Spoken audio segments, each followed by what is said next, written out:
The beaches of Maryland. We cover Liberia like nobody else does. This is Spoon 107.5 FM. New, urban, ethical, authentic, sports, entertainment, something for the old, something for the new, something for everybody in between. We leave nothing untouched. We are Spoon 107.5 FM.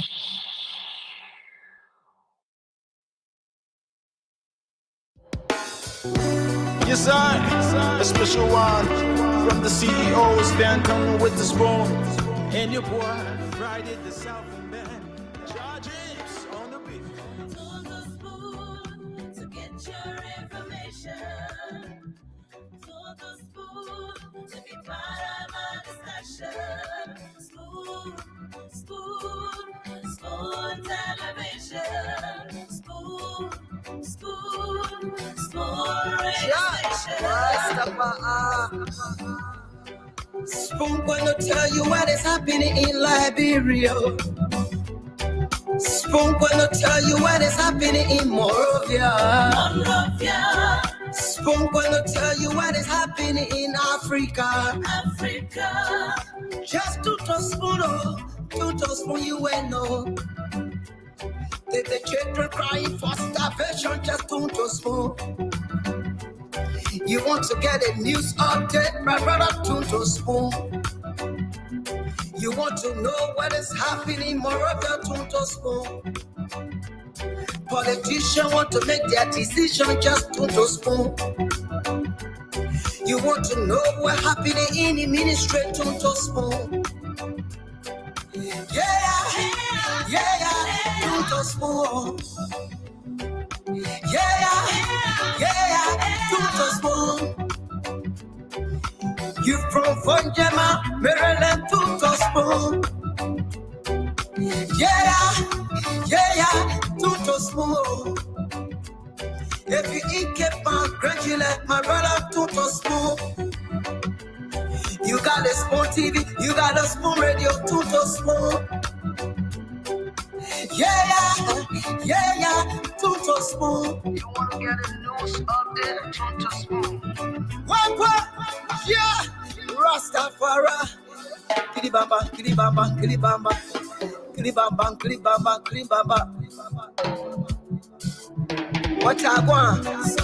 Yes, what you got today? Spoon TV. Spoon. Yes, what you got today? Spoon TV,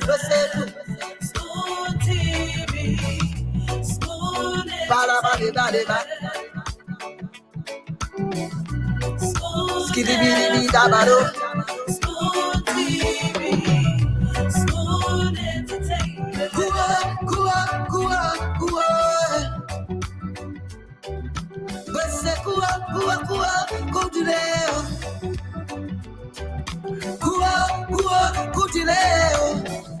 To the spoon to get your information. To the spoon to be part of our discussion. Special one from the CEOs, then come with the spoon. And your boy, Friday the Southern Band, charges on the beat. To the spoon to get your information.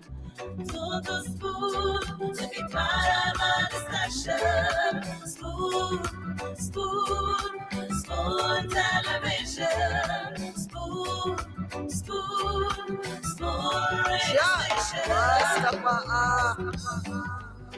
Spoon gonna tell you what is happening in Liberia. Spoon gonna tell you what is happening in Monrovia. Spoon gonna tell you what is happening in Africa. Just to spoon you will know. The children crying for starvation, just to spoon. You want to get a news update, my brother, to spoon. You want to know what is happening, Moravia, to spoon. Politicians want to make their decision, just to spoon. You want to know what's happening in the ministry, to spoon. To to spoon. Yeah, two to spoon. You from Funjama, Maryland, two to spoon. Yeah, two to spoon. If you eat kepa, gradually, my brother, two to spoon. You got a spoon TV, you got a spoon radio, two to spoon. Yeah, two to spoon. You want to get a news update, two to spoon. What? Yeah, Rastafari. Kilibamba, kilibamba, kilibamba. Kilibamba, kilibamba, kilibamba. What I want? Yes, what you about today? School TV. School. Yes, what you about today? School. School TV. School.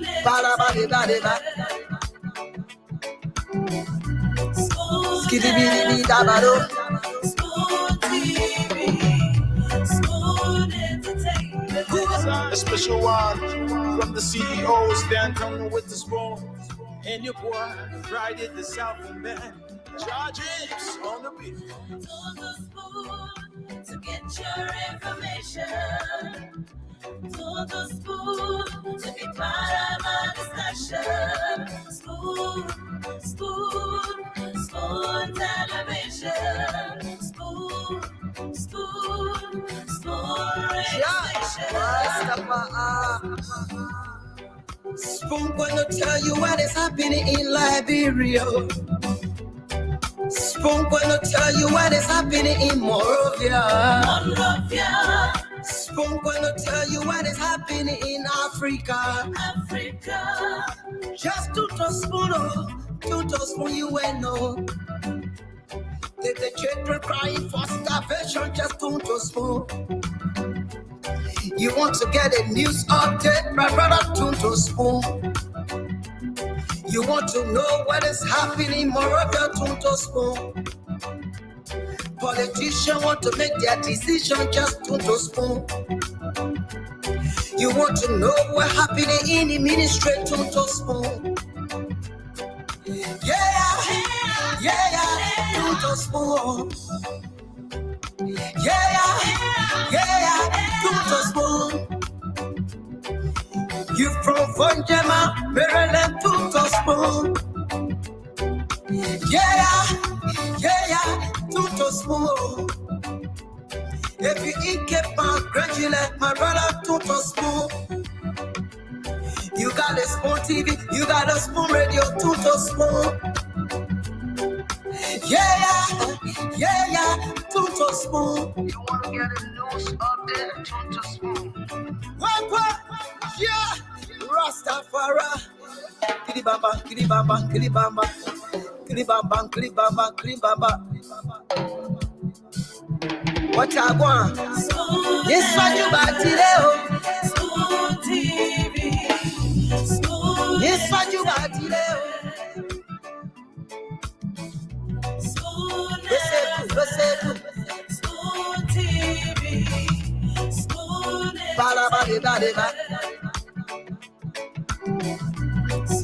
Skidibidi dabado. School TV.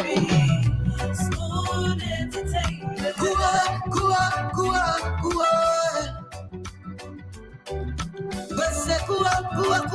Go to there. And so Saturday J. Mulba Jr. is watching us from Banga City in Bong County. Information. To the school.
To the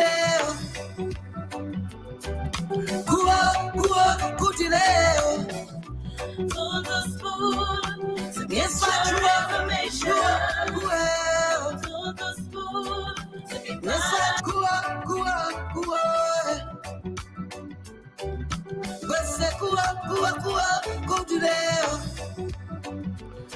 Okay, folks, we do apologize for that technical break.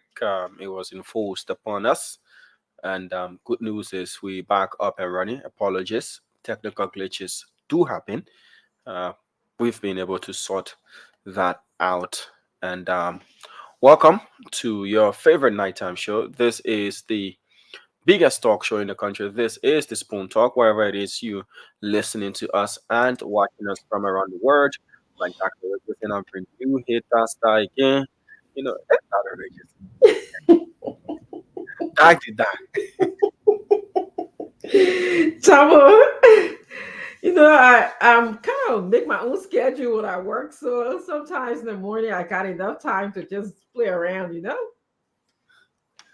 But it's nice, it's beautiful. I know you want to like cinnamon roll some way, you want to like the donut they can do like 8. So how they call that other stuff? That just hit you tie on your head, that it. But it's nice though, it's beautiful. Thank you. It is, Yeah, but be keeping some donut there for me. Saying you talk about donut like bread. Nowhere else can be like bread donut that the world can make it like bread. Yeah, Yeah. Like I think you call it the plain donut, the one you like it with sugar or you like it with... as old people that gotta be careful of sugar too much now. So just the plain donut. When I was a child, I used to let the sugar donut, but this time we'll do the plain donut. Hot, nice plain donut. You let it 8 or you let it 0. The 8. Like it brown or you like it, kind of like brown. Give me half on this thing. Yeah, I'm missing some grilled fish, some plenty on the side, some sweet dry rice, everything. Yeah, you spice the plenty also on ginger, Yeah, that ginger thing. You like ginger? That ginger I got it from Ghana. We're just saying try that. I will try it. I'm always open to try with some ginger. Yeah. I know people can say when anytime Dr. Richard say time or they can be talking about food. That's true. The last time I talked about food, yeah. We have to start on a lighter note. It's always good to break the ice, and then when the full barrage begins, yesterday there was a whole lot of as well. No, kind of show, yeah. I know, right? Everything turns to different thing now, Yeah. But Dad, how are you? Dwalu, today I was thinking about autism. I don't know if you have seen some children or some adults who are... I've seen movies about autism. Yes. I've watched, and one of the best movies about that is The Good Doctor. It's a series. Yeah, the Good Doctor. So I'll watch that. Actually, I have not even seen the movie. But autism is very, very prevalent in the United States. I mean, plenty of children in the United States get diagnosed with it. Some recent statistics said there's one child is diagnosed in every 20 minutes. Something tells me that in Liberia, because we don't have these kind of statistics, that we do have people that fall on the autistic spectrum. What we mean is that they have difficulty communicating, they have difficulties with social skills, they have difficulty with reciprocity. That means like they like to play by themselves, they like to be by themselves, they don't like too much engagement, and also they tend to do what we call stereotypical movement, like they're always rocking themselves like this, or the hand flapping. They talk, they gotta be doing like this. Or sometimes their way how they speak, they repeat their words, like if you say donut, something like that. So those are the things that we look for when we are looking to diagnose autism. And have you seen any of do we have autistic children? I don't know, I've not done the research, but I just thought it's I've seen people when I'm in Liberia, like walking around, and I can just, with my eyesight, without clinically, assessing them, I can, see some things going on, but I don't know. Have you seen children who have like communication skills, social skills deficit, repetitive behavior, any of those things? Well, personally, I haven't come across such a case, an autistic case, I should say, but Mhm. I've seen some slow, you Americans call it slow. I've seen some slow children. But to say, I've seen someone who's autistic, especially I got exposed to autism by watching The Good Doctor, that series, it opened my eyes. Then I got to know that there is actually, an illness called autism. But in Liberia, I haven't come across someone who's autistic to be able to see what you see. You've got a third eye for that. Yeah. Mhm. And Yeah. you said something, and when you were talking about that, and I'm like, that's the reason we need you, your skill set, and like minds, to come to Liberia and help us see things that we don't see. Because most of the time, our cases are critical before we tend to know what's happening.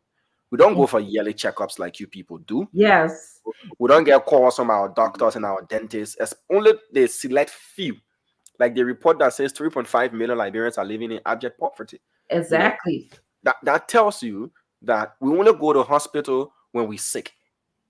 And most often than not, it's about typhoid and malaria, typhoid and malaria. By the time you realize you've got something, very, very, very serious, a terminal that is going on with you, it's at the latter stages, or it's even at the very, very extreme stage before we tend to realize these things. So if it can happen to serious medical conditions, what much more things that affect people's mental capacity and all of that we don't really pay attention to.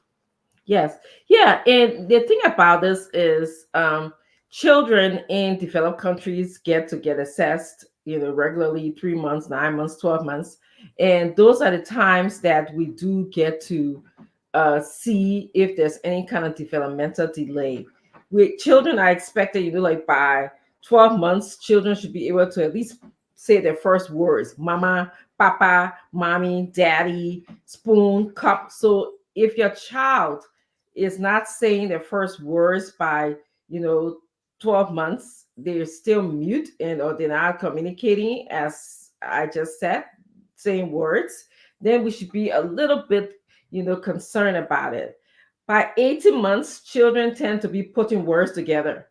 They can tell you back, won't go bathroom, or they'll tell you won't go to mama, or won't go to papa, or give me food. So they will put like words, 2 to 3 words together by 2 to 3 years, okay, depending on if you have your child into a daycare. A lot of times the daycare are teaching children, to say full sentences, or to even say the ABC and 1, 2, 3.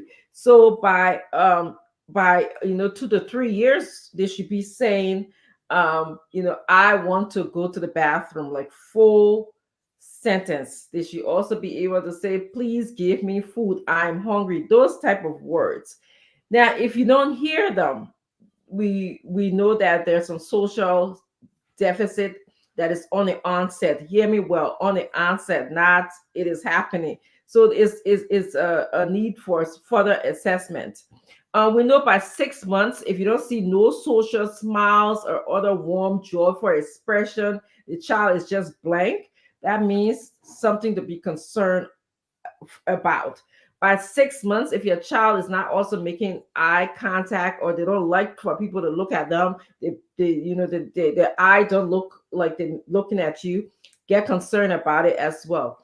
By 9 months, if they're not smiling and there's no verbal communications, like what I'm telling you, what they should be saying, the phrases that they should be saying, that's another avenue of concern. By 12 months, no babbling. Like children usually say they babble something. They will say something, like by 12 months, they should say 1 or 2 words: mama, papa, sister. She call people's name. If you don't hear that, you should still be concerned.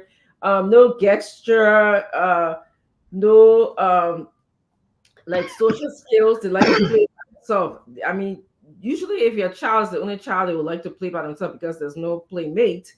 But they actually, when there are other children around, they don't want to interact. They don't want to have they lack reciprocity. Like, usually a child will give another child a toy, and then, the child will give them back the toy and they'll start playing. So I just thought I'd bring this up just for us to know, to be concerned a little bit, because of course the big news in our country is about poverty. A lot of poverty can also relate to a lot of health concerns as well. So Stanton, back to you.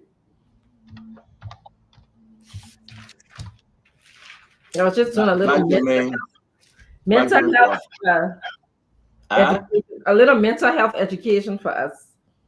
Oh, okay. All right. I did already. You finished? Yeah. You have the people? You said what? The people help? I don't know. I just do what I have to do. So there's no more mental health issue in the country. I want to say that. Let's look in the budget. Do they have anything? In fact, I didn't check. I didn't check if they had anything for mental health. You know what? Let me get very with you small. Leave me with the budget issue. Why you guys want to beat on me with the budget thing? I heard about Kush. They put something in the budget for Kush. I think there's something for Pete. Yeah, but everybody have access to the budget. Just stop calling me, man. Just stop calling me. Everybody have access to the budget. And Dr. Richard saying it's not fair that you're coming after me so hard on the budget issue. Yeah. It's not fair. Why me? Why me? The budget is dead. Look, do your budget. Listen, I'm gonna run for that budget issue because I don't know about the budget like that. What you say? What's it mean? Damo, what are you talking about? Hold on. Damo, we are hearing you. Who are you talking to? It's okay. It was just a technical test that I was doing to see whether or not we have an open mic. We're good. Okay. That's a technical test. He said, hold on. Hello. Damo full of Lelo. Don't mind him. Now, what you say? Yeah. Listen, let's have look at TT. Oh, Maxwell in Labrador. Oh, I know. Wait, Damo. Yes, sir. Damo, come on. So, Maxwell, you want for getting dropped. We were getting reports that we were off the airwaves, so we're trying to sort that out. That is why. You can sort that out. I'm not concerned. They say my man Maxwell in Labrador. But let Damo be ambassador again. But man, come on, Damo, lead that report. Damo, you are very dark. Only you myself will get job in a place here. All the spoon peddlers will get job. That just no. We don't want you to hit. Is that my computer? Or are you dark? Is it dark? Yeah, there's still adjustments being done, Boom Breaker. That's why I'm in and out. Okay. Yeah, so we're trying to sort that out. So to all of the folks who gave us the heads up that we were off the radio, so we're on now. That has been sorted out. So thank you so much. Hannah G. Brooks has also said that That's what happens when you go to work late. That's what happened when you go to work late. And you're picking on me for no reason because I was here almost 30 minutes late. Yeah, I suspecting you, Damo. I know what's up. I know. Always suspecting people. Even when you're done back, you can be suspicious. When it's done back, you can be suspicious. Yeah, you can't let that one go. That's why I get a big German Shepherd dog. I try to give it away, man. But the dog is good. When the dog back, the whole house can shake. Yeah. You won't get a dog away. The dog just don't know his own owner, man. The dog will attack everybody that come around. Yeah, the dog is bad like hell. The dog face alone. The dog is so black. When you put the dog outside, that's what Richard said. You can't see the dog in the darkness. That black German Shepherd you got? Black German Shepherd. Everything about the dog is black. I'm a black man. I get black German Shepherd. Everything about the dog is black. When you put the dog outside, you cannot see. Wow. And, yeah. But the dog is bad. I laugh at you in that dog business. Anyway, hire somebody to help you train the dog. The man say, "Man, whisper to the dog." Yeah, the man say, "I'll tell the dog." They don't even listen to that man. Leave that thing. They don't even here for that thing. But But Brother see you. Richardson, yeah, yes, sir. I don't mingle with Roxy now. No, Roxy that Labrador dog. I can't do no. Your Roxy dog was will be able to smaller dog. play- your dog will Roxy be able in to New play York. soccer. Roxy in New York. Your dog and Oh mingle no, with Roxy. Roxy, the president dog. Yeah. Man, that dog will eat Roxy. That one, the dog is bad. The dog is so big. The dog, if you see the dog fear will get into you. So I told him my man Maxwell in like, bro, but I'm Maxwell. That another Maxwell. It's not one man Maxwell. That's Richardson. Maxwell is saying Europe. Yeah, I wish you to see Maxwell because Maxwell they're trying to say into Guinea, but that's not that Maxwell. Yeah, and, you have to start from somewhere. And you can still be on Basel. Even if saying to Guinea, you can start from there. Do a good job. I'm going to protest if Maxwell go Guinea. Maxwell is cool with the European Union. So where you want to be Europe? I play Maxwell getting all his girlfriend from Europe. So why you want to get him in Guinea? Maxwell, somebody said it's amazing how Maxwell transitioned from Dr. Moneyba say, Dr. Moneyba say, Dr. Moneyba say, Dr. Moneyba say. Dr. Moneyba lost for him. Nah, it's Sarah Beslow say, Sarah Beslow say, Sarah Beslow say. He said, stand up. You bring the salt and the pepper. Stand up. We have a foreign minister now in Madam Sarah Beslow Yanti. How are you bad? I didn't realize that you were this bad. But I would say this to I got people want to see the picture of my dog. No, you leave my dog alone. I'm not showing the picture. You go see Joey dog. Joey dog is a whip. The dog. Joey dog stupid. You can run to anybody. How will you get dog and the dog run to anybody? Stranger, everybody, the dog run to you. And then if you get your dog run to stranger and start shaking a table at dog or start send it to chicken soup factory. Why have a lap dog? Huh? Why have a lap dog? Why would you want to have a lap dog? For companionship. Companionship, then carry it to the nursing home, give it to the old people. How will you be having a whole bee horse and a whole yard? You go get a lap dog. Then somebody come and start wagging the tail and start jumping and playing with the person. You need a dog that when somebody enter your house, it must just run. Seriously. Yeah, but people get dogs for different reasons, see you. People get dog for security purposes. The old people must get dog for security. The old people must get dog for companionship. The old people must get dog because they want to get dog for companionship. But in Labrador right now, you cannot get no lap dog. You have the patience to train anything anymore. And don't never get a dog. Here's the problem. You get a dog, and the dog got to be outside. The dog got to be ranger. The sun, the moon, the snow, everything. The dog got to be able to adjust. Not in America. Oh yeah, in America. You can put our dog outside. I put my dog outside in the cold. The dog like marine. Then start talking plenty. How many days in the marine? 4 days. How you know, huh? Yeah, somebody said you go get dog and the dog like kick it. When you go get kick it, the dog just jumping around the ear, caught the plant and behind the ear. For what? No. You want to get a dog with somebody like in Liberia right now with everything that's happening. But something surprising though. Guys, I know we'll jump into the show and we'll have a good show.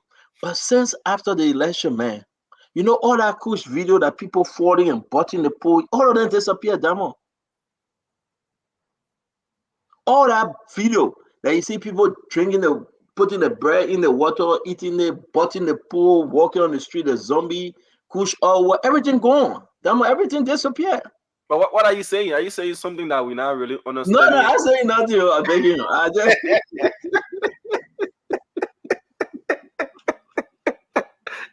See that quote is speaking in.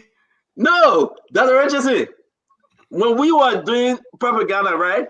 That video was coming from all over. Seriously, the video that the coach people will be walking a zombie and people falling, and people smoking. Well, all that video disappeared. Why? I will ask Damo one day. No, we need to ask this question. Yeah. No, guy. I get a picture from you from the yard. Who said, "Oh, in that car, you get out there, you went to Zanzibar and Tanzania and all the places to go Playing shoot with them." lion. You're welcome. If you don't take care of me, Ask me about the lion. If that real lion. Yes, Dwalu. We saw you guys standing next to a white lion. no, but we'll bring Dwalu in. We'll bring Dwalu in. Let's talk about the video first. Dwalu, welcome. Glenny, welcome. Let's talk about the video first. Something, I like to go by, but something strange happened in Dwalu and Glenny. During the election, and prior to the election, when campaign season was hot, we were seeing all the zombie video, then people on coach, people walking, falling in the gutter, people butting the pole. They say, "Oh, the man on coach, the man on this." But where are those videos now? Have they disappeared? Dwalu, that you're running campaign or you tell us so? Okay. Glenny, where are the videos? I always video that. The video that people don't. Can you find some demo, please? All disappear. Even the one in our ear, all disappear. The video then when people that will be butting their head on the pool, they say, "Oh, the man high on drugs." People that will be falling in the water. The other man went and take his bread. The push video. Yeah, where are they? They all gone. But the push people are gone, so they're gone. Maybe program taking care of it. They're coming for you. They're not going there. But this is concerning, folks, because election time was all over. Every morning when you wake up, it's on social media, it's on Facebook. It was all over. All the images, all the video, all the clips. People used to go to Nigeria and bring the Nigerian people video. They used to go to Sierra Leone and bring the Sierra Leone video. Where are the video today? You busted a secret. I'm busting no secret. You're going to ask Delon. Delon get all the video. That Delon go build rehab. You ask Delon. That Delon get all the. That Delon used to pull up. Delon and Patrick Hunter, they used to pull up video there outside. You're going to ask them. No, people may ask me. I say, you know what? I'm going to ask the question, where are those videos? Because it is important for us to know. Those are historical videos. But it looks like the country is healed now. There's no more coach in the country. Because we can't find any of the videos that Rich is in. What kush in the budget?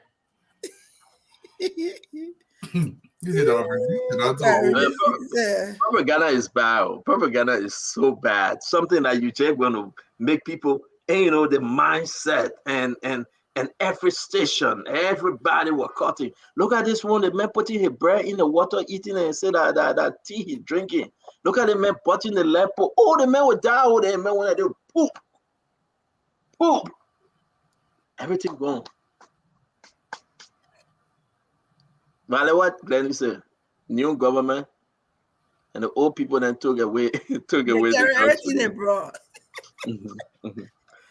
We're gonna be having my man. Please don't run your campaign on our show. Vanny Graham, Dama, can you just delete this and block that person? The man say, "Hey guys, I have MTN, Vodafone. Why you would do this on our show?" Share it there. Yeah, let's just block that person for life. Thank you, Kev. See, before you begin the show, I wanted to point something out, and thank you, Lenny, Piggy. That's the name, right? Yes. Yeah, you've been doing a good job with highlighting Liberian athletes and what they're doing at the All African Games. That's something. That's something we've all not been paying attention to, but it's crucial. I even read today that Liberia has qualified to the Scrabble final. And so Liberia they took second place. Actually, they took a silver medal. Okay. Yeah. And the Liberian guy beat the Egyptian guy 4 in boxing. Scrabble. Yeah, so I think we need to pay more attention to that, and kudos to our athletes making us proud. The beat the guy in what? Boxing. But why there's a Liberian girl who won the boxing match. No, Glenny, wait. Why they couldn't get me? But look at trouble. Latina, injuries. If they carry them, people will sustain all kinds of injuries that recover from. Listen, so listen, Liberia took 10th place or what? So listen, since I send you a picture of the men and the women in the track where my son is running, they just qualified. The women took the highest The Liberian women qualify in the first place for the finals, and the men qualify in the second place in the heat. So Liberia will be in both the female and the male relays. They've both qualified. Great. I just watched it. Great running. I see why I got my son got all the running from me. That's what me. Casey Opasso, how is he running that bundle? We really want to Casey Opasso, how is he running that bundle? That's smarty. Glenny. We want to praise Congratulations, Jack. We want to praise your team, but don't do this. Well, listen to your boxing, right? Glenny, want to praise your son, please. Don't do this. Don't do this. Yeah. But Santa, where the jeans came from? What jeans? The jeans that the boy running away. They team. Where coming from? From me. Listen, if you want me to, you see, you can ask a question. If I answer fairly, then Glenny will start texting people and say you want Stanton to answer like that. You asking me a question, let me answer fairly though. It's rhetorical. It's not from Glenny.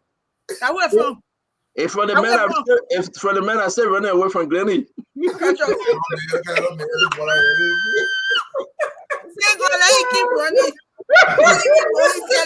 I can't remember who he is or who he is now. I let him keep running. Oh, we know the DNA came from me. That means boy, that woman boy.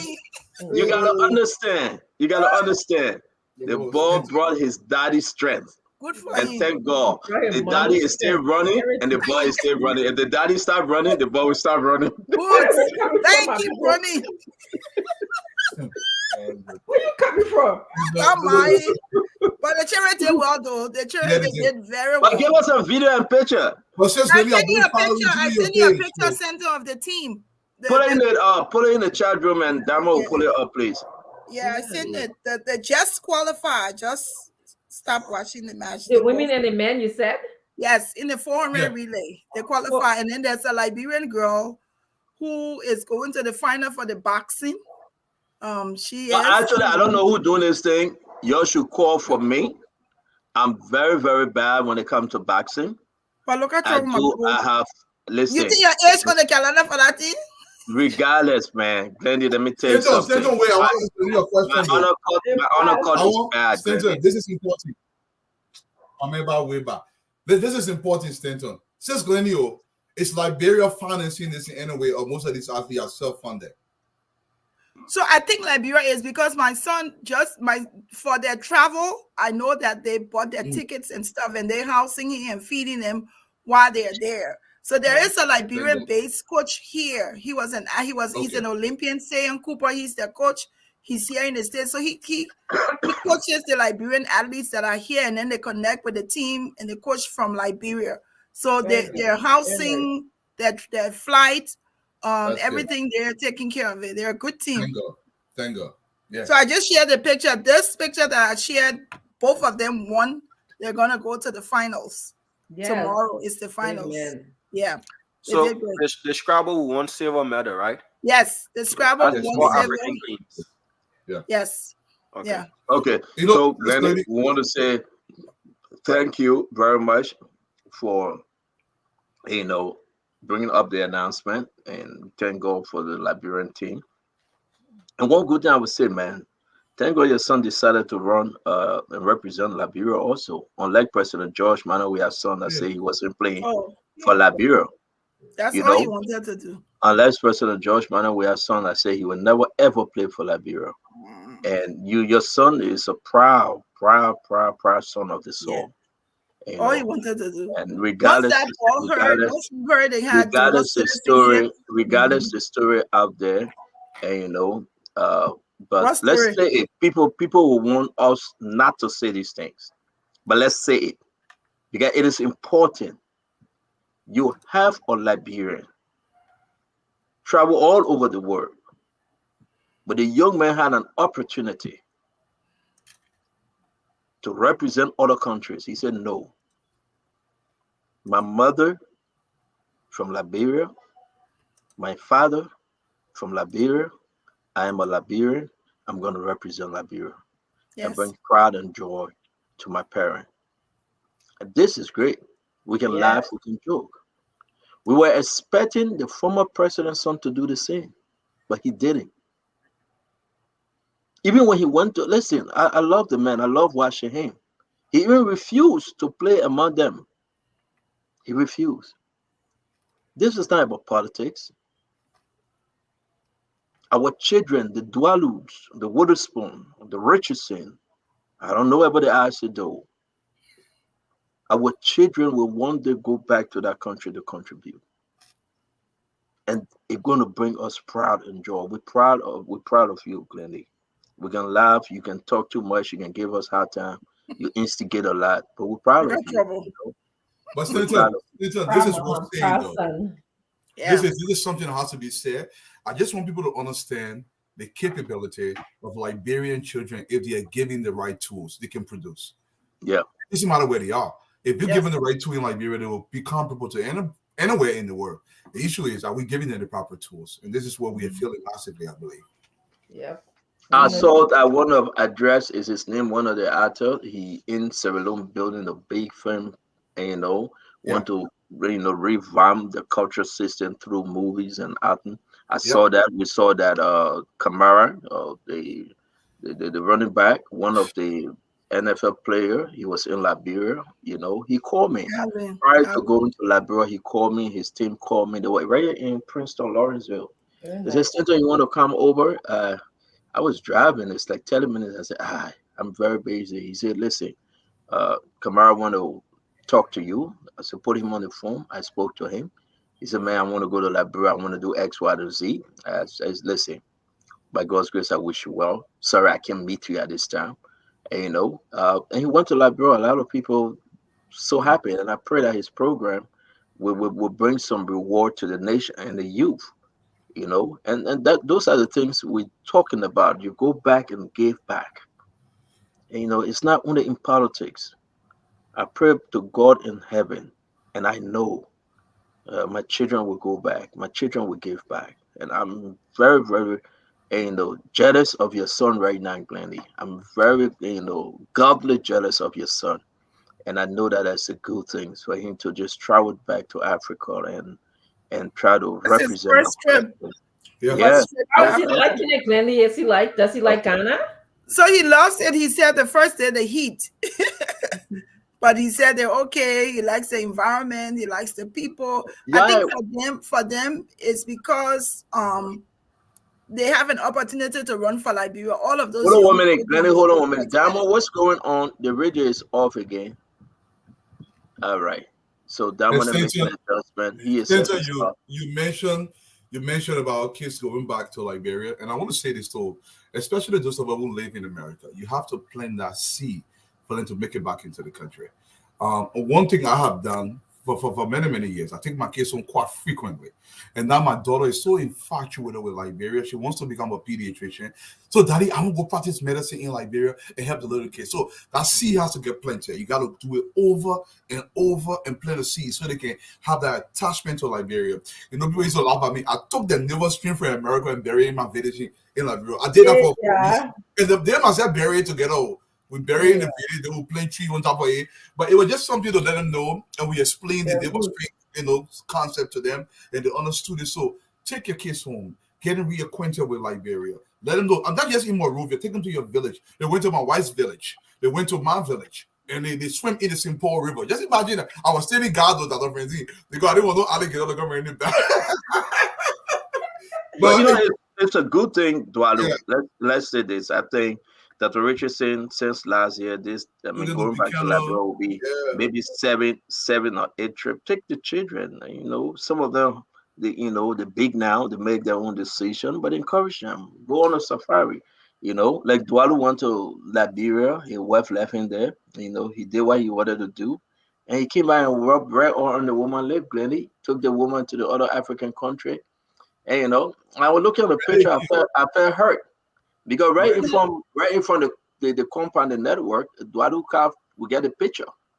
We get a picture when Dwadu was parking in front of that network, So when I saw Dwadu touching the lions and the leopard, and she also said, she fell for you. She did her hand like that, and the spot was the story was everywhere. I said, hey, yeah.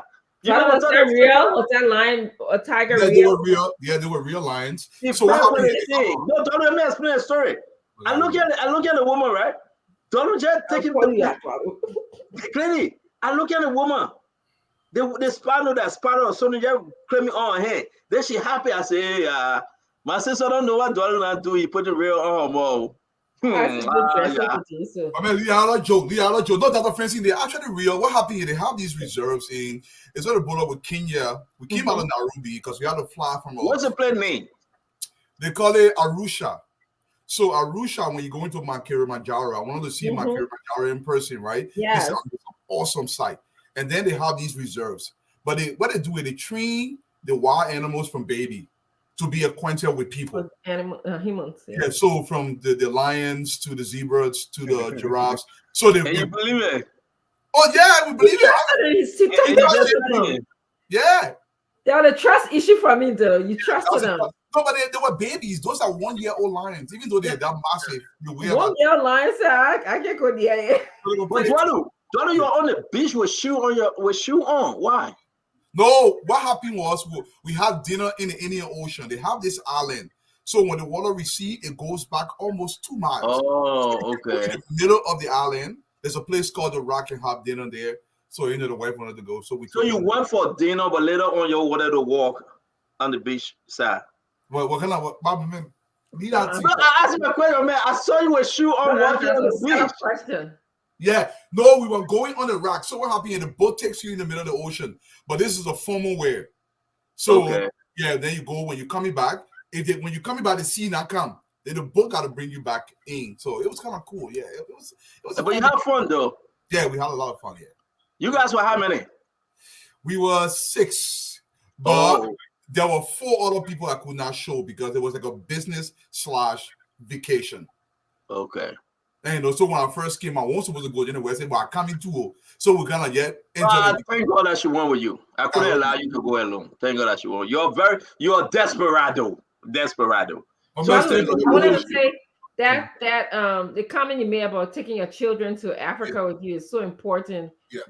My 2 youngest went to Liberia and the 2 oldest have not been. I see a difference in their social and emotional development. The 2 youngest, they tend to be much more empathetic. They care about Africa. They care about people. The 2 oldest, they're very Americanized. They care. They're very individualistic. So that's why I think it's important to carry the children to Liberia. Serena, my wife was in Liberia with me. She spent, I think, 2 or 3 weeks with me. No. I just told you, Dwalu wife was in Liberia. You don't listen to me. Serena, the high was looking, but it was fun, Dr. Francie. I get on my way to Liberia right now. I have to go back to Liberia. Yeah. That's something I'm chasing, Dr. Francine. They look. So they call you back? They call you back? They call me back. I'm taking some people. Listen, Stanton, we got to create jobs in the country. Yes. I don't know if you just saw the report that came out. I mean, a lot of crap is happening in the country. I shared that in our room. 3.5 million people is falling below. I said they did a horrible job on the CDC administration. Yeah, folks, I know y'all calling me. You're dressed up today. The radio station is down. People are calling me. The generator just went off and they're working on it. No LDC. I see. No, the generator just went off. I just have to say this real quick because it will soon get back on. The working on it. It will take time to do it. But Serena, let me say this. The guys that represent Liberia, Seyon Cooper and Cotty Marwayne, you met them regularly? Yeah, they're the coaches. Seyon they're both here. Seyon is actually an Olympus. He won for in the Olympics in 1995 and 2004. He's their coach. He's the head coach. Cotty is the assistant. Yeah. Go ahead. I will call you, my man. Let arrange it. I haven't bought my ticket yet, so let arrange it. But Senator, I'm gonna say this though. What's happening in Liberia right now? And I'm saying this to people. Serena, you're asking how am I going back so quickly with the job thing? Me, I told my job 2 options. If you want to keep me, let me go small, let me work off the grade, or I'll leave your job. They were like, no, you can stay. So I got my computer with me. I can do that where I'll do that where I read your report for other people there doing the assessment and analysis. I'll send it to them. Wherever I go, my computer. I'm not on vacation, but I'm kind of on vacation, so I can do that. And you going alone? Yeah, go alone this time, man. But And that's my problem. I will not allow that. okay, what Let me about not- ERT? I will not allow that. My problem. I said, welcome to the show. Please show the children picture now. Yeah, sure. They can. You send it to Diamond. They're working on a generator. LDC just left generator down. So, Isaac, how you doing, my brother? You're muted, brother. Yeah, I'm good. How you doing there, everyone? Nice to be back on from yesterday's I see why you absence. address of the day. You come from the job at the executive mansion. UPK job. No. We're not giving Isaac. I got my own. Are you the one to are you be a So, we're not giving I don't Isaac dress any for job. You give me a job. We can't get Isaac any job. The man dressed because of it. The man will go find Sarah Luna and give them a job, not Isaac though. The man dressed because of the budget discussion tonight, so he won't be looking like a Wall Street guy. Is that the seal? I said you wearing the seal of Liberia on your jacket. Am I seeing the seal of Liberia? Oh yeah, the man are former minister. You're not Oh answering yeah, me? I'm a former government official. Yeah. Yeah, that passport. So is that what you guys do? The government officials, all of you wear the seal? Dog, I beg you. No, but what? That's your question. I asked you. I said, is that what you guys do as government officials? You say what? Wear the seal? No, let me answer you, Dr. Francine. You asked me a question wrong. You know, these guys, the only way they get prominence, they got to attach themselves to government money. So in order to keep feeding that in that government money, they got to put a seal on and walk around. You know, nobody else like get any kind of prominence like let it wear in government. So I say got to keep living that past glory. Okay, thank you for the education. Since I see you want to answer me today. So we can move on now. Yeah, we can move on. Issue. No, man, we just trying to. They working to bring the radio back because of the generator. They're working. You know why, Dualu? Yeah. Yeah, I know. Yeah, we're not trying to do this.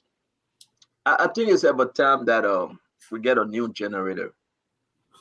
Yeah, Dualu, how much you think for a generator? I'm actually getting one, but I'm getting it from here.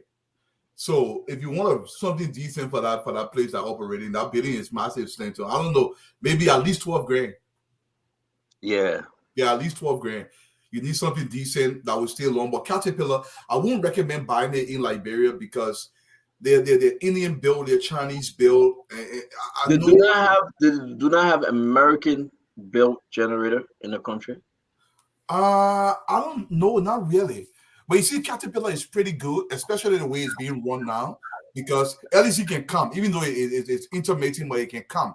So the Caterpillar is actually built for the kind of frequency of backup system, you know, but it's big enough to take 3-4 facilities such as that one. So you can actually sell light if it's off. If you want to do an extra budget to run the generator, you can run it that way. For the generator I'm going to get, even though it's going to supply my entire building, but it's also, I want to put at least 10 houses on it to be able to pay for it. So you got to find a way to pay for it. So when LEC go, I can put them onto the pay a fee. Because you got to maintain it some kind of a way. Yeah, my man, you got to maintain it some kind of a way. You're now on LEC line? Who, me? Yeah. I'm on LEC line, but you need a backup system. For what I tell you, because you got to get backup in Liberia. You can get backup, you can run, your business can run. It cannot run. Yeah, so I think, because anyway, they're working on I don't know, man. This system, this thing is, you know, but let's move on. Let's have a beautiful show. Yeah. As always, today, the budget hit is online. And the budget hit today, a lot of stuff is happening, a lot of complaint. I don't know your take on the budget. I know Sam Jackson is coming out. Seva, Paul will be in studio. We got Maxwell in studio. He cannot come on. These guys cannot come on because they got to work on the generator issue. But again, let's just talk about this thing, man. I want to. You guys went over the budget. People calling me. The framework budget is not ready yet. I want us to just maybe push a little more. Give me 5 more minutes because I want Liberians to hear this story. But let me bring this story up. Sea Breeze. You guys know how you call him? Sea Breeze. Yep. The guy with George Manawia, the EPS guy. Yep. I'm pronouncing his name right? Sea Breeze. Stuart Briggs. I don't know. Isaac, am I pronouncing his name right? Can you help me? Which the budget? No, Stewart Breach or Stewart Breach. What's this guy No, name? Sea Breeze? Stanton's only option is to discuss something that happened 2 weeks ago when we have a national disgrace on our hands. So Oh, it's to people I just to what is asked you, happening. this is not fair. We I just need asked a for somebody. Stewart Breach. So let's go ahead to a national disgrace on things that vindicates Samuel Tour. Let's discuss those things that are important. See what great thing that happened. No, show, that's yeah. not fair, though. That's not fair. So I say let's you cannot discuss do those this. things after No, all the no. big laughs here and there, all the No, loud I stuff. say, Let's discuss the reality. Forget what I Stewart say, Breach. I say, Stewart Breach for a long time. no, Right. but I said, wait now. I'm just, listen, we bring our conversation. We're going to say what's on your mind. You're going to say your own. Police But arrested that's Stewart what Breach. Richard They said. say he get car. He get Richard car said. 4 weeks ago. Oh man, you're the man talk too. I said we'll get there. We're gonna Hey, find brother, I can take you to. No. Brother, No, since but I why came you- here, I've been quiet. But you interrupted me. I said, but you interrupted me. I'm giving you guys the show. Listen to No, me. I said you. I said. You're I said, but you interrupted me. I'm not but saying you anything. know, you No, I brother, say- don't be doing that. Don't I be doing say- that, bro. I I say. came here to talk. I've been quiet. I'm not saying anything. I say. What's the issue with that? I say you Yeah, interrupted me. I've been talking. Don't I do said that. you interrupted me. I just asked you No, for I this guy. understand, but why don't you keep doing that? I can Okay, make sure I can be okay. quiet. You can talk, and as soon as I say something, don't bring that to me. Listen, I can respond to people, but I don't like to do those. Darling, you know, I know you talk. I'm going to go back to the amount of things you talk, bro. Leave the man alone. Okay, we agree now. They may not be big. They may not be big. Okay. They may not be Stanton big. and myself can talk on the phone with anybody. I know what you want to say. So I'm not interested in that. Let's discuss the budget. They may not be big. Yeah, that's a good question. You're not baby. But let understand this though. Seriously. There's a reason why I say running from this story. Glendy. Glendy, are you with us? And then you sleeping on us. You look tired? You didn't sleep last night? Okay. Let's continue talking, Papa. Yeah, thank you very much. Because you're sleeping. Don't sleep on the show. So there's a reason why I said doing this thing to us.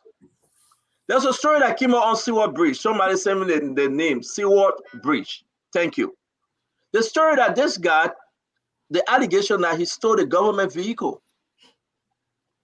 You see, Eduardo, the reason why I say we shouldn't talk about it. Yeah. The allegation that Stewart Breach, a mere high school graduate, got into EPS, forcing his way, and he stole the government vehicle. Allegation. There's a guy that took the vehicle. They were looking for this car, right, Blendy? We got a whole story on him. They reported it to the Liberia National Police, Gregory Coleman. I'm trying to find his picture. They were reporting it to the Liberia National Police. And Gregory Coleman called him for investigation. That's why Asa saying we shouldn't talk. You see Asa getting all agitated today. You know, I can get angry. Stewart Breach stole the government vehicle. That's the allegation. They were looking for this car. Typically CD shit. They were looking for it. You know who built him out? Safwa Gray built him out. Went to the Liberia National Police, signed paper, and they built him out. Surprisingly, you know where they parked the car? Somewhere up Capitol Hill. They found the car all by itself because we're getting too serious now. They found the car.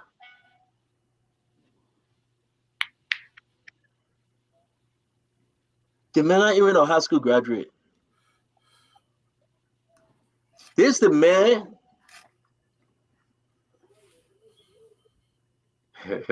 This the man that went ahead and trying to question why is it? You know what he did? He requested 38 EPS folks for John Manawea and for the First Lady. And he brought in everybody, all those gangsters, brought them in. So this government said no. We agree you bringing Dualu in. Dualu been with you for 6 years. But can Dualu show us his credential? So the government began to question. Let Dualu show us his credential. Dualu, guess what? They all start running away. We're not hearing you, Mr. Dualu. They started to run. The story is bigger than you think. I know. The allegation that Seward Bridge went ahead and get during the election, he was up and down getting fake ballot boxes. Yep. He had accident with one of the vehicle and all. So he must go. That one of those jobs where I say he keep it. But they will fire him. He must go. They need to fire him. Oh yeah. Fired. Oh yeah. So I'm not going to put their request. I have the total number of folks that Seward Bridge requested for to man the president and the first lady. How can you ask for 38? Madam Salif requested for 15. She got only 6. Joe Bwaka requested for less. He had only 8 as vice president. Joe Ware won 38. I got the list. Because the reason why I can't show it, because people name on that list, I want to be very, very careful. I got the list because this is not right, folks. It's bad for our country. It's very bad. The people that are on that list, they cannot show you. They cannot show you people, one of them to be a high school graduate. They're the kind of people that are carrying gun manning presidents and vice president. Dualu, talk to me. I'm going to share. Yeah. For me, whenever I'm talking, I attach money to everything because that's how organizations are run. Librarian Poyamo, listen to me. It costs on average $900 United States in salaries for one EPS officer. The operational cost would be 2 times that. So to maintain one of those guys, it's costing almost $3,000 every single month. Who's going to be paying for that kind of money? We're going to be smoking OP and drinking NNC XO all day in President We Are Ya. Look, Librarian, let me tell you something. You're sitting down and you think you will get a country on a silver platter without demanding certain things in the country. Oh, most of us, almost over 3 million Liberians are going into poverty. The government that was run by the likes of my brother Asido here. That's the kind of operation we're running. And you won't come here and sing the fanfare to a man like Samuel Tuer, who's never worked anywhere in his life before he went to the finance ministry. Nowhere proper. Nowhere Samuel Tuer. Truck delivery driver here. From there, he went to Labretta Consulting, counting car in relay. You got a job, the African Development Bank, because of a connection in the government. So you see how to get a play. Now you go run finance ministry, something that requires serious experience. They sent the whole country into the gutter. They want to praise them because the man can talk. Look at what they've done to the country. And that's why I continue to say, where Honorable Bwaka is running right now, the budget that I've been reading, my people, the budget that I've been reading, I'm ashamed right now. I don't want to lie to nobody. When I see agriculture less, almost around 8%, like 5.56 million towards agriculture, something that's been touted by this administration. Look, we will sit back a little bit. I want to go through the whole budget and kind of read the budget, but what I'm seeing right now, it hurts my heart by way. Brother Jackson, welcome to the show. Abliga, I want him wearing my. Ablima, I want a Francine. How do you? Hello, Uncle Sam. Where you coming from? So like I hello about us. I mean, you know, yeah, we gotta look for our 1-2-1-2. So in a day we will spin around.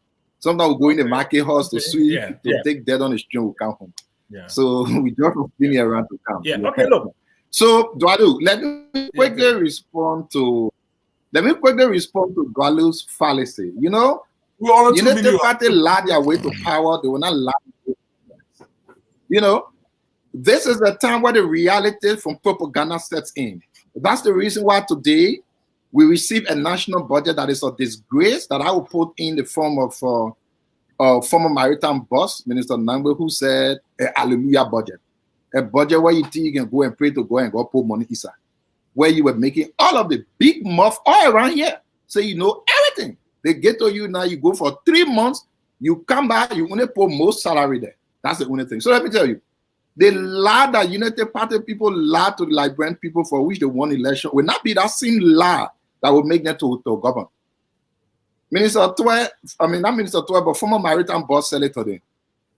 If the Lala government say President we are requested 38 EPS have requested through something, let Minister Nangwe say. He must have requested through either a letter, a text, a phone call. Please ask your Lala people, let them give you any such request that President we have made. Ask all of them.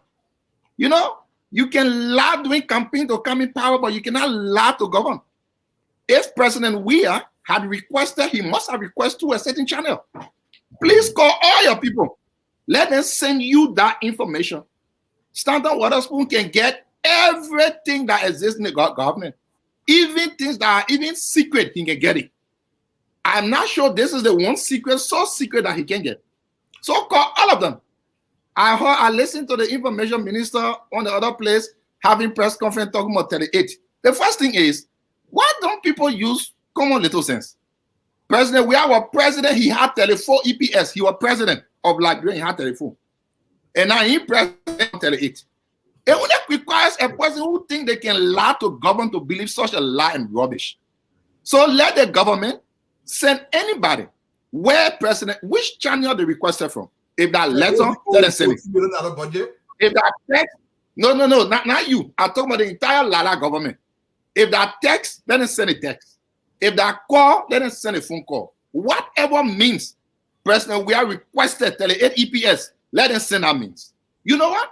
You should be talking about a budget that gives us a picture of a disastrous Liberia to come in 3 years. You can go ahead and want to talk about things that don't matter, that are lies from the belly of the devil. Wait for 2029, you can come out with more lies to win election, but this is governance now. You have to govern on fact. If President Weah, who had 34 EPS requested for 38, Standard Waterspoon can get every. What the EPS budget?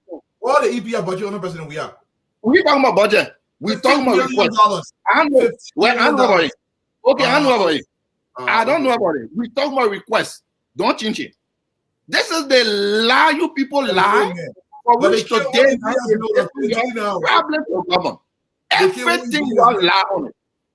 Minister Buema, who was on radio from here to there, making big mouth, said the least budget he will submit will be $1 billion. He can't even submit 700 million budget. Big mouth now is the reality. Come now and tell us what is beyond that talking.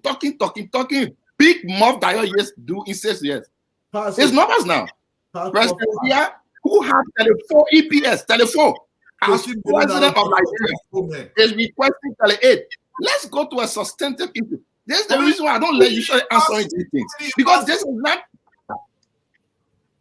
You just go on the positive. All right, talk. No, I will go on because you guys lie. Opening. No, I said why you mad? I said why you mad? Calm down. No, I'm coming down. So I said wait. Keep lying to the people. I said wait now. Let wait. I said I beg you wait. For people to understand you, you gotta come down. You. Thank you. We were talking about EPS officer. We have the list. George Manawia told Seabreeze to take the list to the new government. He dropped the list, and they got on the airport. They left. Their request, I can name those guys to you. Their request. No. No, stand on.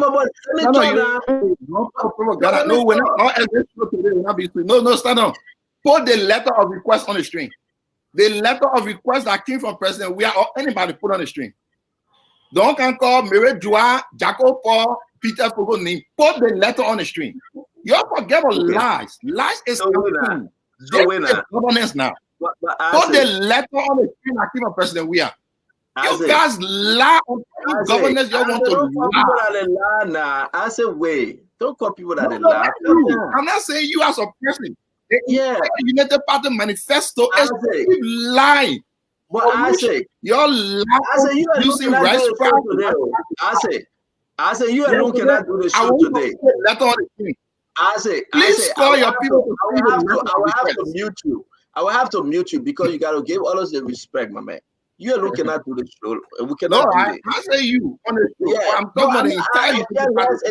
I can't let if you talk about me, but allow our fellow panelists to speak. I'm begging you. Let's get into the program. While they work on the generator, okay? Let's get into the program. Dr. Richardson, I have a communication. We'll talk about this budget. Glennie, I have a communication. Dwalu, Mr. Jackson, I have a communication here in my hand. On the 10th of January 2024, Deputy Chief of Protective Service. It came from Deputy Chief of Protective Service, Jella O. Pezak, to Deputy Director for Operation, Frederick Sako. I have this communication. I'm not going to do the plenty talking as I don't, because when I say I have something, we do have it. The names, the below listed names have been recommended for your personal and subsequent approval for the outgoing President and First Lady security details. I have it. So let's pause for a minute. First on this name, the first person here, SAC, Sewell Bridge, Director for Operation, U54, Supervisor, Outgoing President Detail. I'm not making nothing up. I'm going to, something I don't like to do, but I have to do it. I'm going to share with y'all. Do it. Okay? Because I hate when CDC come up and lie and say the president, like I said, is doing, didn't request. The only reason why we're slow walking because we wanted to finish with the generator. Then we'll go to the budget. But for I said to say the president didn't send that request, there's something wrong.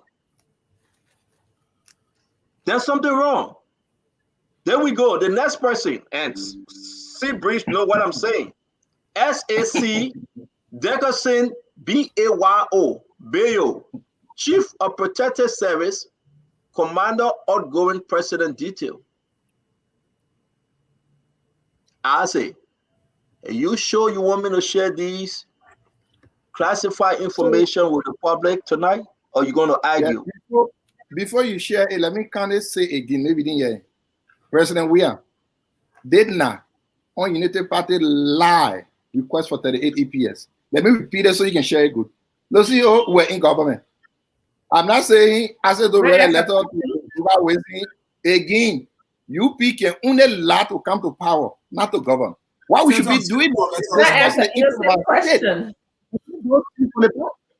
So you can come up with internal memo circular from in-government to determine a request from President Weah. President Weah had 34 EPS as president, 34. And then he requested for 38. Like, are you kidding me? When are we going to know that we are governing now? We are not in propaganda machine anymore. 34 EPS. Please share that thing here. But you get the evidence. Share it, Stanton, so the talking. I'll send you that Stanton that I got yesterday. Just share it. Yeah. All right. So let me hear for everybody, guys. We'll go to the budget, but let's try to debunk ASE right now because it's God, George Biden, we are that he served. He believed that his God didn't request for any. No, he's not a God to me. Okay. He's not a God. So let's just move in this direction. I got it, Dwalu. I'm going to upload it, Dr. Richardson. Can you come in, Dwalu, Glennie? We skip ASE and go to Uncle Sam Jackson. Absolutely. It's awesome being on the show today. I had a few questions. One, who has the responsibility to request for EPS service? Isaac's argument is that it has to come from President Weah, but I'm hearing that there's other people who are in charge of the EPS service that tend to make this request. And I find this to be an interesting conversation, so I'm going to wait and see the evidence. But I'm looking forward to talk about the budget. I started the show talking about autism. Is a diagnosis that is prevalent in the United States. I believe that in Liberia, if we begin to develop a data bank of different mental health disorders, it will help us. Because somebody in the thread said that we do not have autism in Liberia. I tend to don't know how, because I don't have any statistical data to back that up. But it would be good if we can, find a way to sort of categorize autism in our country and other mental health disorder. That's what I have to say. Dualu, can you come in? Let me up this. I know you want to speak on this thing, but I'm going to upload it. Just talk to us, Dualu. No, and I want to make some corrections first and foremost. The EPS under President Weah, every single year, had nothing less than 14 million United States dollar worth of budget. This was not 34 men. And by the way, an EPA officer was shot in Nima County, so I say they were reduced by one person under the previous administration. They were in the hundreds. Most of the people were on payroll as EPS officers. They were not 34. That is a blatant lie. If my brother Asset Joe is going to tell me that 15 million United States dollars were being used to pay 34 people, then I know they funnel a lot of money through the EPS operation. This is why they keep saying they cannot audit the EPS. They were not 34. There were thousands of seditions going around the president, hundreds of them, around the president as EPS officer. They spend a lot of money, $15 million. I want to make that correction until you can post that, and I'll go over to my brother Jackson to come in. Go ahead, Uncle Sam.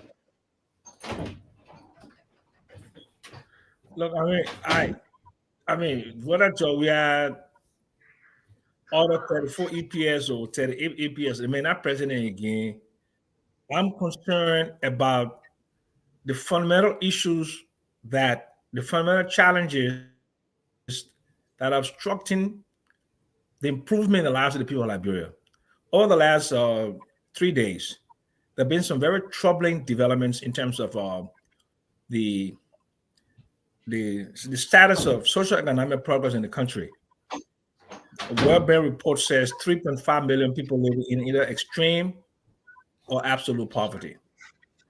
The UN Human Development Report came out 2 days ago, and it shows that Liberia is crawling out of snail's pace. It's been doing that even under the Unity Party government for 12 years. The first few years of the Ellen Johnson Sirleaf administration, the Human Development Index shot up because right after war, it came from a low base. But since 2011, from 470, it's just went to 487 today. Contrast that to Ghana. Ghana is at 612. And Sweden, the most developed country in the world, 900 plus. When will we have convergence? Never. So, and then I look at the third development. I saw a budget that was sent by a rescue government. A budget that was sent by a rescue government. This budget is a cut and paste from Samuel Twe and Tanya Bronson, the budget minister. It doesn't reflect the aims and aspirations of the Liberian people. It spends $297 million on the wage bill. The $690 million is consumed 93% on running the government, only 7.8% in fiscal space. The agriculturalist that Mr. Barker is, only 0.8% of expenditure goes to agriculture. And in the public sector investment plan, only $750,000 to go to agriculture. That's what I'm concerned about. I'm not concerned about whether Jovial brings in 34 or EPS officer or requested or they prevent him from entering the VIP lounge. These are the things that the Liberian people want to see a rescue government embark upon, not to carry a propaganda about how many officers that Joel requests. I'm not interested in that. Maybe the public would be interested in that, because I don't know how that is a bread and butter issue. I don't know how that puts food on the table for Mom Mary. I don't know how that fix the road from San Nicola to Zogowi, or what it does for us.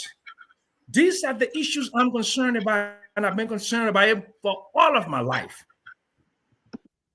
That's why I came on Spoon to talk about today. Now, what I just say something. I want to give a shout out. I just got a package from a good Spoon watcher, a good friend of mine. I know what's in it, so I just want to tell you, thank you, my dear friend out there. I just got the package, and it's something delicious. The doorbell just rang, so thank you, friend. I hope you're sharing that too. What you announcing that? Thank you very much, Uncle Sam. The desire to discuss the budget, we will be discussing the budget. It is important for us to do so. We just had the technical issue at the station. The LDC left because money captain tried to shut us down, so he took away LDC, and the generator issue. They are working on it. We want to say money captain can try all he can, but he will not, do what he intends to do. We are here today to discuss. No, can I say something? Because I wanted to talk about it. I think I want to disagree strongly with Uncle Sam. Everybody seems to want to interpret what a bread and butter issue is. Honesty can be a bread and butter issue. Credibility can be a bread and butter issue. This is the former president of Liberia we're talking about. And so he may not be concerned about whether we are requested it or not. I'm concerned about it. And if that's something he did, we also have to look at precedents. If he asked for 38 people and that was not the precedence for Ellen Jones to leave, then that was wrong for him to do that. And we also have to look into it seriously. I will hope that the security people will look into it seriously. Why is he requiring 38 persons? So we are all different individuals. We all have things that we gravitate towards that's important. We have to stop being the ones to say we know more about what Liberian people need. So I know what the bread and butter issue for Liberia. You don't know more than what the Liberian people. Some of the Liberian people want to know what's happening to George Weah and why he's requesting 38 people. It may not be important for you, but that does not mean it's not an important thing to discuss. So if there's evidence out there that he said that, and whoever is in charge or asking for it, then let's talk about it. Let's not hide that. Let's not cover it on the fact that, it's not a bread and butter issue. Bread and butter does not rest and pepper stew every day. Bread and butter issue, it starts from being credible in leadership. So we should talk about those things and not act as if to say those things didn't happen and make it seem like it's not important. Everything is important. And it's not like who are mongering or this one year you want to bring this and bring that. No, it's important for me. It may not be for you, but it is for me. You know what? The issue, my thing is that, Dualu, let's show this, right? And you say it is true. Let's show the letter. You find, I'll say, talking, screaming, maybe that's a design. Hear his folks out there say, don't get stamped on the chance. You got to talk over them. You got to, it will not work. Because when we speak the fact. You want me to come in quickly as my time? No, but you spoke already. I want to bring up the document. No, I wanted to say something to my brother Eduardo. I thought he misrepresented something. All right, go ahead. Yeah, I know, Eduardo, the EPS is Executive Protection Services, it's not President Protection Services. So if the EPA got 1 billion men in the EPA, it does not mean 1 billion men protecting the president. So the amount of people assigned to the president was 38. I'm not saying the EPS as an EPS agency got only 38 people across the whole world. I'm only saying those assigned to George Weah were 34. And EPS is executive, it's not President Protection Agency, executive. So EPA officers are assigned to different people, not just President Weah. So thank you. And again, let me end. President George Manuel Weah did not ever request for 38 something. Put your list up. Put your internal memo up. That's the request. Stand on. Put your internal memo up. So this is how we need to be careful. As a winner, we're not forcing. Just let's talk one at a time. Thank you. Let me put this thing up. So there we go. First of all, yes, the letter. This letter going back to the JPTT, the transitional team town. And, we can discuss on this. We're gonna bring this up. I want to put this list up. I want to ask folks. Thank God, I say it's in darkness. I don't like to do this, but I have to do this because we got to just make sure that folks that know what they know and sometimes it will be good that they just be quiet. If you zoom in on this list, just zoom in, knowing very well that it may not be clear for you, but please zoom in, take your time, you know. What a judge we are asked for 38. I want you to count. I really want you to count the number of names, the different positions. Can you just count and just let us know how many they are? Two of the individual were added dead off again. Okay? See where it coming from, Mr. Duado. Because as I say, I said the first page, I think I counted 26. Yeah, we'll put a second page up. But can you tell us who requesting, who making the request? Maybe I say thing that we kind of move on this thing. So from every day he might be a yes man. From Gila Old Pazak, Deputy Chief of Protective Services. So and it's from him, and it's going to Frederick F. Saka. Exactly. So guys, let me throw for once, and I said know very well what is happening here. Can we all just come back to understand the precedent requested for 38 EPS officer? So if I say come here to play game with all, we're not going to waste our time with do. Because we're not going to on this. I said let's talk wallet, but I say you're coming back. I wanted people to read this thing. I said, man, don't do this, man. Don't do this. Okay, I will not do it. I will not do it, my friend. Yeah. But today, not good to do it. I'm not your friend because you are not being fair with the Liberian people. I know you want to defend John Weah so badly. Oh no, I'm not fair.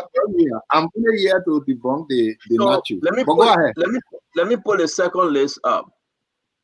All right, this is the last one. Where you see this is much better, right? This is much better. If you count them, you'll be counting 26 members. 2 were added, additional 2 were added, right? And I'm going to give you their name. I want Liberians to just pay attention. If you count everybody on this list, you see the name: Operative Outgoing First Lady, Operative Outgoing First Lady, Agent Driver First Lady. Because the CDC want us to do it, so let's show it. Because they can lie too much. Let's show it. Let's show it. What's the big deal if the president asks for 38? But it's not true. But I said, stop interrupting now. Let me set it up. We've been very patient. I beg you, I say, please. Everybody know I'm the most patient person here. So you're going to see this, and I said to the president, Dualu, come in and talk to us. Who going to make this kind of request? Don't want me again. If the request not from President George Manuel Weah. No, look, and Senator, I'm going to say this. The mere fact that my brother has to explain what EPA is, to me, tells me seditions do not reason with logic. I want to let that slide for a second and go ahead. Look, the list is out there. There was a recommendation, actually an instruction that came from the president's office, signed by President Weah himself with these requests. Look, President Weah is even asking for drivers and cooks. The last time Tabasco posted a video showing President Weah cooking in your kitchen, what the man go for, he said, Liberia was so safe, he requested everybody to get CCTV. Why President Weah can get CCTV and be passing around with physicians will volunteer to protect him. Koji, when said they will put almost 10 million men in the street to protect President Weah. Why Liberia be spending money on the man? 2 people enough to guard the former president. Liberia is very safe, according to President Weah himself. The request is they send a posted letter that I will request to read it verbatim. They won't draw one. You gotta send me that letter again because the one I posted is kind of different. Send me what you want me to post. Okay, I just so Glenny, let me come to you, Glenny. The list out there, the names out there, Glenny. Here we are. They are saying, look at the first one, Seward Bridge, right? His name is number 1. Seward Bridge. Director for Operation, Supervisor, Outgoing President, detail. What more sedition want us to show, Glenny? You go ahead, Dr. Richardson, all of them named there. Everybody named there.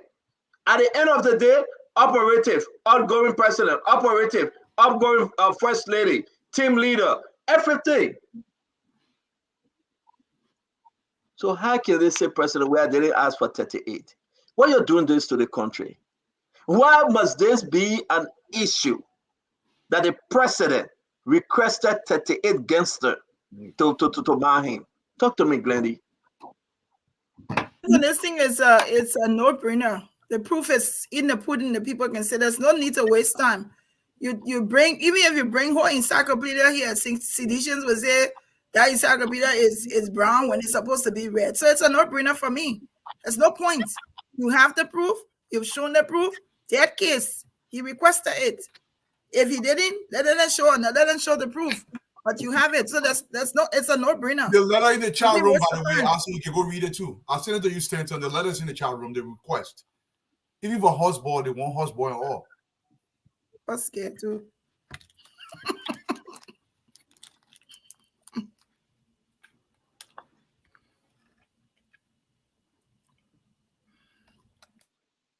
Yeah, but go ahead. Go ahead, Dr. Richardson. You wanted to speak on this. I think this is the letter you're talking about.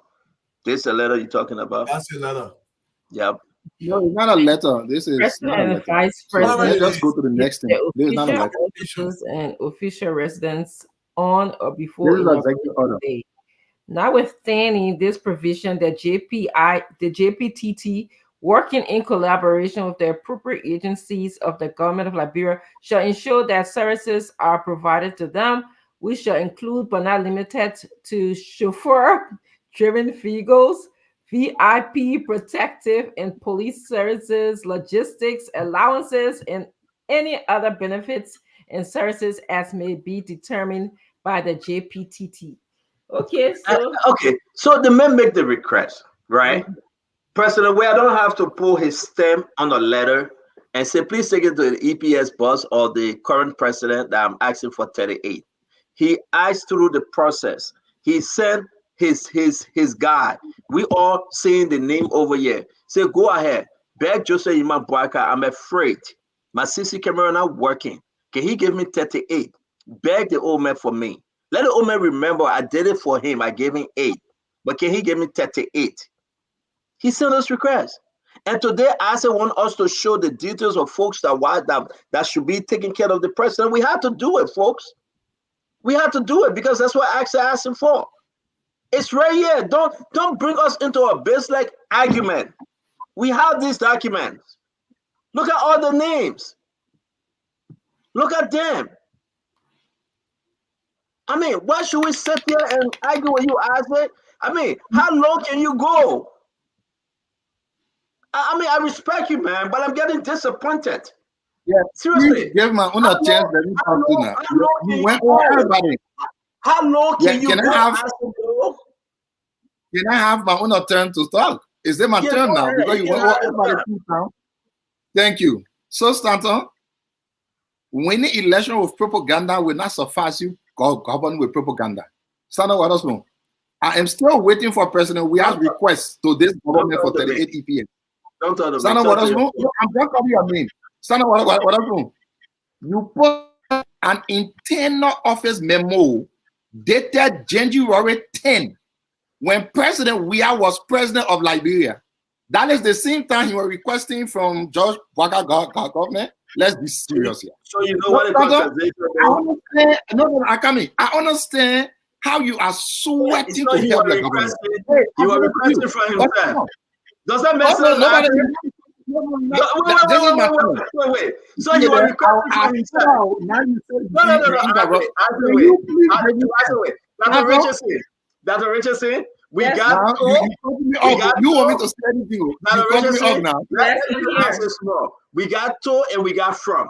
So it means that I said they can operate in CDC. The president was requesting from himself to himself. This is internal office memo. That's how it is always portion. That's how it is. This is the format of it. This is not a letter. I know that Registry is a teacher. She has taught how to write a letter. I don't think this is how anybody writes a letter. I don't believe so. And please, help your Liberian people. This is January 10. On January 10, George Weah was the president of Liberia. Let's go to the next issue. Please, don't do this to our people. You my man, you my friend, but this one Sorry. Allow your man. I say. All right. All right. I say answer the simple question, right? No, I'm not answering you. Let's go on, please. Yeah, but don't do the too much of talking because Uncle Sam want to go to the budget. And let's do Uncle Sam that favor. Let you go to the budget. I say, all right, thank God. Be very fair. You are telling Liberians tonight the president decided to write his own government. And he said the below listed names have been recommended for your personal and subsequent approval for the outgoing president and first lady security details. I say. Okay. I say. He is requesting security details for the outgoing first lady and the outgoing he was still president. So again, he was still president. I said, slow now. We want to help you here. We want to help you. No, again, you know, I'm the one helping you people. Because today, you're not getting there. No. I think I understand this is too hard for you. It's very simple at ABC, right? The man was making a request. Who is Pizak? Gillette Pizak. Who is he? I don't have to know. I'm only saying I'm waiting for the letter of request, President. We are made to. Who is Gillette Pizak? I don't have to know. I'm waiting for President. Who is Patrick Stakor? Can you send us the request of 38 EPS officers? We are made to. Maybe we need to send you back to a Bank of America to start working there. You are not a good propagandist. You are not a good politician. You are not a good source of PR for anybody. So you know, I swear the president took you from finance and send you to a minister of football. I mean, that's what we are saying. Mr. Jackson. Before Mr. Jackson speaks about the budget, I wanted to say something that he said earlier about the budget. Mr. Jackson, I want to agree with you in terms of the allotment for agriculture. I would have loved to have seen a higher allotment. In fact, when you look at the budget, I think that agriculture gets the lowest in terms of percentage amount of money. But I disagree with you when you talk about this government having increase in developmental index compared to, like you said, look at Ghana, look at Sweden. When you look at the preface of the budget, as I'm looking at it, I believe this was written by the Minister of Kamara. It talks about a decline in all of these major growth areas. There was decline. There was increase and then decline. And I wonder what would have happened if the previous government had stayed in place. Were there going to be a decrease again or an increase? So it looks to me that this budget is suggesting to us that Liberia was heading towards trouble. And right now, it is not out of trouble. It is still at a place where things needs to happen. It's not happening fast enough, and it won't happen fast enough. Liberia is not born with a silver spoon in her mouth. So we need some kind of stability. And before we start to, I think the analogy was used yesterday, we're taking off on an airplane, but you have to get to a certain elevation before you get stable. So I believe that Liberia is making some steps forward, but I'm going to read this to you. I'm going to actually read this to you. But you're asking me a question, right? Yeah, we just wanted people to do that. I wasn't asking a question. I was just making a comment. That's what I'm saying. But let me respond. Uncle Sam, wait 1 minute. We are now moving towards the budget. Oh, okay. Okay, I beg you guys. I just want everybody to have the time. Let it have the 1 minute as to you have read the budget, have your 1 minute now, and say what you think, and then we'll come back to interact as to what we think about this budget. We cannot go into this budget holistically because we just received the budget. It's over 500 pages. We cannot go into this budget in the way we want to if we want to discuss education, healthcare, and other aspect of the budget. So just give you a general overview, your takeaway for now, because we'll be bringing in the finance minister, we'll be bringing in lawmakers that we all can dig into this budget. I have a lot of takeaway. Okay, so Dr. Richardson, You have your 1 minute. Speak to the budget. We'll go to Glennie. Asido, Asiva, thank you for joining us, and we'll keep Uncle Sam for last. Then from there, we will interact with questions. So as I'm looking at, the preface to the budget, again, that was probably written by someone in the Ministry of Finance, it says that growth declined modestly by 0.2 percentage point in 2022. And growth is expected to decline 4.6% in 2023. And my take on the whole budget is that Liberia was okay, and then we started to go down. And who knows what would have happened if we have gotten a worse government? We would have gone down further. So it almost seems like we need to get stabilized and start climbing up again. And that's my point I have to make. Thank you very much. What's your takeaway, Glennie?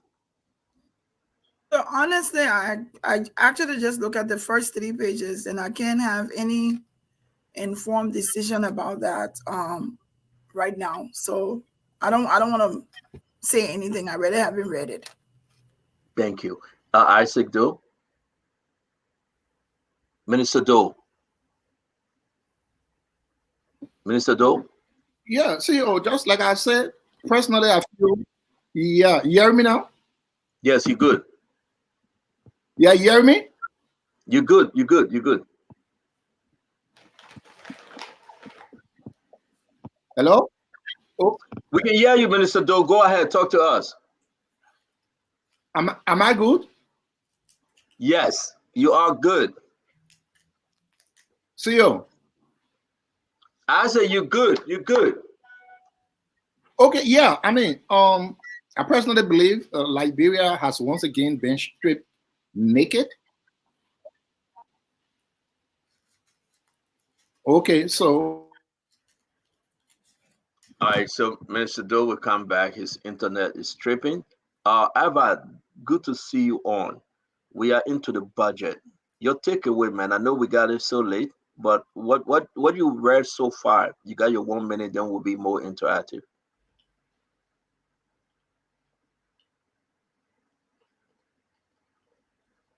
Ava, always unmute yourself, though.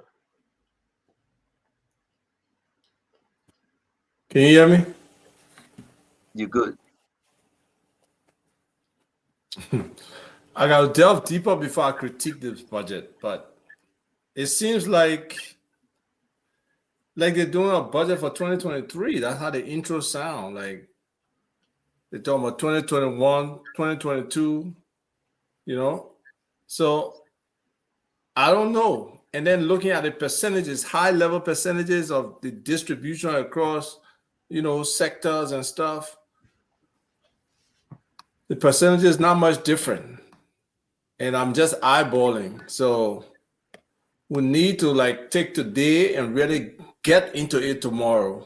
But if you want to follow comments people have made, very few people are impressed. And if those allocations to critical places where we can expect change, like agriculture, like infrastructure, like education, then I don't know that much will change over this year.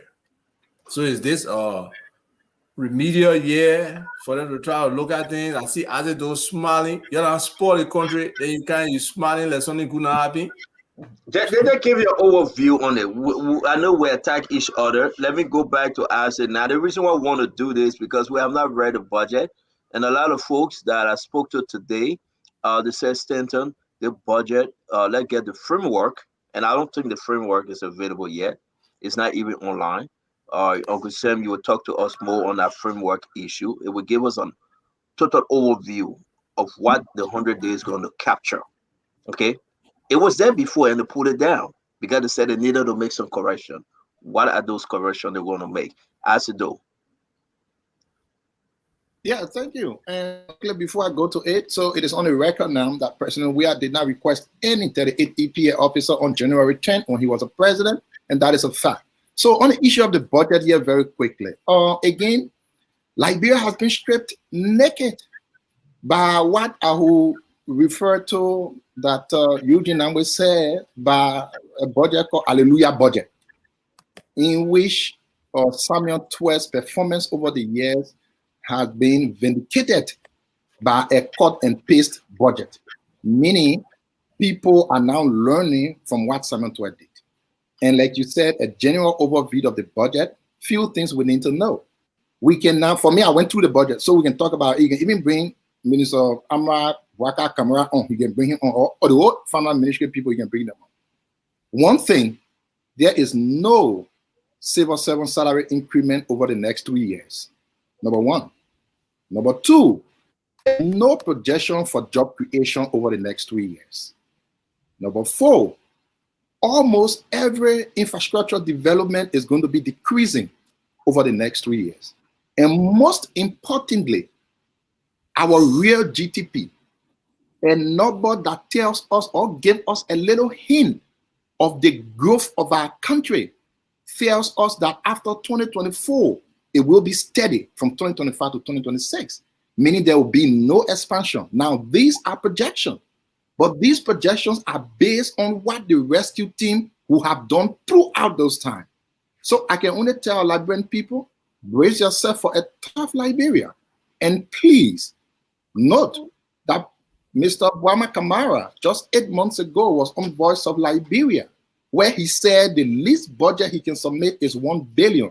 And let me tell you, 3 years from now, Mr. Bwama will not be able to submit $1 billion as per the budget he submitted. The highest he will be able to submit will be $770 million, way below the ad term of Samuel Twelve's 2023 budget, which was $790 million. This is the reality of governance. Our people were food, agriculture, just less than 1% for a person who takes himself to be some agriculture man. It is a disgrace. Education, no increment. The only increment in education is the more people you are appointing. You come to security, no increment. You go to agencies that should be fighting corruption, the FIA, the GAC, decrease. And now you are bringing back gas slip and you are bringing back scratch card. It is an embarrassment. I'm sorry to say, you can defend for all you want. You don't see what is ahead of Liberia some 3 years from now. And let me quickly end to say, they have already spent about 80 to 90 million of that budget by the two-term margin. Look at where Liberia is today. About almost 90 million has been expended so far as of today. You have almost every price is increasing. If this does not give you an idea of where Liberia is going some 3 years from now, you are in for a doomsday. Thank you, Isaac. Mr. Jackson, your overview so far, Mr. Jackson. Yeah, okay, so basically, I mean, if you read the preface in the introduction to this thing, it will contradict what my very learned friend, Dr. Francine, said. Francine, the preface is telling you that the economy expanded by 4.8% in 2022, okay? And there will be a 0.02% decline, so only to 4.6%. That's not a distressed economy. I mean, a 4.8% and a drop to 4.6%, that's not distress. That's a marginal decrease. So no economist on this planet will tell you that it's a distress. And no one is going to tell you that the trajectory presented in this preface is the distressing economy. As a matter of fact, the preface in Bwama Kamara's introduction tells you it vindicates Samuel Twelve, because these are the years that Samuel Twelve presided over the economy. And like my friend Ava Tuba said, I don't know what was the rationale, the logic for Bwama Kamara even dwelling disproportionately on previous years. I would have thought he would have given us an idea what he would do to stimulate growth, to go beyond the 4 or 5% growth rate that was being achieved by the previous administration. So, in fact, if you look at the preface and introduction, he was making excuses on behalf of the CDC government in terms of why there were some fiscal imbalance due to some issues with the IDA. Why do you go back to the previous administration. The only reason why you want to go back to the previous administration, if you have some legitimate issues in terms of what would obstruct you significantly. He could have talked about the structural challenges, for example. Okay, the structural challenges in the economy. He could have talked about that. But this is a cut and paste budget that does not approximate to me what a rescue team or what a rescue budget looks like. Because 7.8% fiscal space, which is the difference between expenditure and revenue, is only 51.89%. That's nothing. In the previous budget, it was over 100 million. Agriculture, like you said, less than 1%. Mr. Jackson. Yeah. Mr. Jackson, Uncle Sam, I agreed with you in terms of the amount of money that they should have allotted to agriculture.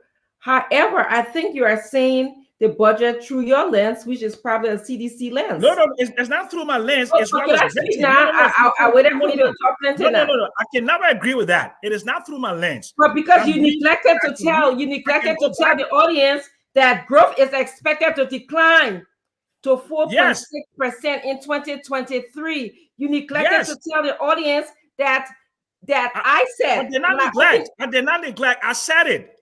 The first sentence in the preface. Sam, I think you said it would grow. Yes, you said it's expected to grow, not Liberia's decline. economy expanded to 4.8% in 2022, despite widespread global issues. But right? after you spoke about the growth decline, but listen, let me finish.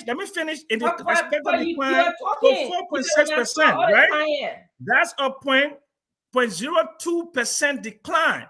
That is marginal. It is not significant a decline in growth. That's not even considered a decline in growth because it's not significant. It's immaterial. Exactly. But you know what I said? I said if another government or if CDC, and that's when I was opening up, if CDC government was going to be elected, Liberia was probably go on a further decline. That's what I said when I opened up my sentence. You cannot say that. You have no empirical evidence to say that. No, you cannot. You can. Well, I'm gonna say let her finish. Let her end her statement. Okay, go ahead. Okay, that's exactly what I said. I said you are saying there was a modest decline. I agree. Not what I'm saying. What the preface says. Okay, it says there was a modest decline. And I asked the question. I begged to ask the question: what would have happened to Liberia had we continued on the pathway, on a CDC pathway? That is exactly what I said. But what you neglected to tell the Liberian people that in this budget, Wema Kamara wrote growth is expected to decline to 4.6% in 2023. That is in the past. Let me finish talking. And he's not backing up Tua's budget over here to me. He said there are things that are happening in the world that we all know, like the Ukraine war, the high global inflation. Those are the things that are affecting the increase in prices in the country. Those are the things that are affecting his budget. And Can I speak now respectfully? No, I'm not. But when I should finish. Okay, no, finish. Go ahead. But you finished before. Yeah, so I was speaking. You said, and you misunderstood the preface. Okay, with no respect. Okay, you are a psychologist, and I respect you. I'm an economist. I'm a financial person. I said to you, the first sentence in the preface talked about the growth in 2022, and there was going to be a decline to 2023 by just 0.02%. I'm saying that is not material. And I'm also saying— I'm telling you, it is material because I begged to ask the question, had we still had a CDC government, how would our budget look like in the country? There was going to be a decline. That's what you can't say that because there is no empirical evidence in which to make that decision. You can say that there was going to be an increase. No. I never said that. I'm not a magician. I'm an economist. Let me finish. I'm not a magician. I'm an economist. There is no empirical. Let me finish. Economists can see the budget through his or her lens. Let me finish. You're trying to see the budget through your CDC lens. Please let me finish. But Uncle Sam. But you're not letting me finish. You gotta let me finish. No, because you're trying to be personal with me. That's because why you you're not finished if you're trying to be personal. No. We're seeing a budget. Let's stick with a budget. You are economist. What lens are you seeing this budget in? What lens are you seeing this budget in? I'm So saying Sam, as an economist, Sam, but I'm not making any projection. Let me finish. I'm not making any projection.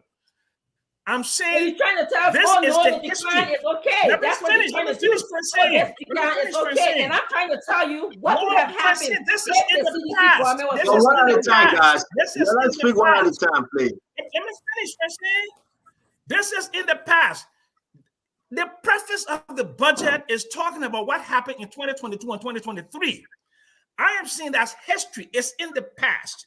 What the budget should be concentrating on is what is going to happen in the future based upon the rescue train and not what has happened in the past. So Okay, let me finish. Everybody have the 1 minute 30 seconds. Let everybody have the 1 minute 30 seconds, please.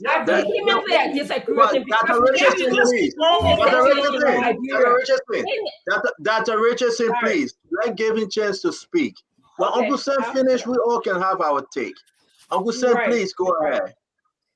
Yeah. Oh, I don't know what was in the head of Mr. Boma Kamara to put in the preface what happened in the past without telling us how it will impact the future. That's why you talk about history in the budget. You can say because of these factors that they did, we are not going to achieve the growth rate that we're supposed to achieve. But he's projecting a positive growth rate based upon events of the past. In the preface, right there. What Francine and others should be more concerned about is the implications of a budget with such a narrow fiscal space of only 51.89 million, and also the figure is 7.8% of expenditure. That's a fiscal cliff. The budget is on a fiscal cliff. That's what Francine and others need to understand. This is not an ambitious budget. This is not a rescue budget. This is not a growth budget. But this budget restrains economic growth and development. That's what it thank does. you. Hold on, Dr. Richardson. Dr. Richardson, hold on, please. Uncle Sam, thank you, guys. Let's remain with a minute 30 seconds. We have many. Everybody want to take a piece of this part, please. Dr. Richardson, you got your minute 30 seconds, man.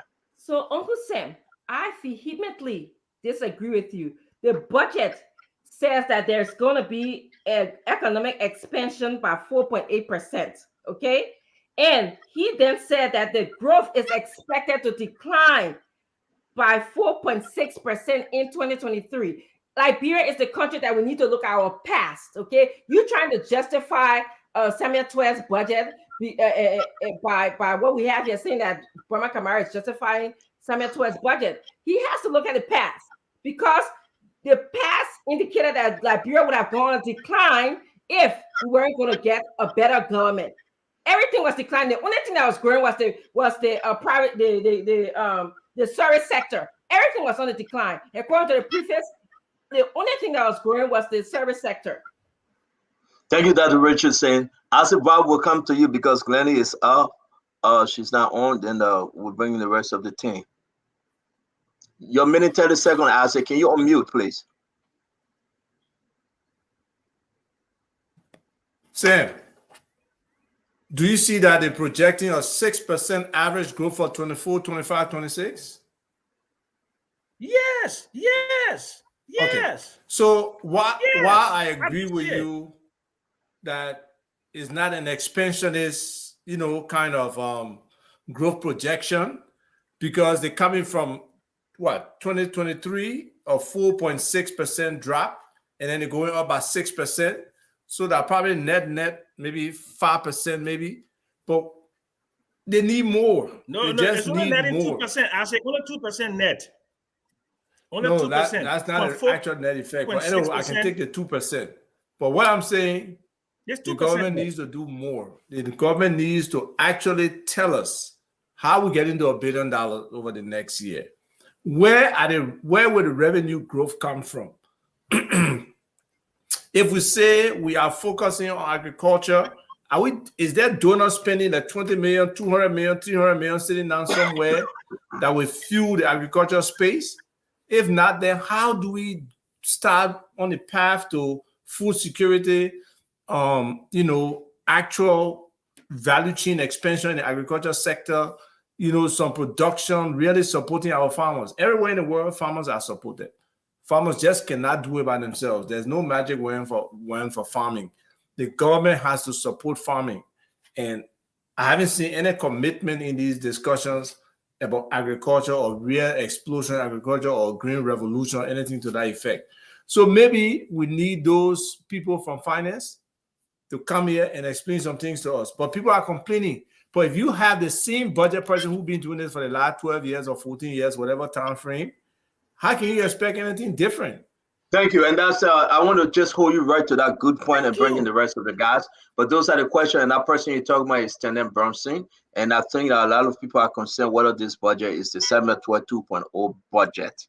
What in it make a 712 2.0 budget? We're going to hear from everyone. Then we're going to try to ask ourselves some of those hard questions.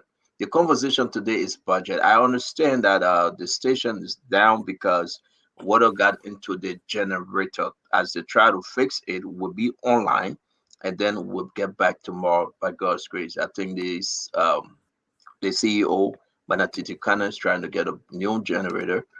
Then we'll be back on with all our 3 radio stations. Jackie, let's bring you in. Let's bring you in because this budget getting interesting. Lawmakers are going over it. Accountants, CPA, everybody else digging into this budget. Most of them that I have spoken to, Jackie, they said the budget is not promising. What say you? Thank you, and Stanton, and hello to everybody, all the Liberians out there watching. Actually, a budget, depending on how you look at it, tells, how your perception or the way you interpret it can make a difference. But I think with the new government coming in, it's the only right thing to do at this time is to take a conservative approach. I'm not part of the crafter of the budget. This is just my personal opinion. The crafters of the budget will at some point, like you say, Deputy Minister Tanya Bronson, and the minister may come on the show at some point to explain what went into their thought pattern as they were crafting this new budget for this new government.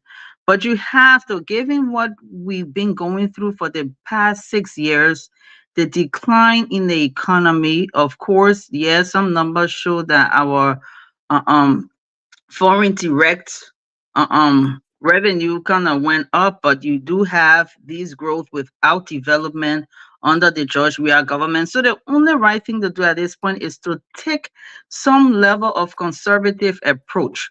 We also have our debt ceiling that went up. Is right now is at $2 billion.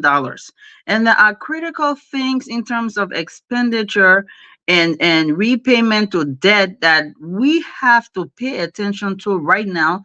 That's taken away from the PSRP, the Public Sector Investment Plan, and other priority areas that the government should be investing in this year.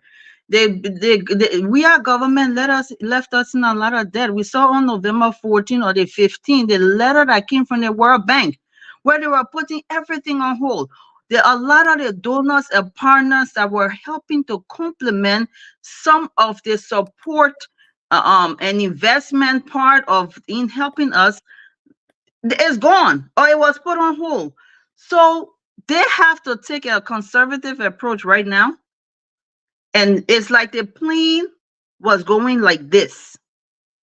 So now with us doing a budget, you have to take the plane from the nosedive, bring it up, and then at some point you stabilize. And then now when you get everything in perspective, because the government is only 2 months old, yeah, we had to do the budget, but then now we can look at in the future based on the new realities that are coming in and then make the necessary adjustment in the future.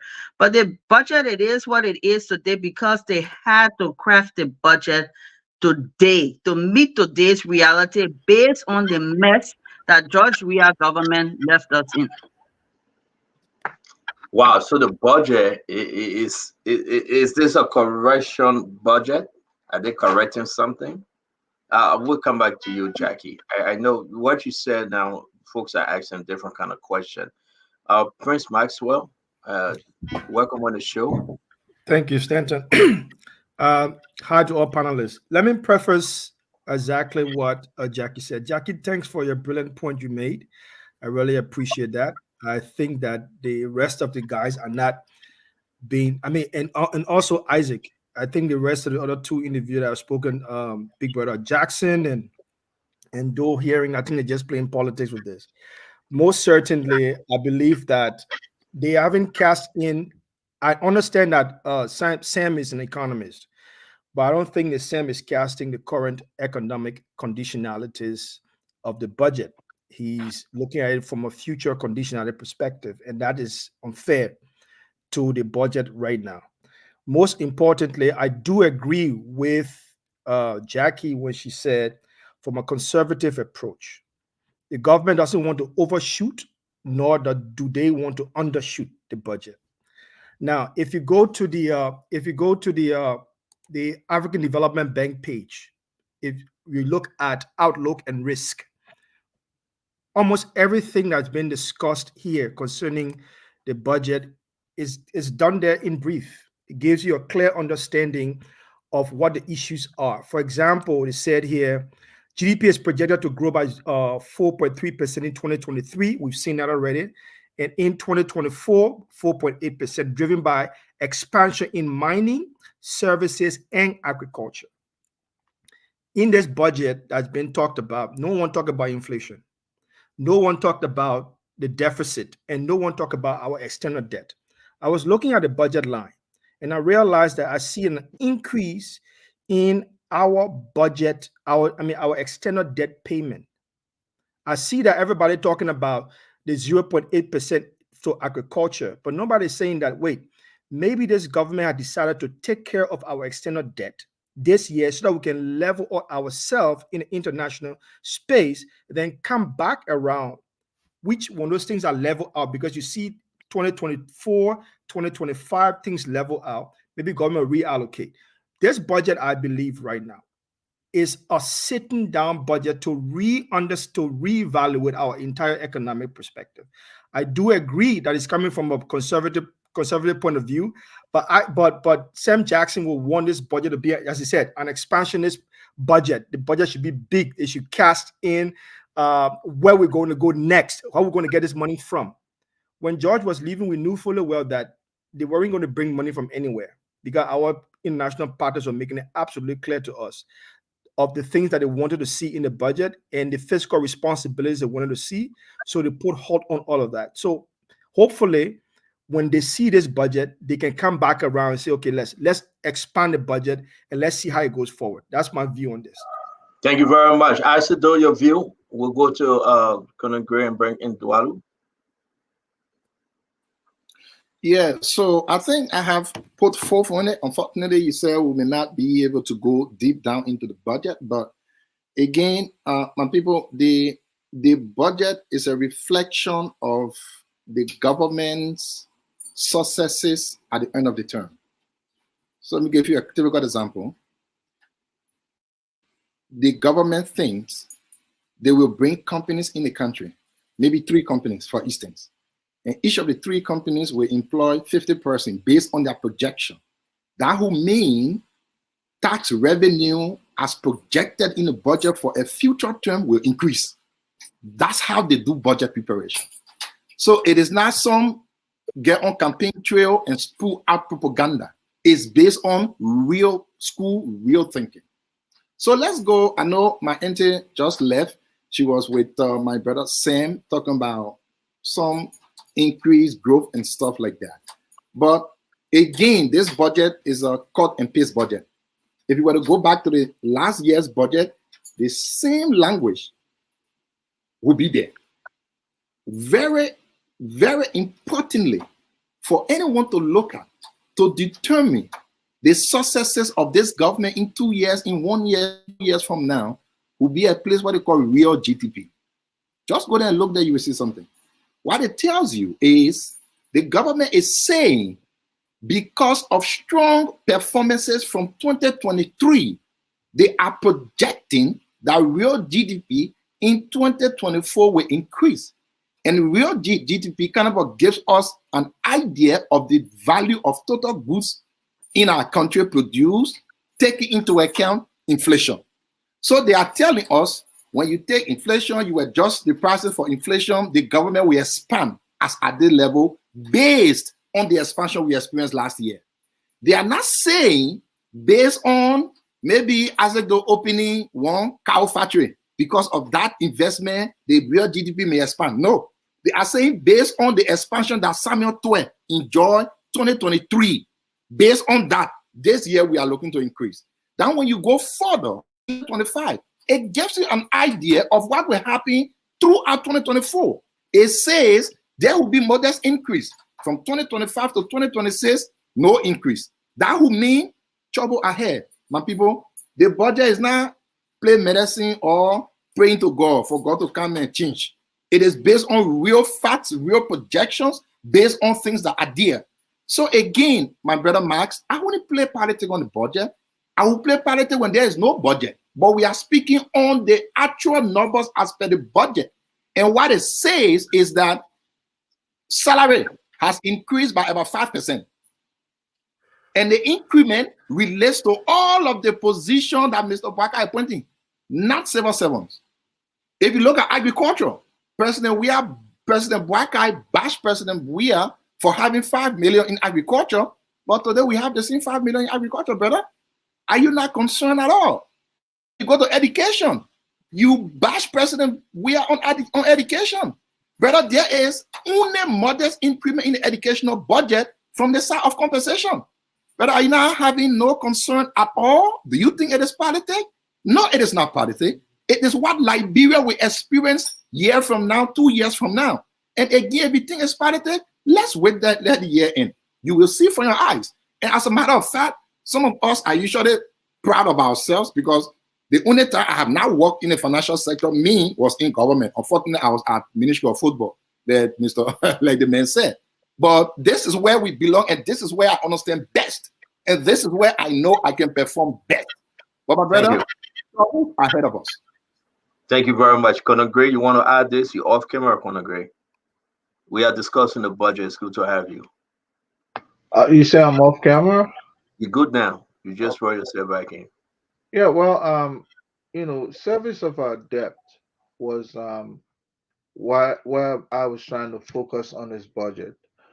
It seems as though, just in 6 years, we inherited a debt from the CDC regime, almost the same level as Madam Salif's 12 years.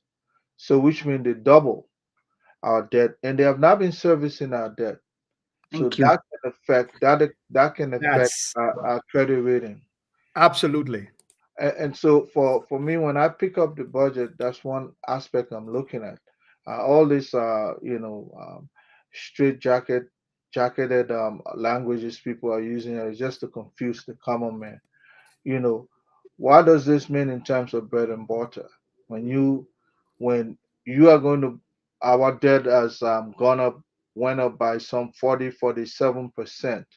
Now, what are you telling me? You have not been paying on that. What's our credit rating right now? If we're going to this one, that's why we're accessing one partner in terms of requesting for credit, the World Bank. Now, if you only your credit worthiness is it only lies with one bank, I can tell you that your credit is poor. And who damaged our credit? After we came back from HIPIC, we came back from cancellation of our debt and so on and so forth. Who damaged our credit? That's why I'm looking at all the Tabata, Isaac Do, and others are talking here. They just, you always talk about campaign. Yes, we're not in campaign mode, but the budget demonstrate that using the same fiscal officer, which is Tene Bromson. I think we had a discussion here last year or so. And then you're talking about cut and paste. Yeah, because you're using the same individual. So she has run a course. We advocated last December or so that we should change her because she's not the only person that's supposed to be in our corridor. I mean, yes, we want to be able to maintain certain people in government, but if somebody is not doing a good job, let's talk about it. I don't have much. I've not produced the budget to the extent where I'll be able to come up with some figures, but I think if there's a growth language embedded in there, 2%, 2% growth is better than nothing. That we were growing backwards. But if this new government is talking about growth in the upward trajectory, that that that sounds positive to me. I'll leave all the Tabata talk with the London School of Economics guy, and then leave the rest with other individuals who like Isaac them, who and just watch you Do you guys have to talk. insult me? Do you have to insult me? Do you have Oh, to you take that insult as an me? insult? I don't think that's an insult. I don't think that's an insult. Sir. That's okay, guys. Guys, we gotta But move listen, on. I'm not Thank you talking for to the you, credit. Prince. I'm not No, talking no, to no, you, no, Prince. no, I'm no, not guys. talking to I you, beg Prince. you. Is that an insult? No. Colonel Gray, Talking to Prince you. Maxwell. Let's let it go. We gotta move on. He's saying he will leave. He will leave the conversation with you. You from LSE. But if you take it as an insult, Yes, sir, then my brother. we take it back. He Mr. said he will Dwalu. leave the Tabata. He said he will leave the No, Tabata. He said he will leave the Tabata, Tabata. That's what he said. Mr. Jackson, Mr. He said Jackson, he said the Tabata is our Tabata. And Tabata is our slang. I know what Okay. Tabata means. Okay, that's Yeah, it. that's his Mr. It's not a okay. Once the slang. people got Hey, no it's not a Mr. slang. argument, Dwalu, It's a Mr. Dwalu, it's a let's go. pejorative That's term. enough, It's a Uncle Sam. pejorative Let's term. move on now. Yeah, that's Jackson, it's you okay. got that It's okay. not Uncle long ago. Sam, he just took it back. Forgot Let's that move on, part. please. Mr. Dwalu, let's go ahead. Thank you so much. Thanks for a little feedback. Look, guys, for me, I'm a pragmatist. I look at the budget today. I'm not satisfied to it. I'm not going to go into detail. And Lauren, I want to tell you something else here. When I can speak real colo to you. When they're telling your GDP, gross domestic product, they're giving all your BB English, they must start confusing our people. I don't let that thing they said. Look, if anybody tells you that Liberia GDP is increasing by 2%, 4%, that's a complete lie. Let me explain what they call GDP. Yeah, there's a man can understand me. All the thing when in Liberia, because I don't what we get. All the thing we do, they say it went up. How can it go up when the prices in the country is increasing? I don't believe our GDP is going up anywhere. Okay, that gross domestic product is a consolidation entirety of everything we produced over that year. But I will say this to Liberian people: look, we got to stop this and be very pragmatic about how we change the conditions in the country. We will continue to bring this budget that is always top heavy, and we give most of the money away, and we do nothing in the country. Nothing is being done. Look, anybody can go. Look, I'm giving recommendation. I wrote a paper out there called "How to Get Our Budget from 500 million to over 10 billion." I mean, over 2 billion in 10 years. Anybody can Google the paper. These are recommendations. You can take those recommendations and employ them. We must be pragmatic about Liberia if we are going to change. Every country that are developed, they employ 2-3 basic things in that society. Something Liberia has refused to do. 3, and I will name them here for you. Number 1. They were very pragmatic about the solutions to the country. Why should anybody make more than $3,000 in Liberia when the average person lives on $600 per year? It baffles the mind. I don't know why. If you want to work in government, that's the maximum they should pay you in that country. I don't care if you went to Harvard, if you went to school in heaven. That's number 1. Be pragmatic about the solutions. Number 2, you have to be constitutionally brutal about law enforcement. In fact, I wrote another paper called Liberia Demands Constitutional Ferocity. Google the paper. Check it out. Number 3, you have to find your best and brightest to enforce your policy decisions. Are we doing those 3 things? Mr. President, I'm going to say this to you. We cannot get solutions in Liberia if the lion's share of the national budget goes towards paying salary. This is not how it works, Mr. President. Look, I'm not going to wait for the legislature. If I were even president of work position, I would pass an executive order. You can leave government today if you want to. You are not going to make more than $2,000. Because until we get this right, let's put nothing less than 30% towards agriculture, nothing less than 20% towards education, and truly change this country. But all the other things you're talking, we're paying foreign debt, we're doing it ain't going to do nothing for all. Nothing is going to be done. I hate the budget. It doesn't make sense. So let me interrupt. If we're going to listen, just call somebody name. Don't talk past them. If you want to ask them your question, ask them your question. They answer. We move on within your 1 minute 30 seconds. If you want to make a statement, go ahead and make a statement. But we got to get involved right now because a lot of folks, they want to ask each other questions. So let's just get to it. I'm going to ask you my question, Dwalu. from what I said? Are you impressed with what you have seen? No, Budget? absolutely not. I'm discouraged. Actually, I'm angry. Okay. Thank you. So let's go back now to Dr. Richardson. You can ask anyone your question or you make your statement, and we'll go to Uncle Sam, Asiva, Jackie, Prince Maxwell, Asido, and Conor Gray. So my statement is about the state of Liberia right now. I believe that many people expected that Liberia come out with a silver spoon in her mouth, that we have walk on the streets of gold, and the budget was going to be just robust. Yes, I said, there should be no civil servant increase in pay. This is the budget that we inherited. Yes, there should be no job development in terms of government, private sector. Yes, not government. Okay, that yes, no expansion in government, and I believe that's how it should be for now, because we are just coming from a nose dip, and we don't know how much further we could have dived down had we not had a change in the government. So I believe we are uplifting slowly, and in order to uplift, unlike what somebody said, we are just focusing on the past. We have to see the SH honey, sugar, honey, and tea that we came from in order to move forward. It was bad. If you look at this budget, we came from a very, very bad place. The only saving grace we had, I believe, was in the service sector, and that began to fall as well. So now, I rather have a conservative budget that focus on, let's look at the past, let's tell the people where we are, and then move on to a growth-oriented budget. Liberia is not going to be better until we all kind of put on some kind of austerity jacket. It's going to be tough. It's going to be tough, Liberians. So let me do. Anybody have question for Dr. Richardson before we go to Uncle Sam? Go ahead, Mr. Duadu. Look, not so much a question, but I want to say this. Not to Dr. Francine. I want to respond to a comment very briefly. Look, $2,000 was it based on production? Look, most companies that produce, they sell Mr. Jackson. You told us that you can get the electricity penetration 40%. If you get it to 40%, we'll give you extra money. Base the income on production. You can't just take a paycheck in the third world country without producing. The Rwandans did this. The Israelis have done this. The Singaporeans have done this. But we did the Rome Mabes out there. We refuse to do this. The country will not change with salary payment. Thank you. Thank you, Uncle Sam. You maybe if I hear you right, we're coming to you. You bringing this and saying maybe it's Summit 2.0. Are you changing your position now? It is. It's your time. I'm not changing my position. It is a Summit 2.0 budget. I spoke to Twitter today, and he basically we had a conversation, and he said it's a 2.0. You spoke to Summit today about the budget. I mean, not even minor adjustments. You spoke to Summit on this budget. I spoke to him. I spoke to him today. I sent it to him. We had a good conversation on it, and we laughed about it.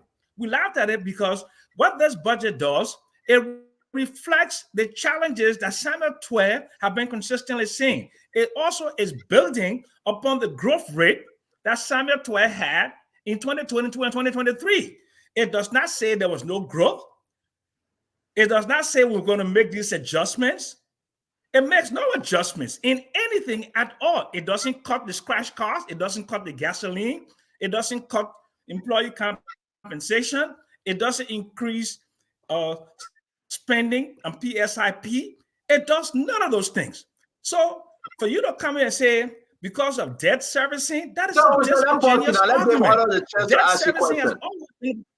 Uncle Sam, I want people to ask you said 1 minute and 30 seconds in. Yeah, but can we ask you a question, Uncle Sam?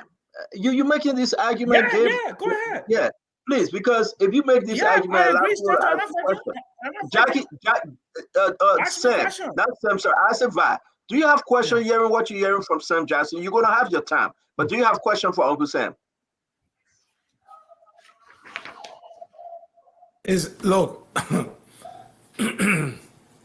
Sam, we got to be real. You can be critical, everything you want, but ask me a question. Don't make a statement. Ask me a question. Okay. Ask me a question. What do you expect this budget number to be?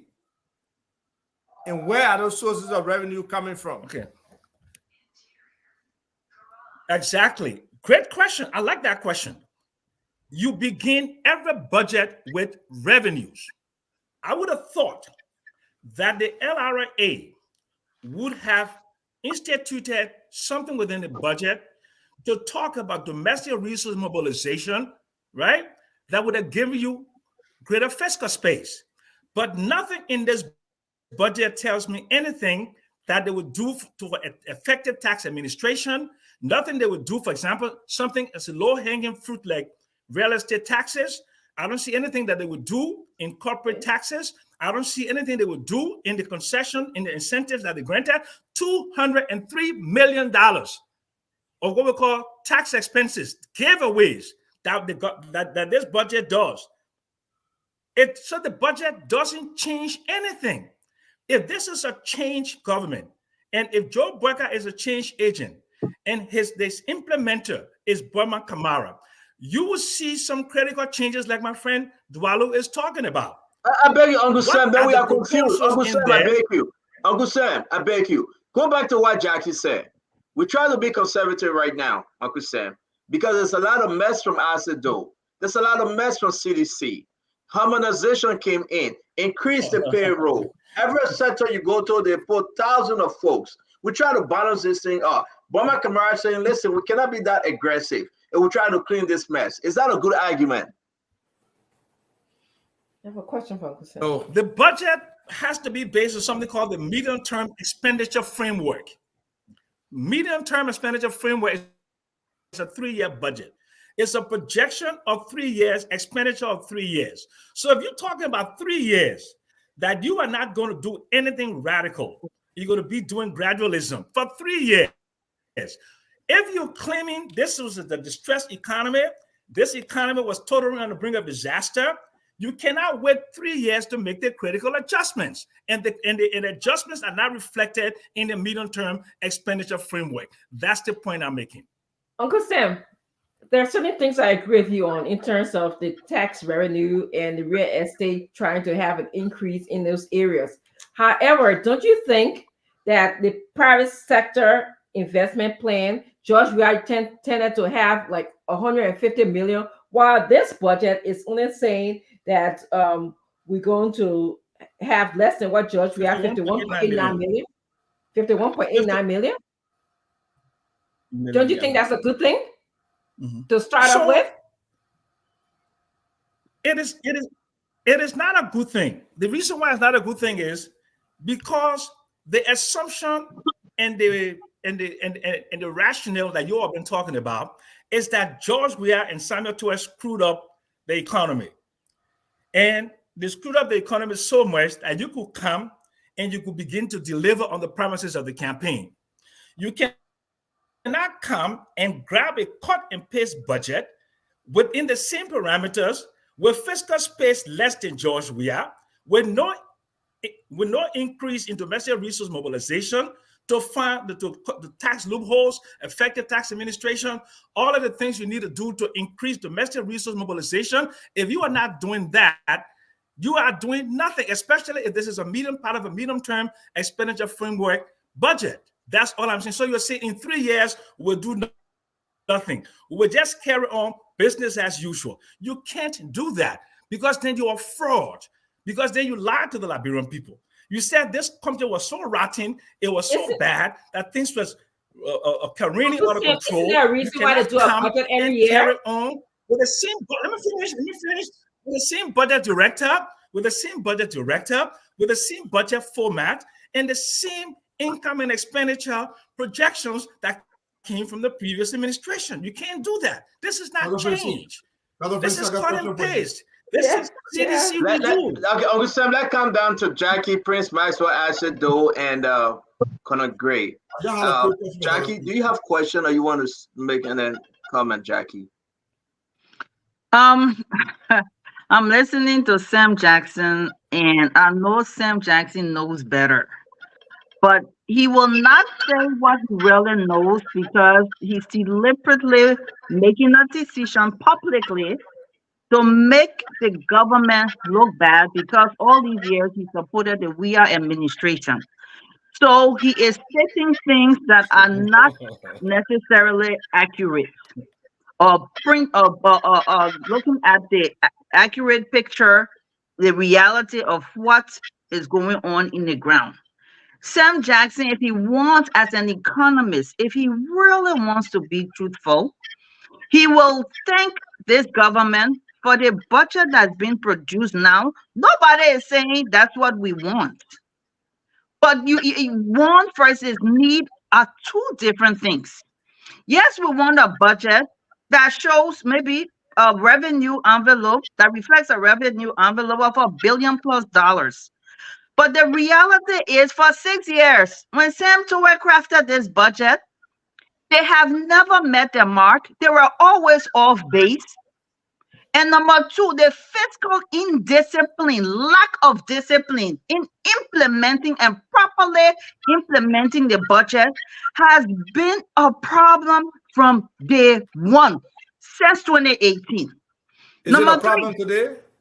Number three, the revenue envelope from LRA. We know that this government inherited a terrible problem because the system that was put in place by the Unity Party-led government at LRA, the We Are Government undid almost everything. The leakages, the revenue leakages that exist in the LRA, oh my God, Sam Jackson, you know you will put your hair on your head right now and you will start crying for Liberia. So what do you do as a financial analyst, a person running the management team, running the Ministry of Finance? They have to take that conservative approach, because right now they're still uncovering all the mess. And I use the word mess because there's no better way to describe what happened for the past 6 years. A huge mess at LRA. All the leakages, where are the money, the revenue that was raised, that came in both from international people, the foreign revenue, and the domestic revenue? We know very well that a lot of that money did not go in the government coffers. We know that. So we have to take our time, put system back in place. The LRA has to go back to 2017 and look at that system that was there, that was undone and removed for the last 6 years because this government, We Are Government, did not want transparency. We have to put that system back in place. And when we put it back in place, then the real revenue that's out there, we will begin to capture that revenue. And as we capture that revenue, the government can now make the necessary adjustment midway and going forward as we put the system in place that will begin to capture a revenue. Sam Jackson knows very well that in order for you to do a budget, you have to look at the revenue envelope. And look at it realistically, not because you want to be boastful like what the former finance minister did. He would just come on and blow smoke in people's faces and say, we got an $800 million budget that forecast, revenue forecast, when he knows very well, yeah, they probably did. But the actual revenue was not going into government covers to cover the debt that has risen to $2+ billion and God knows what else. So again, I will say, this is the picture. The plane was going like this on November 14. On January 22nd, when the new team came in, the plane, instead of it hitting the ocean to go down, the nose kind of lifted a little bit. But budget shows the picture of what a country is also be going through, although it's a forecast. So Jackie, we are lifting the nose up. Can I ask Jackie a couple of questions? Jackie, I beg you. Let's ask you some question now. Let's ask you some question, Jackie. How about you coming? Let me ask my one question. How about you coming? Jackie, I know you go into the they don't play book. They play here. No, not that. I know that where you're going. But let's just agree with you for a second, Jackie. I got a question. Are you saying that the budget is just a CPR budget, just to bring the country back to life? We're on life support. Oh my God. We have oxygen to our noses on November 14. And we were dying as an economy and as a country. And if you go through, if you go, I know we have not dug into the let me project. finish. Let me finish answer my question. What I was saying. We gotta move on, Jackie. No, but then allow me. Ask me a question. You already answered my question. No, I did not finish answering the question. So allow me to you're disturbing me. So let me finish. If you go to vendors from store to store, whether it's foreign vendor or Liberian vendor, they all were saying the same thing. They all were saying, I mean, when I was driving around places like Randall Street, on a day, like hot day, like 2 o'clock in the middle of the day, stores were closed. Business was bad in Liberia. And we want to complain about this budget right now? Oh, no. We were I don't like, think you're gonna take it as complaint. I think we asking question. That's why we are here. Sorry that they're still working on the generator. Will be on in Liberia. People will hear us. But this is Burma Kamara, former finance minister, and that's my friend. He always come on spoon. Okay, we know Burma Kamara, but we got to talk this holistically. Is this an aggressive budget? Is it a revenue generating budget? With the budget, answer the people question. Will this budget build a 100-day deliverables? Will this budget bring us up to speed? Where are the cuts in the budget to talk about reform? Where are the cuts? Where are the hard pinch situation that we can feed in this budget and say, yes, my Papa JNB, he's up, he's moving. So I'm not asking you though. Let me go to the other people that have been quiet, Jackie. Let me answer you now. Jackie. No, I'm just saying something. I'm not asking you for an answer, Mama. Jackie. I can answer something. Jackie. Yes, sir. Isaac. Do you think LRA today has an understanding of all the tax waivers and exemptions over the last 2-3 years? Well, LRA, the head of LRA just started on March 1st. It's going to take some time for them to look at everything holistically and in details as to what's been going on over the past 6 years. So, no. All right. Thank you very much. We'll go to Prince Maxwell. No. Paul, stand on. Yes, because sir. If there are 300 million sitting down in exemptions and tax waivers, they could at least look at it and say we can get 40% from here. Not 50%, about 45%. From the tax exemptions? Yes. You can tax on some of those, you got to cut off some of the waivers and exemptions that waste of money without getting anything, right? The other thing is real estate. It being a 5 million flat number for I don't know how many years. And we know there's significant real estate just in Montserrat County alone that's not being taxed. On the LRA executive director or director general desk, there's a big computer where you can use Google Earth and see all over Barovia, all the different buildings and stuff. Have your people made an effort to try to match taxes with residences and businesses too? Because I believe income and profits are really depreciated. I said, though, don't be smiling because the same thing was happening on your government. I just don't want to make that comparison. So, Jackie, I don't think a fine microscope has been taken to the revenue and face of this budget, because that's what drives the budget, like you said. And it's you have to try to find more to say we're shifting from this corrupt kind of, budgeting.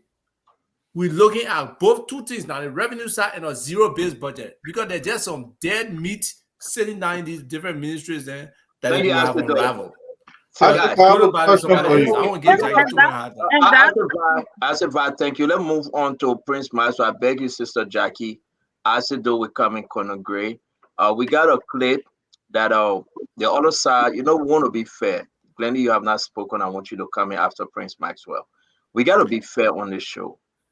The other side is CDC right now. Can every one of us agree? They are the immediate past. So therefore, they are also setting in the argument. I have my brother Burma Kamara on the show. He makes some statement on other network. And we got to play this. Then I will ask every one of you to see whether it was just politics. Because you talk about building this budget to $1 billion, nothing less than $1 billion. So maybe we can have that argument. Why is it nothing less than $1 billion compared to what we are seeing today? The other argument is that who made Tenant Bronsky? We can come back around that. The 1 billion. No. I'm going to hear you speaking. I'm just setting this up. I'm going to put it in the chat room, listen to it, and then you can make your fair argument. So, Prince Maxwell, your take? Isaac made a very good point. Isaac Va made a very good point. He said income and profit depreciation. Isaac, I agree with you. Over the past years, Liberia has had significant decrease in income and profit maximization. We know that. If we are having that, if we are theorizing that, then it obviously means that instead of having a local economic expansion, we would have been having a local economic depreciation, right? It will be collapsing into itself. There will not be expansion. So it's clear. And then we'll talk about it. And then Sam Jackson spoke about revenue mobilization, domestic revenue mobilization. At the end of the day, we know fully well in Liberia that to raise revenue based on the way in which we raise the revenue can be difficult, especially, as you said correctly, looking at the real estate taxes and everywhere else.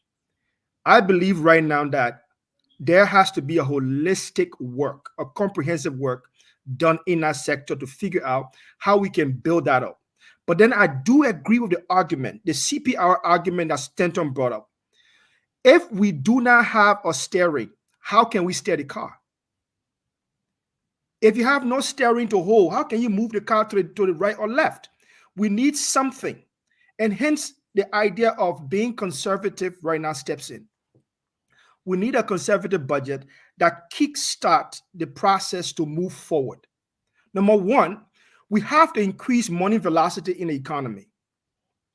Right now, our rate of money velocity in the economy has diminished. Liberians are not taking pay on time. So how were they moving the local economy, SMEs, to grow? They were not growing anywhere. So when we're making an argument for us to say small businesses, the business sector should grow, it means that Liberian people must have money in their hand to go in the market and purchase goods and services. And we've seen over the past 6 years that the government have major lapses in paying Liberian people. One critical thing I'm seeing in this budget is fiscal credibility they're trying to bring to the budget. We are not talking about fiscal credibility here. I see Sam Jackson talking about fiscal credibility, wherein the government is taking care of its critical priorities month to month, year by year. As long as the budget can address that, we have a cushion to begin from. As of this point, we do not have an economic cushion to begin from. I heard people making argument, we need local expansion. Right now, Liberia's entire economy going into this period is based on our commodity price, our commodities in the country, iron ore, diamond, gold, and everything else. That's what it's based on. If we need to move away from that to stimulate local economic growth, we have to make sure, as Isaac said correctly, and I agree with you, we have to bring mobilization to our local tax base to raise revenue. And not only that, the ordinary Liberian man must be able to take a salary, not just in the government, not just in the government sector, also in the private sector. So, Prince, let me say this, because today is Tuesday. I wish you guys well. I will be leaving you guys in the good hands of Dr. Richardson. I have to run, but let me play this video. It's in our chat room. Every one of you in the chat room. I just want a quick response from my end, my closing. I appreciate you guys. The generator will be working tomorrow. Will be on all of our 3 different networks and all the other relays. Come back. Let's dig into the budget when you talk about education, healthcare, civil servant pay. Is this budget include harmonization, or when are we going to get rid of the harmonization from Summit 12? I just thinking, because we beat on harmonization regularly. I'm coming to you. So is there budget also have the harmonization package that civil servants still operating on a harmonization paycheck? Let's be real. Summit 12 bringing harmonization was a bad thing. Are we still running with the harmonization, or when will the harmonization thing be over? But let me play this, because I like to hold my brother fully accountable with his words. And I respect Bama Kamara. Hear myself chat every day. That's my brother. But let's play this. What we want to do is that we want to say government is continuity. Just build the building block art so that the next administration comes, adds on it, so that we can grow a budget of not less than 1 billion, and that should not be a problem. Why is it that in 18 years, Williams and Gabriel, Liberia, we're still talking about around 700, 800 million budgets. Even the 800 is not realistic. We have to now recast it down more. So I want to send a shout out to how you call that, FOL, right? What's your someone Focus on Liberia. Focus on Liberia. I want to say thanks to Focus on Liberia, Williams and his guy. Thank God for that clip from them. But his argument, where are we with it today? Why can't we? And you think what stopped him this time around to build a budget nothing less than $1 billion? You listen to it. I want to leave it with you. Make a full argument. Glenn, let's come to you. Then we'll go to Asido and Conagray. Dr. Richard said, I really have to run. Today is Tuesday. But I want to say, please, guys, if we remain within our time frame, we enjoy the program. But Bama Kamara is asking for $1 billion, something that, folks, he came on Spoon Talk, he made similar argument. Listen, Duadu is fighting with this argument. There's no way Liberia can have less than $1 billion budget. Duadu said it on the show. But why stop Minister Kamara today? Glenny? So I think he said government is continuity, so we're going to build on it to be able to get to that point. I don't think his argument is that we're going to get $1 billion now. So we had a successful government before, and they had things in place, and we're coming now. We should be able to build on what they've done so that we can grow the budget to be able to get there. That's the point he's making. But if you had all these issues, and you have all these deficits that's coming from this government, how are you going to increase it when you don't? So it's not now because we come from a new government. Maybe we can wait for year 2, year 3. Possibly. I think within a year or two, then they will know where the pointers are, where the different the check and balances. They will know what's the. I agree with you because I think there's a lot of. Let me say this: I agree with you, Sis Glenny, because that's a lot of messes all the government that just left us in, and they got to do a cleaning house. But Mr. Duadu, because our doctor is babysitting, so you have to take care of the show, Mr. Duadu. Asido, come in, guys. Thank you very much. I'll see you guys tomorrow by God's grace. Asido, go ahead. Your take on the video, Asido. Oh, that's just liquor talk. That's liquor talk, actually. Sometimes when you're having fun, that's liquor talk. Nothing much to talk about it. That's one of the campaign propaganda that people just put all around because they have words to talk. So let's correct a few things. Number one, the budget is year's operation. It's not last year money you're bringing this year. No, every year money that the budget is a yearly thing. I don't know how ever to put it, but let me say, not only are we not anywhere close to $1 billion budget, the projection from the rescue government for the next 3 years tells us that the highest they could get based on the projection is 712 million. 3 years, the budget, they always got projection for other years. So it tells us that what they could possibly get based on their projection, it could change. Now, the only way possible where things may come and things may change, probably they may take more loans, just like the way they took more loans than the government. And good thing I posted in the chat room, the real things. And again, like I've always said, people, let me recognize Jackie. Jackie, like I hope the president can, make you some of his mouthpiece. I think you are good at deflecting things, but unfortunately, Mama, this is reality now, not the propaganda. You understand? And I know, my sister, you talked about the PSRP. You were asking Mr. Johnson. I wanted to come back on it. A bigger PSRP is a good thing than a smaller one. What it means is after government pay salary, government pay debt, government pay that, after auditing, the one that remains for government to invest new is the what they call the public sector investment plan. So the bigger it is, the better it is. In this form, from last year's budget out term, which was around 143 million, about percent of last year budget. This year it's only 7%. It's only 7%, which is around 51 million. So the smaller, the bad. The bigger, the better. It's almost like when you are selling, like when you're selling, for instance. The more profit you get, the more goods you can add onto your goods. That's what it means. So if you get small profit, you can add more goods to your goods to make more money. So again, I will always say, reality and propaganda in campaign is different. I know people saying, "Oh, Joe, we have support the country so that why they may not get 1 billion." This is a year's budget. Thank you, sir. Colonel Gray. My brother is very synchronizing. It's excruciating when you listen to Isaac though, because I think that one liner he has used it until if it was a record, it's scratching right now. But I go back years back to look at Mr. Samuel Jackson, even though he lacks the temperament to be able to to discuss without getting angry. And he has the right to be angry because some people have different temperament. But I go back and look at Samuel Jackson, the way he used to describe Samuel Toy in the beginning. I think he's doing justice to Boy Camara. Because when he started with Mr. Toy, he had all kinds of descriptors. No, let me say this. I'm not the budget. I'm not the budget. No, I'm not the budget. You have the syndicator with No. This is not me. This is allow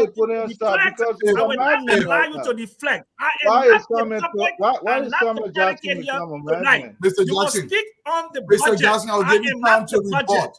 I will give you time to rebut. Budget. Thank you, sir. That kind of Griffin, I'll give you 30 seconds. You don't have to be the budget. I'm not the budget. If you want to discuss the budget, I am not the budget. Thank you, Samuel. Sam. I was screaming here because you want to discuss me. Mr. Jackson. Because you don't have the ability. You didn't read the budget. You didn't read the budget. So you want to discuss me. Mr. Jackson, for the sake of the audience, I will be aggressive. I'll bring in the standard of this show down. What I'm saying, tell me to stop discussing me. Don't discuss me. Don't discuss me. I will give you time to rebut. I understand, Mr. Jackson. I will not respond. Mr. Jackson, you're bringing the standard of this show down. Don't discuss me. Discuss the budget. Mr. Jackson, I can leave. I can leave and you go to discuss me. I want to discuss Sam Jackson. I'm here to discuss the budget. I'm here to discuss the budget. If you were to take your exit. Guys, this is not fair to the audience, guys. This is not fair to the audience, Mr. Jackson. I'll give you 30 seconds to rebut. Colonel Gray, please continue, sir. So when I look at the budget, in as much as we want to beat on Boyma Kamara, who just assumed a sinking ship, when you go back and look at the mess left behind, nobody's going to raise budget because they want to raise budget right away. You have to firstly do a feasibility study to understand exactly where the mess was actually done. The last government left us in a mayhem. They brutalized everything we had in terms of our fiscal status and left us, many millions of miles down the earth. And somebody just assumed that you want them to just raise the budget. Who does that? Where is that sense economic prowess coming from that says the moment you assume the mantle of leadership, you should just raise the budget because there are some liners that I heard, in as much as some of us may not be expert in certain areas, but maybe we should begin to cut on just the spending. But remember, we have to know the workforce, the wage bill that these people left us with. The wage bill. To come back and say because it's Burma Kamado Day and they have to meet the approval of certain people before they can be praised, I think is unfair. What I'm trying to say is this. After a year of understanding the mess left behind, I think Burma will do a better job. I heard that the budget in terms of the revenue increase a little bit, as small as it is, as very infinitesimal as that may sound, but that's a hope. But remember, there are individuals that are in this government that are getting paid that should not be in there in the first place. And one of them could be Tenet Bromson. I'm saying this because these are the folks who actually stir the pot that created the mess we're in. Why are you keeping them there for? Great. Thank you so much. Mr. Jackson, I'll give you 30 seconds to respond or rebut to anything that you dislike. It's clear that some people did not read the budget. They're here to do ad hominem attacks. I'm not going to be the fall guy. I respect Burma Kamara. He happens to be a person or be a very good friend of mine, but I have a constitutional obligation and a moral obligation as a Liberian citizen who understands the budget to give my considered opinion. And if anybody finds that offensive, it's just too bad. Look, people keep making statements about, oh, things were falling off the cliff. Things were not falling off the cliff when Mr. Kamara himself in his preface said the economy grew at 4.8% in 2022. And he said there was a marginal decrease of 0.02% in 2023. That is not a budget on a fiscal cliff. That is not a country in a recession. A recession, for those of you who do not know, the definition of recession is if you have negative growth in 2 consecutive quarters. And at no time in the last 3 years, you had negative growth in 2 consecutive quarters. So the economy was not falling off the cliff. So all of this fear mongering that you're doing here today, that the things were on the cliff and you guys came to rescue, is patently a campaign that you want. Stop campaigning, govern, increase fiscal space, and bring socioeconomic development to the people. Don't use an old man Samuel Jackson as your cannon fodder for your apparent failures to understand and do good projections and to be able to mobilize resources to solve the problems that you claim you are going to solve. But because with this budget, it does appear scientifically and empirically that this budget is not going to rescue anybody. Thank you, Mr. Jackson. Mr. Jackson, thank you so much. Dr. Francine, before I come to you, I want to say I disagree with Mr. Jackson as it relates to the recession issue. I entirely disagree with it, but it's another topic. Dr. Francine, I want to ask you some questions. They're very straightforward. They're yes and no questions. And I'm being very frank. Hopefully, I want Jackie to listen because maybe she will have a little rebuttal to this. Dr. Francine, do you know of any job in the Republic of Liberia, outside the government, that can pay anybody $2,000 a month? No. That is readily available. Do you know of any job that gave you gas slave, they gave you scratch car, they pay for you when you go overseas, they give you $500 per day? Any job in Liberia? No. Are you aware that most of the look, I want to say this before even I want Jackie to respond to that. When people say, oh, Dwalu don't understand the issue in Liberia, the difficulties, you give the people time. Look, we've been around for 177 years. The issue of raising $1 billion budget is extremely doable in year 1 of this administration. What we refuse to do is to be very practical about how we raise money in that country. You're giving almost $300 million in tax breaks, suspend tax breaks automatically. Even if you collect $100 million into that money, it's okay. Another thing you do, look, we refuse to set up the systems. I'll say this, the reason why I asked Dr. Francine those questions are these. If you want to work in government in Liberia, there's nothing wrong with you. Nobody in Liberia can make $2,000 in the private sector, almost nowhere, unless, of course, you have your own personal business. So to pay anybody north of $3,000, you're destroying the country. If we are going to grow, we have to be forceful about what's going to grow Liberia. And what is going to grow Liberia is to take the tough decisions, because they are not going to leave that government job because it's a cushion position. Jackie, do you disagree with that? Okay, Dwalu, I take a different approach to what you're saying. Yeah. There are a lot of things. Of course, we know the bottom line is affected 2 ways. One, you either cut costs or you raise the revenue. So in this case, to fix Liberia, we have to do both. We really do. First of all, we got to look at all the wasteful spending. We know, and there's a word that we're not using today and we haven't used on the show, it's the corruption situation. Each government entity has a budget over in the national budget, whether it's an SOE or the mainline ministry and agencies. How are we managing the sources of funding coming into each of these government entities? We got to look at the wasteful spending, the misappropriation of funds. When you try to make these adjustments, the bottom line now, you will have more money to do what you need to do, starting even with the salary. There are a lot of ghosts that we know that are on the payroll that need to be cleaned up. When you clean up the ghosts, you will have excess, you will save millions of dollars, because that happened in 2018 in the Barton Linswa in his report. He showed where the government could save money. The current finance minister explained, I think on the very platform Spoon TV, that a few months after he was minister, he was able to save the government $80 million just by looking at these check and balances. So you are a finance person too, Dwalu. These are the steps that we need to start looking at before we even start looking at people's salary. Because the reality is, Madam Salif, towards the end of her term, she did start to do adjustment on people pay. Under the We Are government, there were adjustments on people pay.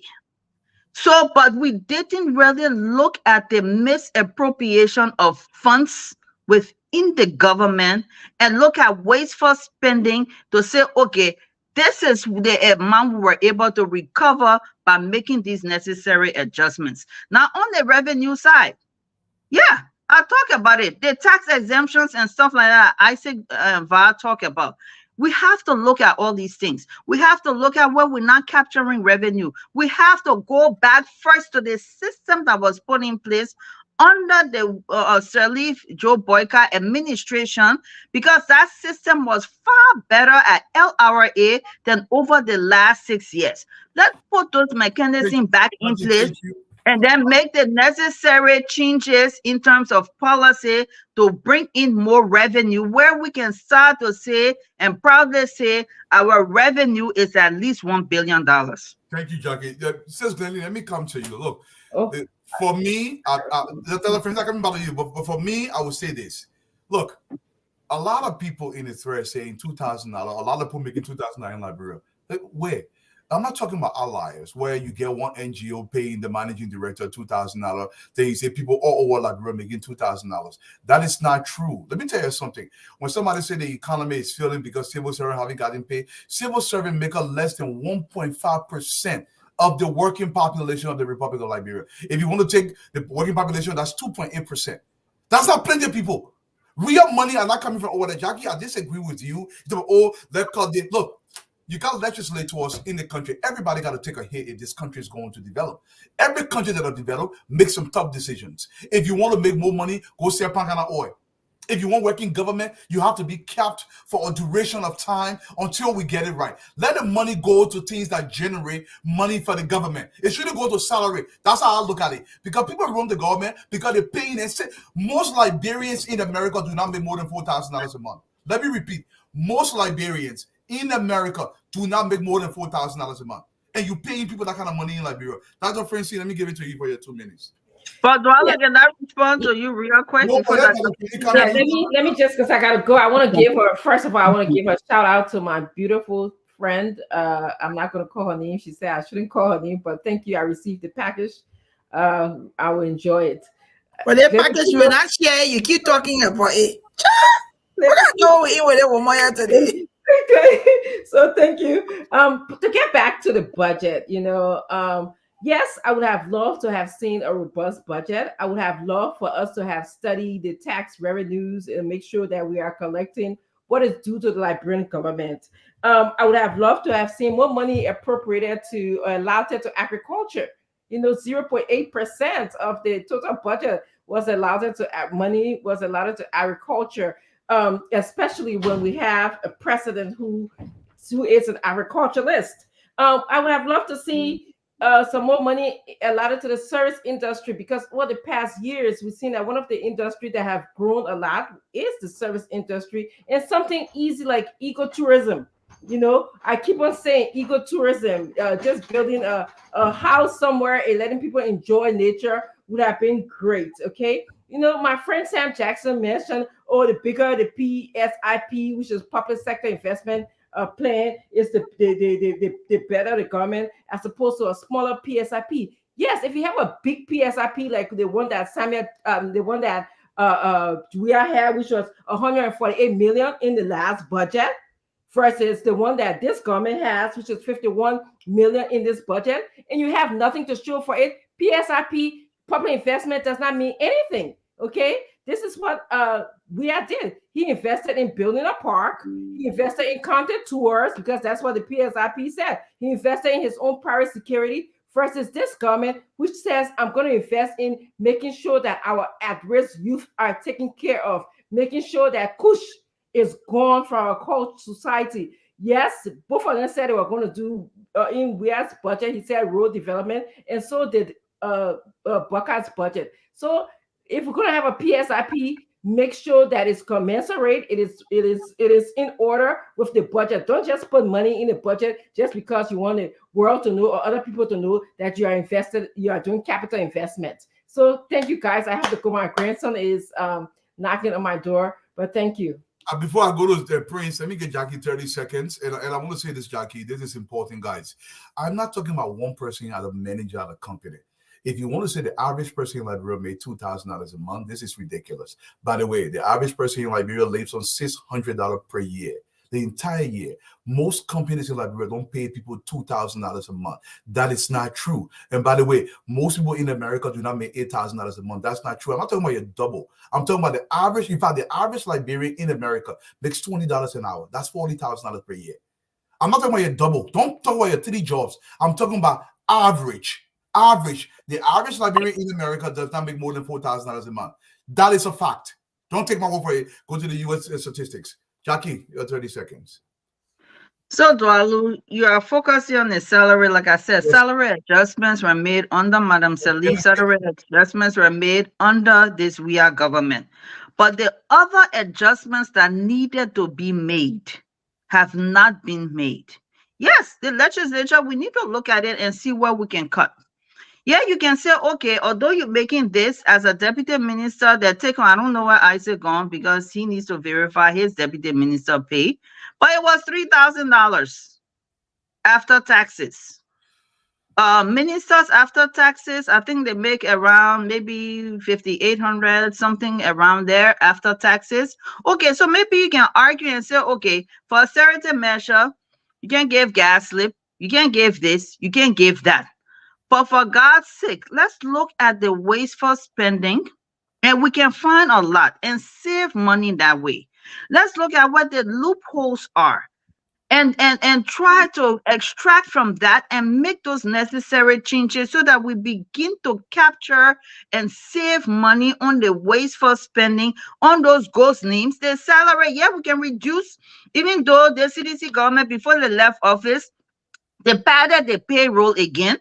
But the government can be so swift to say, okay, because they padded the payroll, we need to just go ahead and just make all these people and bring about unemployment. That would just increase our unemployment rate. So we have to be very, very careful as to how we do certain things, but at the same time, aggressive in certain areas, looking at the leakages, reevaluating those tax exemptions. I wish Isaac Vi was still here, and see if there's any justification. Is there any rate on return when it comes to tax exemptions? And these are the things that the new LRA boards will start looking at. If there's if there's no real rate on return on those things, then start slashing them. Start getting rid of them.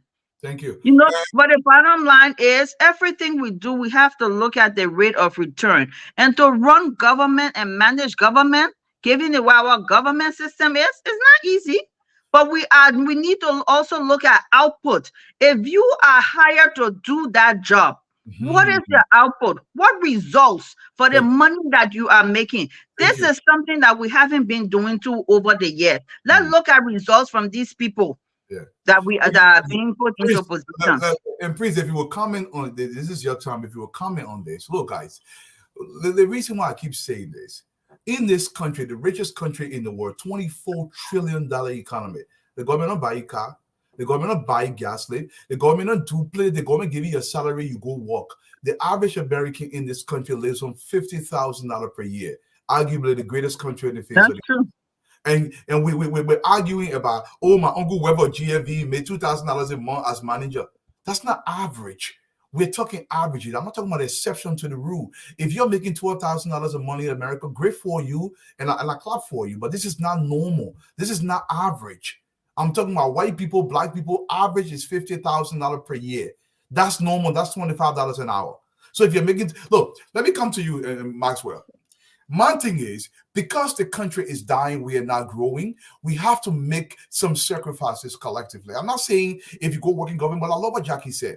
Look, let's measure your production. If Jackie is telling me she can run LEC and she can get the penetration of 50% and keep the current on at least 40% of the time, and she meets those requirements, give us a bonus. I don't care if it's $100,000 bonus. Let she get that. But she will not just be getting free salary continuously without production.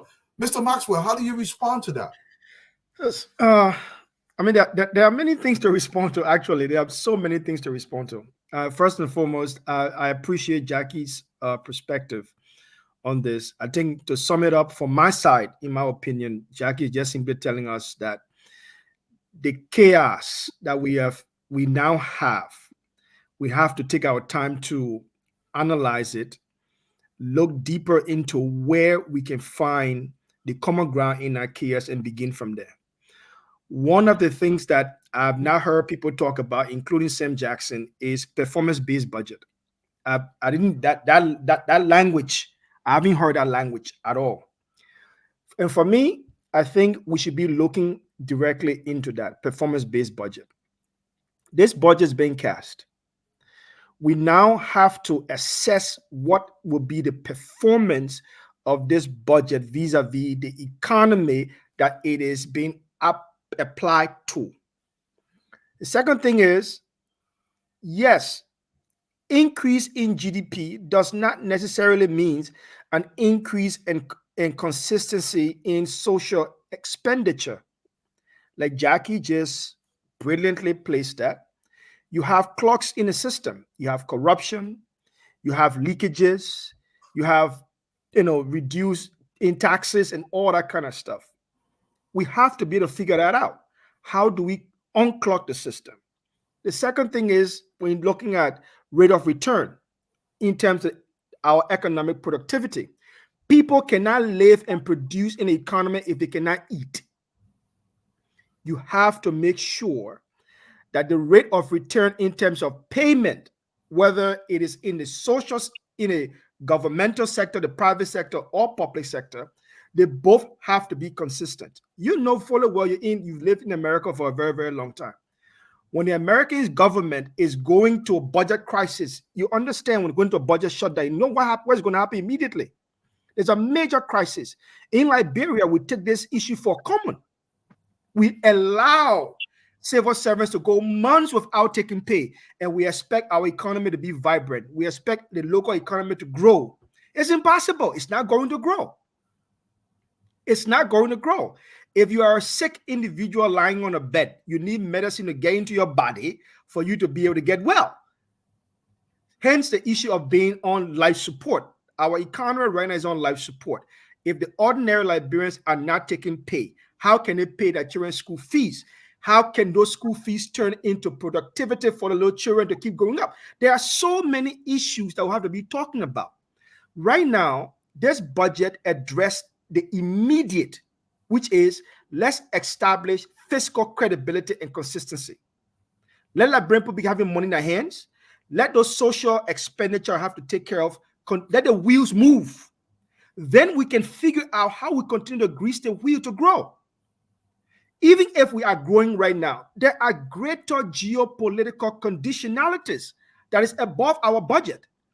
We have a huge increase right now in the cost of gas around the world, and we have to import that transportation cost again. So there are so many aspects that I will hope that Sam Jackson will talk about as he's the finance expert to say, okay, I understand. For the preliminary, I understand that this budget can go through and let unclog the economy. Let's see what the economy move. But to start beating this government immediately, say, oh, the government, you have a bigger budget. There need to be indication of productivity here and there. For me right now, it's like, okay, where's the project going to come from right now? Number one, if the government is not paying its people on a regular, consistent basis, how can the banks open up loan services? Those are areas where you're talking about dwell in terms of productivity. Small and medium-sized businesses need loans from banks to do and produce the goods and services and the economy they need. If the economy is not producing and they cannot repay loans, the banks will hold money back. Sam knows this. So if we are looking at the economy, and from the budget perspective, the budget is giving a language and is giving assurance and security to the other part of the economy that as long as the budget is consistent, then the private sector loan, the private sector funding will be opened up. Banks will open up, loan services will open up, and ordinary Liberians can move and become productive. That's my understanding, at least from this perspective. Yeah, Colonel Gray, let me come to you. And sir, most businesses or most countries that want output, they want development, they put the lion's share of their budget towards things that will increase the budget. Colonel Gray, why do you think we do not put money where that money will increase our budget? And we tend to put money towards recurring costs that adds absolutely nothing to the budget. Actually, it decreases the budget.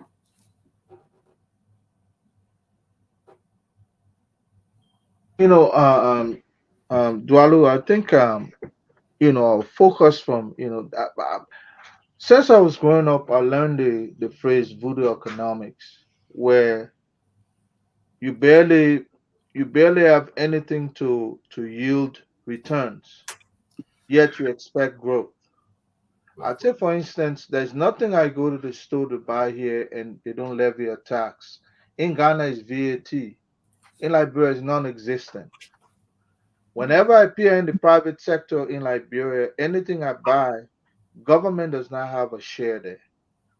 The consumer that's supposed to, it's like you're paying towards your future when you pay taxes. I agree that there's so many exemptions that we probably need to look at, but if you ask me, just to jump away from your question, I think there are other revenue generation aspect that we as a country, just have not been able to tap on. And the reason why the Ghanaian budget will be over 10 plus billion dollars and ours is still languishing below $1 billion is because Ghana has adopted what the West had adopted many years ago. Yep. That look, you must give in order to get. I can't go and go buy goods in Abidjan, the supermarket, and I don't pay tax on those goods, or then the vendor don't levy tax, that the compulsory tax that they hold on behalf of government, and pour that back into the budget. There's no way we can grow the way we're doing things. And let's face the fact. Let's face the fact. The reason why we focus on fiscal spending the way we spend is simply because we believe that the more you spend, the bigger the economy would be. But if you spend what you don't have, my brother, definitely the next thing you are looking for is something to resuscitate yourself, because you just don't have. I can't spend more than my earnings. Correct. Yep. In Liberia, that's what we do. We're spending more than we actually worth, and that you just kicking the misery down or the poverty down the road. It will catch up with you eventually. That's why we always run into budget shortfall, because we're spending more than we actually are taking in. And when I talk about the expert, in these areas, tapping on some of these issues, I don't mean to disrespect Sam. Sam, the only thing I would tell you, my brother, look, you're an older man among us, you're the bigger brother. The more you exercise restraint, the more respect you get. I didn't like probably how others address you sometimes, but the idea, my brother, that's what life is all about. The big brother in the room. So if you felt offended that I said, I don't even believe I said Tabata. I say I'll leave the bread and butter issue to be discussed by the it's been addressed. So so my brother, so if you felt offended, that's it. But I see you getting angry these days. I'm not sure what is it. I mean, no, yes, Sir Jackson, let me come to you directly because I really want to move past that issue. We've already adjudicated it. I want to say this though, Brother Jackson, you know more about this, and I want you to dig a little bit deeper so we can understand it, guys. When I say average, it means they take the BB salary and the small salary, they put it together, they divide it by certain number to arrive at an average. This is normal. The average Liberian lives on $600 per year. This is not my number. This is the number you can actually verify yourself. Brother Sam Jackson, we do not. And somebody read Jimmy Eastman's comment. We do not put money. Most countries that are serious about development, they put the money where the budget is going to grow. So they put the money into capital investment, into infrastructure, et cetera, et cetera. Why don't we do this? But yet it's still, Mr. Jackson, we expect the budget to grow year after year after year. And we come back to this thing about, it takes time, it takes time. We are 100, almost 200 years old. How much time do we need? Mr. Jackson? So first of all, let me just correct some misconception and mistakes. We don't have a VAT, but we have a GST. It's called the General Services Tax, Goods and Services Tax. Okay, everything that is imported into Liberia is front-loaded, and the importers pay taxes on that. Restaurants and hotels are obligated to collect the GST on behalf of the government, which is 10%. So we do pay taxes in Liberia. The problem that I want you guys to consider is change. Okay, if you're talking about change and you ran in a mantra of change, you have a responsibility to do something differently. If Samuel Twe had put this budget together, if we had won that election and Samuel Twe made this a 2024 budget, people from the UP will be excoriating Samuel Twe. That's just the fact. My sister, they talk about waste. Where in this budget preface does my good friend and brother Burma Kamara talk about waging a war on waste? Where does this budget show that we are cutting down on goods and services to make this a leaner and meaner and efficient bureaucracy? Where in this budget does it say that we're going to have effective tax administration to increase domestic resource mobilization? Where in this budget does it say we will make the investments in PSIPs to grow the economy because the GDP is a pie, right? And if you invest in the pie, you make it bigger, then the government can take a little bit more of that pie as revenue to run the country to provide basic services to the people. Where in this budget does it talk about revitalization of basic services to the people? Water, electricity. Where does it talk about adequate health? Where in this budget does it talk about Liberian economic empowerment?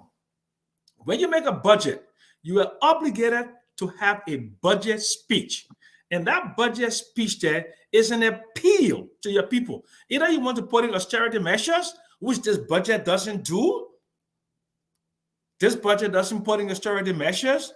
It doesn't put in measures, at least to let us know that LRA will be engaging in more effective tax administration, that they will cut the tax loopholes, and they will go after people to pay their correct what?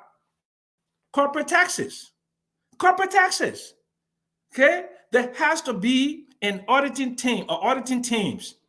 If they have said we're going to spend some money in getting some world-class auditors at the LRA to do deep dives into the financial affairs of the companies that are in Liberia, so that we ensure they're paying their fair share of taxes, I would say that. If they have said, we will make sure that Mittal Steel pays a fair share of royalty based upon the quantity and quality of the iron ore that is being shipped. If it says we're going to have essayists at the mountain to make sure that our gold is being shipped up, they're declaring, Maxwell, $250, $300 million a year in gold. But you know that no one is there to ensure the interest of the Liberian government, to ensure that B Mountain pays its fair share of the taxes, the fair share of royalty. Who is there to determine that Mittal Steel is not engaging in transfer pricing or mispricing, and that they're pricing the commodities, the iron ore, the transactions are arm's length, meaning they are not selling to associated companies, okay, at a lower price and transforming the iron ore to steel and making a profit. Does this government think, did the government think about something as simple as export proceeds surrender, where all of the exports are sent out and there's no requirement to repatriate even a percentage of the proceeds to put into the banking system to grow the economy?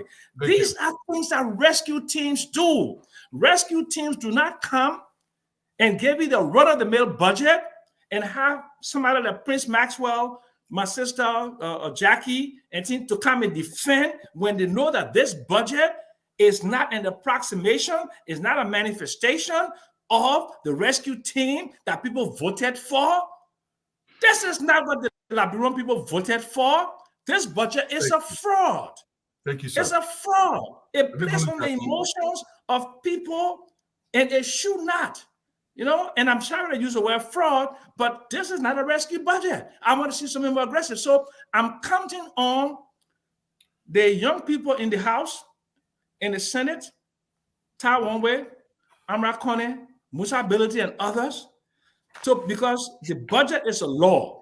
They can increase because all appropriations must originate within the House. Thank you, Mr. They Johnson. can do something to increase this budget. And then not just by increasing this budget, they can improve revenues by putting in the system effective tax administration. Jackie, let me come to you, Jackie.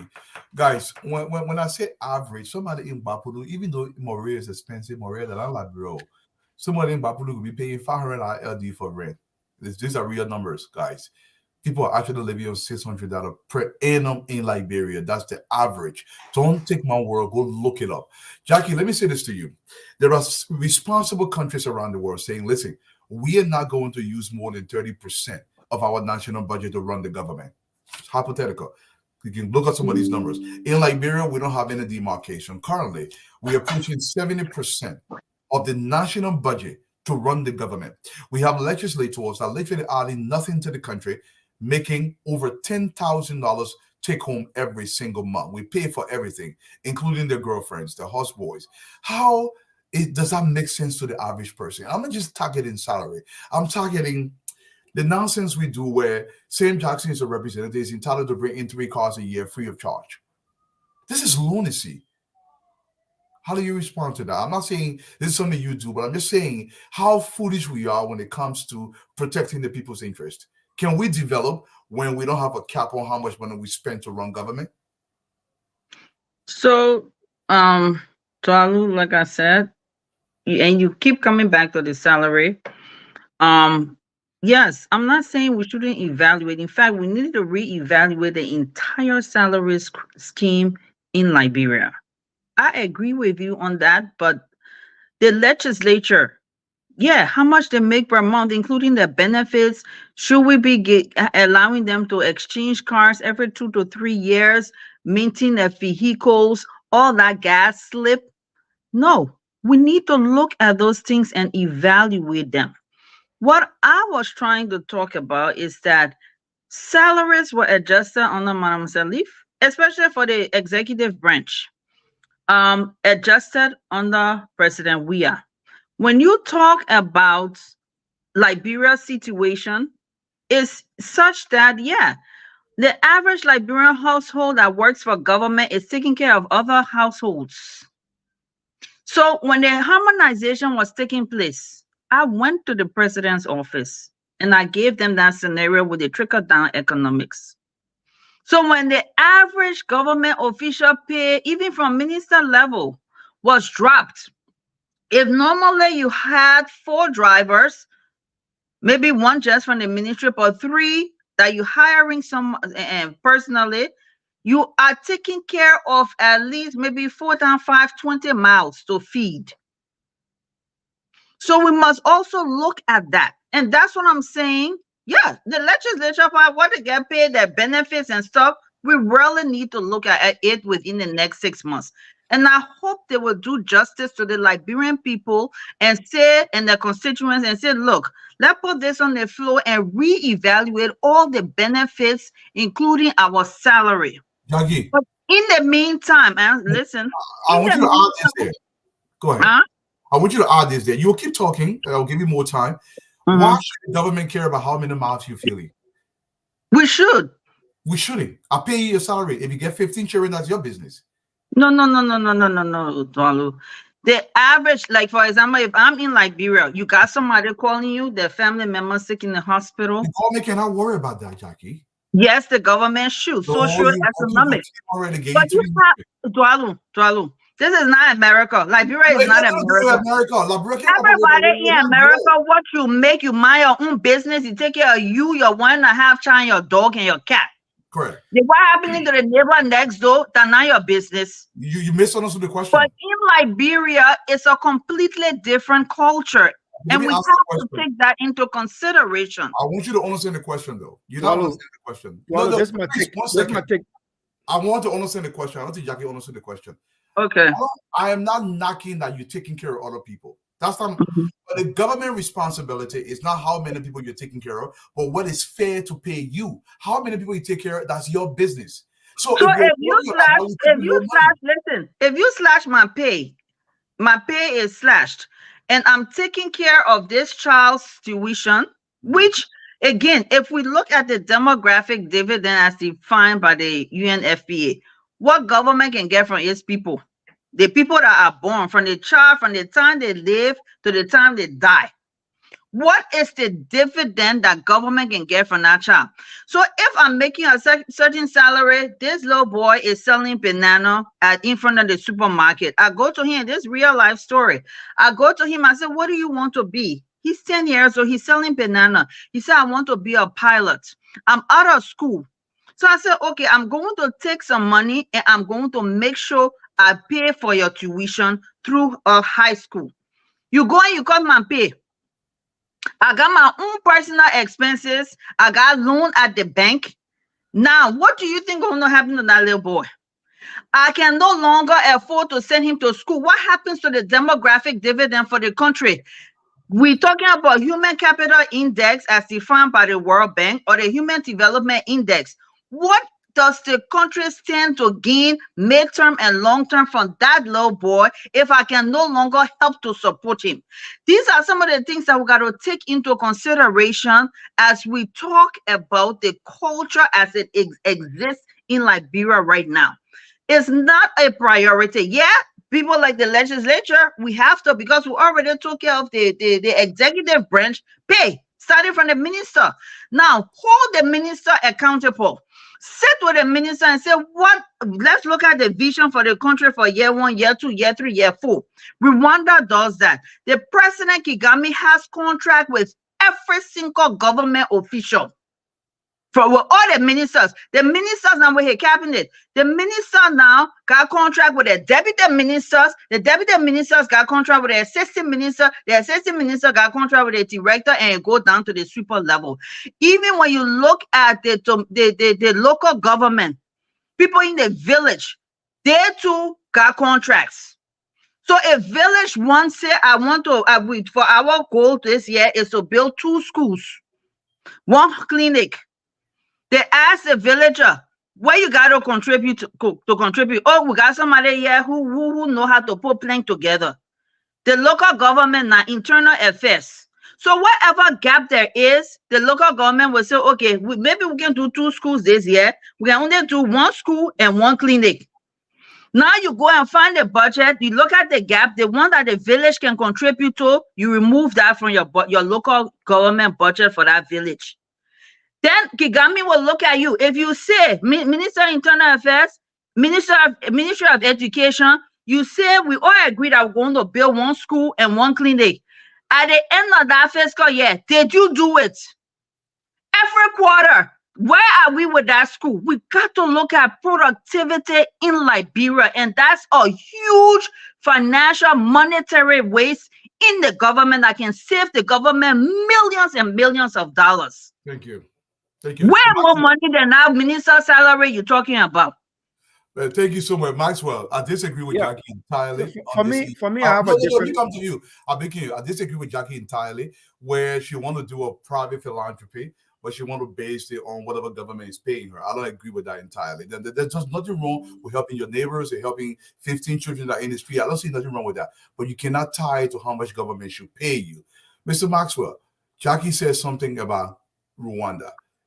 I love what the Rwandans are doing. They are coupling the government initiative with private sector initiative, and it's working for that country. There's nothing wrong with that.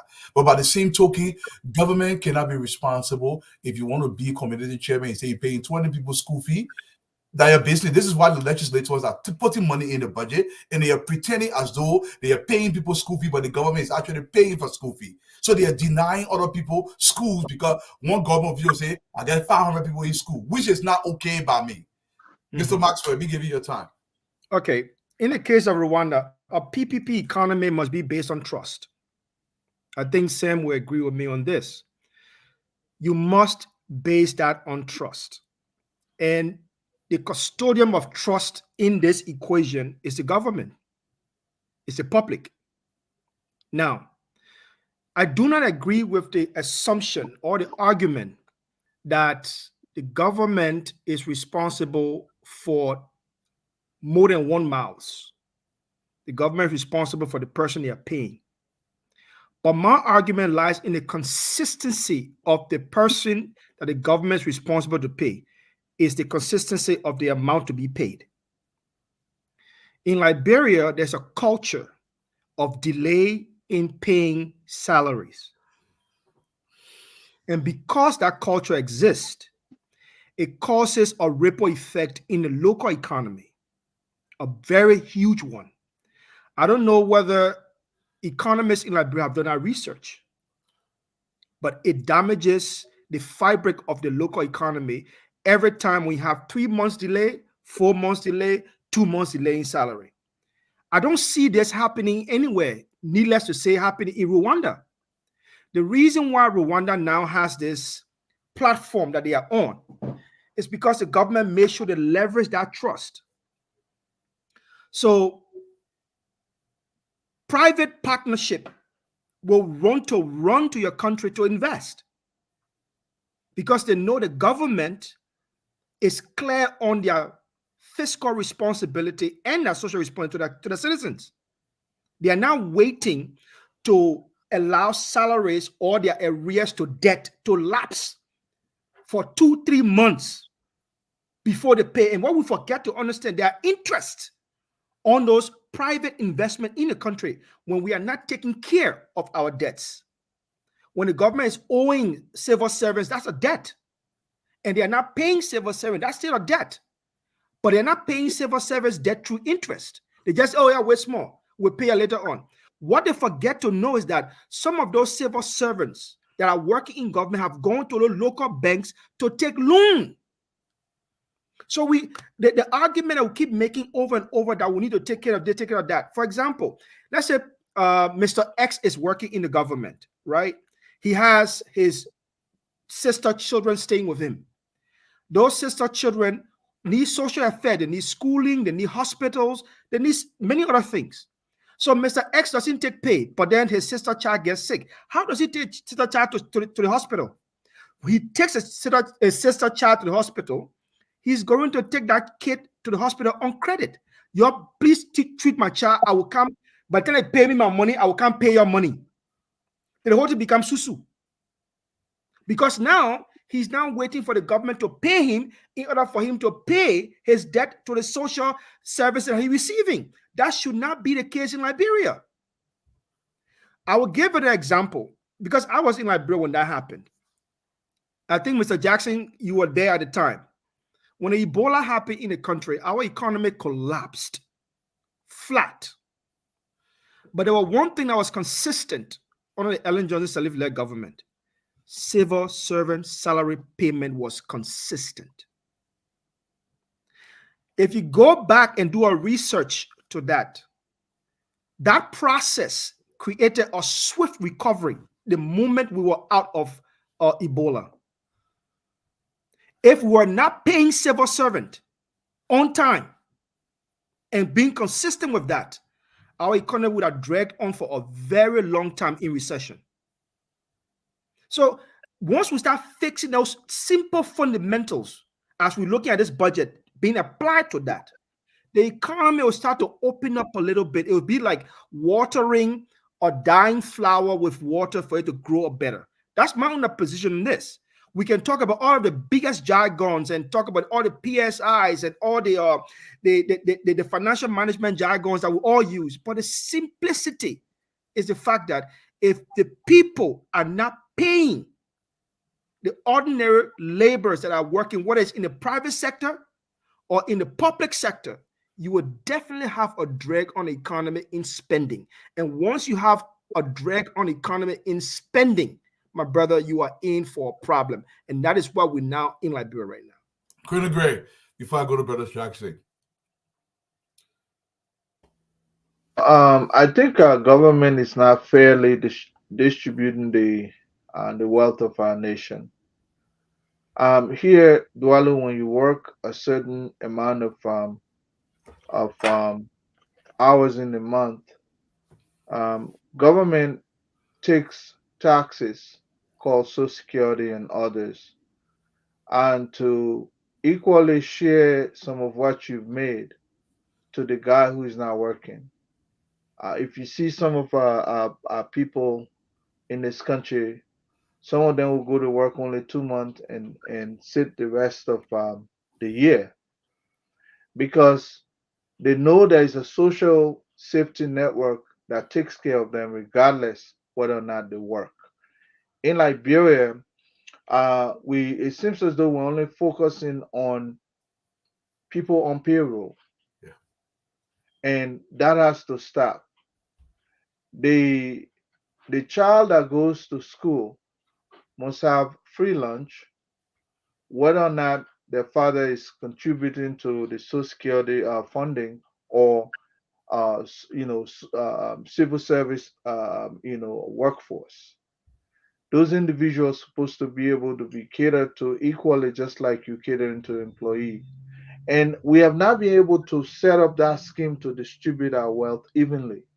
That's why people will go to the legislature and advocate that give me more money because I'll be able to take care of those who come to my door to ask me for assistance.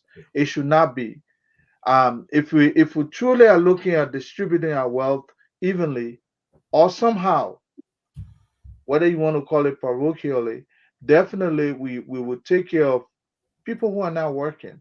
And imagine even the indigents, people who have a group of 77. Sometimes we renege on some of those responsibilities that as a nation, simply because we give everything to those who are already earning money, giving them free gas slip, scratch card, free car, and then housing and everything. What about the guy who has no means of working? What are we doing as a people? But before I go, let me say this, my brother. Yesterday, I think we were talking about people who have been placed. I hope I'll not take away from this discussion, the economic discussion. But people who have been, who have done some evil things in the past, and then we incorporating them back into this government of change, quote unquote. Those individuals, take for instance the NIOC, the National Insurance Corporation Army of Liberia, NIOC. The appointment I saw there is telling. Why are you bringing a not to Jakpa who had theft issue, you understand, at LWSC to head an organization that he has no clue about? When those sectors were being turned over to by one government to the other, there were certain experts who saw, heading those various agencies in terms of the turnover. Those individuals are nowhere visible today. You took a not to Japa with all that dismal record and performance at LWSC, and you put him over an organization that spearheads. I remember some of the people that we saw heading those kinds of agencies when they were doing the turnover were the likes of the Professor Councillor Sheikh Balaze, and I saw some good people there, people who actually have done those kinds of work, and I'm gonna be joining Mami, who is frowning on the rescue government, to begin to look into some of these appointments. Some of these people, you don't bring them because they know you. If they cannot perform, that's one of the things that's stalling our government in general. You taking somebody who has no clue to go run an insurance agency. Where is the growth? Thank you. An agency that has $200,000 budget annually. How are you going to grow that sector if you put somebody who is clueless? So Thank you. I mean, I'll just depart, here with that. Thank you so much, Brother Gray. Brother Jackson, we want to grow our economy, and I really want you to speak on this topic because you know more about it. We want to grow our economy, but the focus is not on growing the economy. The focus is on growing people's personal wealth.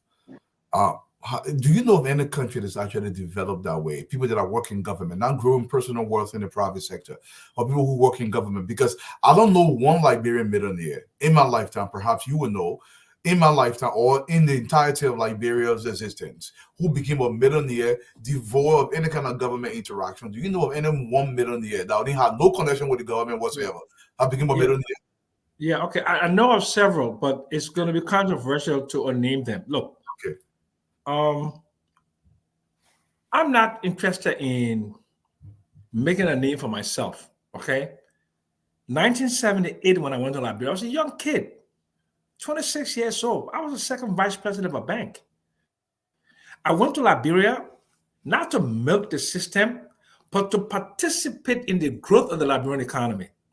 I wanted to be involved with people like the Remy Gray type, like Jackie type. Okay, I'm talking people in that time. So we could have a Liberian entrepreneurial class to do things that other countries were doing. Big things. Big things. In 1992, when they opened the road, I went to Liberia, post-war. And I was thinking about bringing a bank or something. Liberia cannot grow without building a financial architecture. Let me explain that. Just give me 3 minutes, I beg you. Liberia has no sovereign credit rating. Rwanda has a B+ credit rating, Standard & Poor's, Moody's, and Fitch. It means that Rwanda has access to the global financial system. They can raise money. They don't, in terms of trade financing, they don't have to collateralize, standby, or even trade finance letters of credit. They can bring in. Rwanda banks don't have to have money in the corresponding banks to collateralize the credit. Rwandans can import without using collateral. Ghana can do the same thing. They have a capital market in Ghana where Ghanaians can invest in companies that are operating in Ghana. That was my dream when I went to Liberia in 1978. Not to cause a revolution, not to have a president killed, not to line up 13 people and kill them. That was not my dream. My dream was to participate, just like when I went to Liberia in 2019. National Economic Dialogue. every time I try to participate in that process.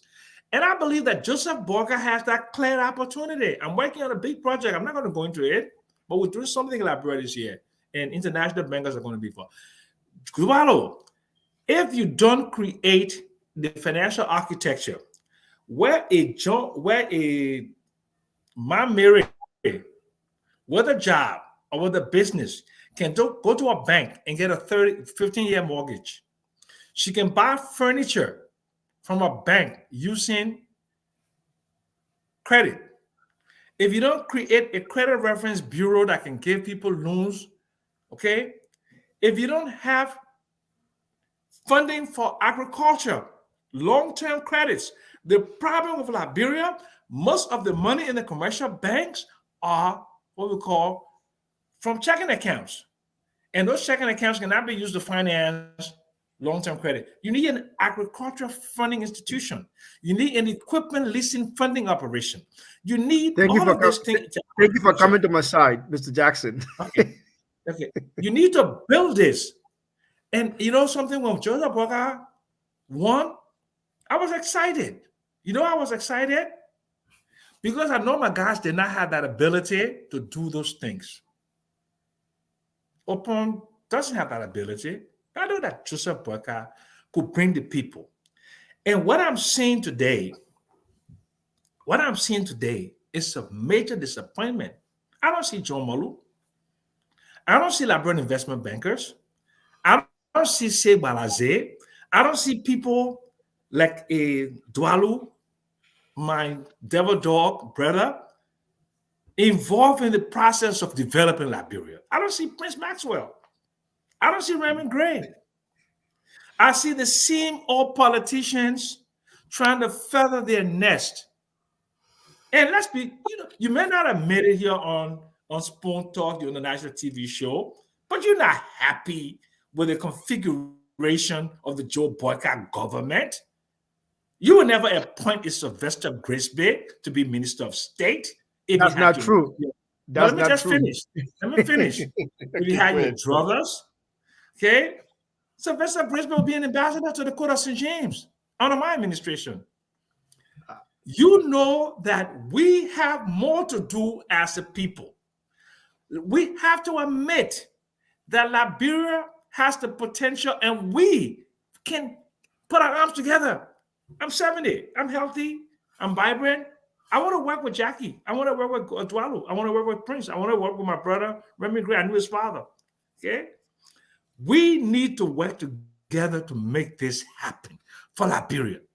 We need to do that. Moody's, Standard & Poor's, Fitch to give Liberia a credit rating.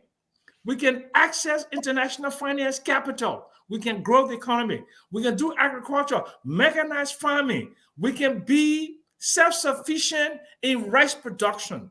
We can be a competitive country in cassava production. We can be Ivory Coast, like Cote d'Ivoire, the largest exporter of cashew. They beat India, a country a billion times their size. We don't do stuff like that. We only export $3 million worth of coffee and cocoa a year. And Ivory Coast and Ghana, 65% of the global coffee and cocoa market.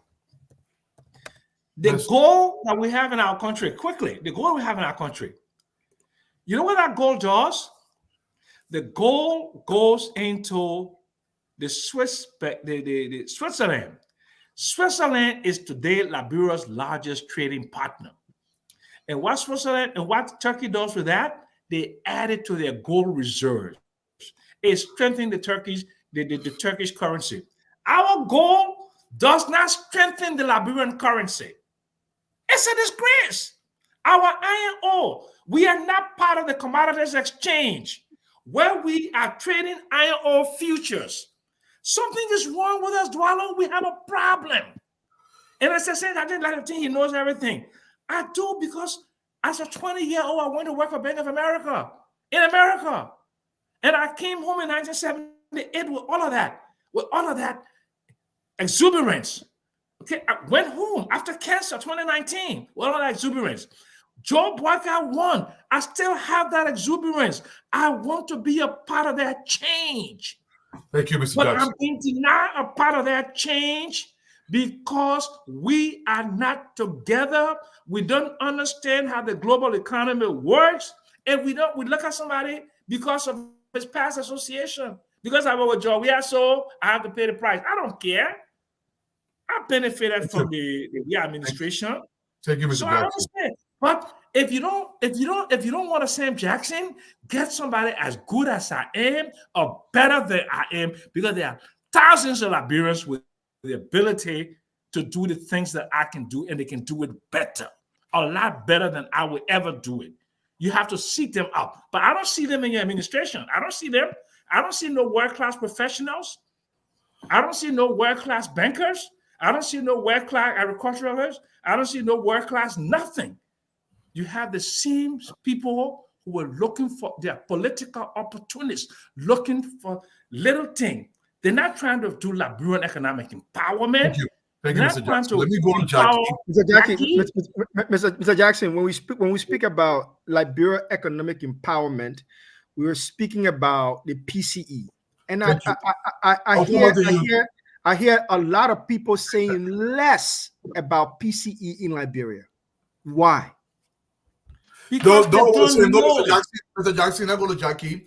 We'll come back to you. I'll go around the horn. Jackie, we're coming back to you. And I want to respond very quickly before I go to Jackie on this, guys.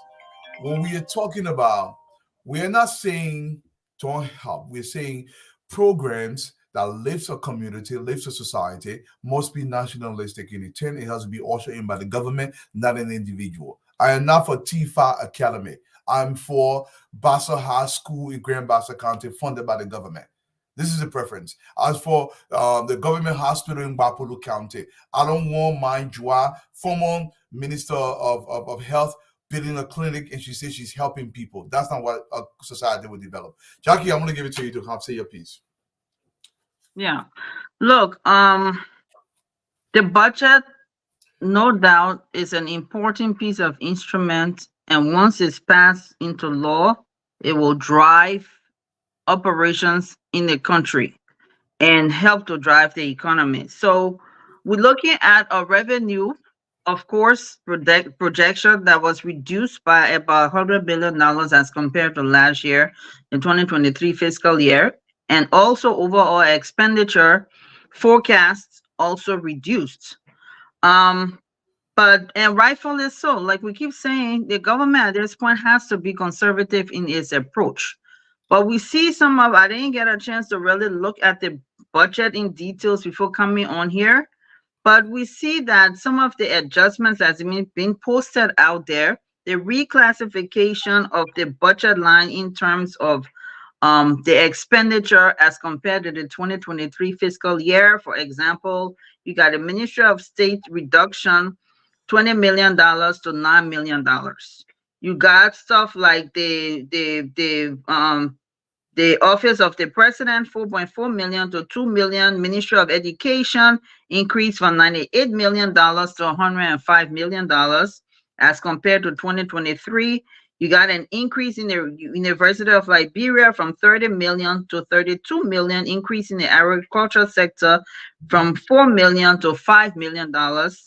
And the health sector last year was 54 million, and now you got a budget line of $75 million. So once again, what we need to do is to focus on output and results. Sometimes a person can do more with $1 than somebody can do with that same $5 and give them the same goal and objective in the end. It's now time for our new government to start focusing more than ever on output, on results, based on the vision and the platform for the country. We have an arrest agenda. Even though, for example, Ministry of Health budget is increased from $64 to $75 million, but what is going to be our output at the end of the year? And I think if we can start looking at like models like the Rwanda model, if we can make it better, that's even better for us. This is what the new government needs to start looking at results, results, results. And also, I want to say driving the private sector, because government receives money, that money has to go out somewhere. Now, let's look at our PFM law, our Liberianization policy. This is something too that we need to take a look at and start making changes to that. Right now, the percentage of the budget by law, they say 30% should go to Liberian-owned businesses. Do we need to reevaluate that? Even the 30%, who's really monitoring it at the end of the fiscal year to say, okay, did that 30%, did we even meet that threshold where that 30% of the budget went to Liberian-owned businesses? Should we now start looking at increasing that 30% to at least 50%? The outflow of cash, a lot of international businesses, they only keep operating cash in the country. How much of the profit of the private sector, those who really making money in the private sector, how much of that money is remaining in the economy and being reinvested to help develop the lives of the people and develop the country overall? These are all the things that we need to start looking at, the budget output and what the country, what is the rate of return on our annual budget. Thank you so much. Come in. One second, Prince. But before Dr. Francine come in, Prince, you were chiming me on this. Yeah. Let me say this to you, my brother. And I want you to just speak on this matter. If you have a system that's been there for eons, and everybody who worked in that system, they're still there, they're comfortable in their little cubicles or whatever, they're working in their little ministries, whatever. And if you want to improve that system, what method will you use? Will you hire new minds to look at the things differently, or will you continue with the same old folks who've kept the system the way it is? First and foremost, you're talking about what change culture speaks to. You have to understand, change management speak to. You have to understand the culture that exists within that organization. The first thing you have to do is to try to change or influence the culture of the organization. There are billion-dollar companies where nobody is changed, is just the structural culture nature of the organization that is changed, and it produces result. In Liberia, what we have to change in order for the system to produce is to change the culture and the nature of the system that we are using. That's simple as it is. As long as we do that, it changes. For example, when we say change the culture, we know fully well we want to raise our budget, and the culture on domestic revenue mobilization is weak. Within domestic revenue mobilization, tax collection is something we don't really take seriously. The moment we change that culture, we will start changing the production. So you can go down the chain in the entire system, and you will see that. You can also go to the workplace, you'll see the same thing too. So that's the process. Now, but let me add to that. There are also elements of individuals that you must change in order to change the culture of the system as well. That's stage two. There are some people who are clogged in the system. They are not productive. They don't want to produce. They don't want to innovate. You have to be able to find people that want to produce and people that want to innovate in order to change that. You call it put clog in the system. In Liberia, we have a lot of clog in the system. If we change the culture of the system, we will also be capacitated and able to remove those individuals that are serving as clog in the system. Sam Jackson alluded to that in the system as well. But let me just say this to you. The budget must tell a story, as Sam was saying. Now, there is a structural summary. There's a structural summary of the budget. It is already out there, right?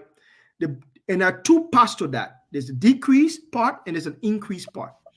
So more at least send that to you too. More at least send that to you too. No. Nobody send that to me. Yeah, no, it's not looking at things, man. They're sending you stuff, in the man. budget. It's there. I can read it to you. I saw the amount that pertains to the UL from 30 to 32 million. I saw the other one for education. That's not material. That's not material. That's not material. That's not material. No, Mr. Jackson. Whether it is $5 that been moved from one place to the next place, that's allocation, and that's reallocation. Speak to Liberian people, because it means that the government is telling a story. I'm not trying to back for the government here, but that's how you would do it yourself. You will want to tell a story of where you are prioritizing and where you are moving the country in this budget. As you said correctly, the budget is a policy instrument. It speaks to that. So the government here is speaking to the policy, which is we are trying to prioritize education, because if you look at education in itself and the University of Liberia, they have increases. Thank you. So the government is saying something. The point there is are that they going to maintain? Are they going to maintain the free tuition at tertiary institutions? okay, that's a separate topic. The maintenance of free is separate from what the budget is saying right now. I'm asking you. You should know. If they're sending you text messages, I got a send text message too. No, Mr. Jackson. Yeah, I have no text message on my phone. You don't? I got a text message. I was just waiting for you to dump this, then I come right back to you. They're retaining their free education in let me go to Dr. Francine, guys. I'm picking you up. You're asking me a question? No, he didn't ask you. He cannot ask you. We got to go in the circle. Dr. Francine is coming in. But I want to say this, guys. Look, nobody's advocating to change anybody. What we are advocating for is for the system to produce results. If there's somebody in the system who's not producing results, a person cannot stay within the system because they become complicit. They believe that they're powerful, to put it in the Liberian way. They're not they're powerful because we got to move in front. Dr. Francine, can we change a system that is not producing and we keep the same people, the same culture, and nothing changes? Is it possible to change that system to produce results? We need a new mindset. We need new people who are innovative in their thought process. We need new system. Like, you know, I can see why people are concerned about the current budget because it seems to be too related to the past budget. We need to train our people to be ready for bad times. Be ready for bad times. That's, you know, I know Rescue Mission can say manage expectations, although that's not what I'm saying.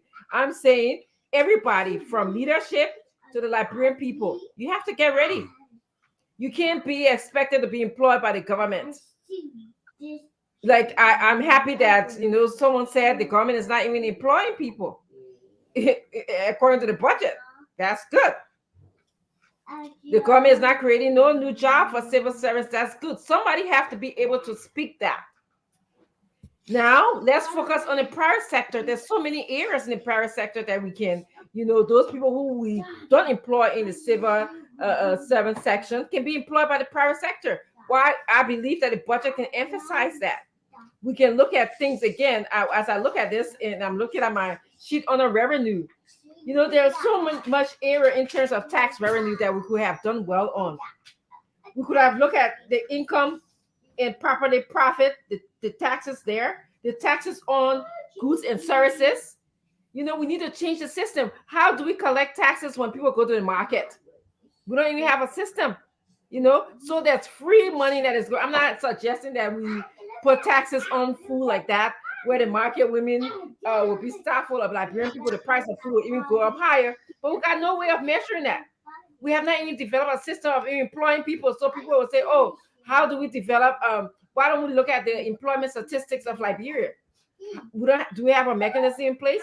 So I see the budget. Somebody says the budget should tell a story.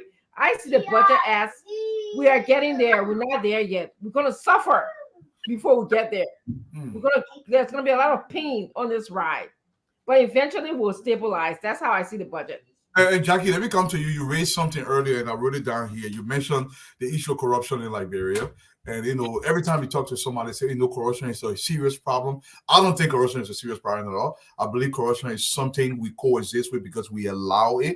Do you believe if the government is really, really serious about the enforcement of the laws in Liberia, irrespective of who the law falls on, we can actually address this corruption issue? Because according to everybody, it's hampering us. But I think we allow it because we benefit from it, especially those in government. So, Dwalu, that's an important question. And I have attended workshop after workshop over the past several years. And my take on corruption is that it's a symptom of a major problem. Corruption exists all over the world. Yeah, you got countries like Norway, Sweden, that have the lowest rate. If you look at the lowest rate of corruption, you have countries like that, and you wonder, well, how do they do it? Because at the same time, Norway, one of the richest countries when you look at the GDP per capita and what have you, and other key indicators. So For me personally, corruption is a symptom of a bigger problem in our society. And why do I say that? As a people, our culture, why is it that we do have corruption? We have to look at it. What drives corruption in our society? Are we not patriotic enough? Do we not love ourselves enough? Because if somebody care about themselves and what they have, they will make sure they take care of it. We need to start evaluating our minds, how we think, what is a priority to us. And once our priorities are put in place, the level of corruption will now begin to shift. And also the check and balances. Punishment. People get away with murder. Well, I don't want to use the word murder because of the people that listening may misunderstand me. But people get away with so much when it comes to corruption in Liberia. There's no punishment for them. Government come, government go, they get away with it. So we don't have a system to put check and balances in place. We don't love ourselves enough. We need to start teaching people small things, even starting with the school, social accountability and responsibility. Somebody just said, Sam Jackson, the free tuition. And one time I recommended, I said, but people on who want WIAC, school fees, free tuition, there should be something that should come with it. First, your grade 2, what are you doing to take care of your school? That comes back to help to save the school money. So if I want my WIAC tuition pay, I want free tuition, what am I doing to give back to my school? If the school need painting, why shouldn't you say, if you want to your WIAC fees pay for this year, sign up to go paint your classroom. Sign up to keep your yard, the campus clean. Sign up to plant a tree in the school campus, on the school campus. When we begin to do that, we'll begin to see the shift in mindset where people will say, you know what? It is not just about me. It is about me and my environment and the things around me that I have to take care of. Now, when you take these people and put them in the public sector now, they will sit back and say, you know what? Even though I'm tempted to do this, but what is the impact in me doing this? People can get rich in Liberia, but how we get rich? And on the flip side, we need to start creating that enabling environment. There is nothing wrong with anybody, whether in the public sector or the private sector, wanting to be rich and be well paid. I just talked about our policy, our Liberianization policy. Our budget say 30% must go to Liberian-owned businesses. Really? Only 30%? That's a dream we have for our own people. We need to start thinking big in the country and start doing things right, and now prioritize accountability and social responsibility in order to begin to shift the minds of the people in Liberia so we can see real results and so that the lives of the people can be improved. Mr. Jackson, I'm a firm believer that Liberians are not inherently corrupt. I believe the culture is promoted by the conditions in the country. When Liberians go to a developed country, they don't carry the nonsense corruption there because they understand there is consequence attached to it. In Liberia, I firmly believe Liberia's singular problem when it comes to corruption is entirely refusal to enforce the laws. Because, St. Jackson, my man, cousin, so you know, we share our hand, we go ahead. This is what is killing us. This is intentional. We don't have corruption problem.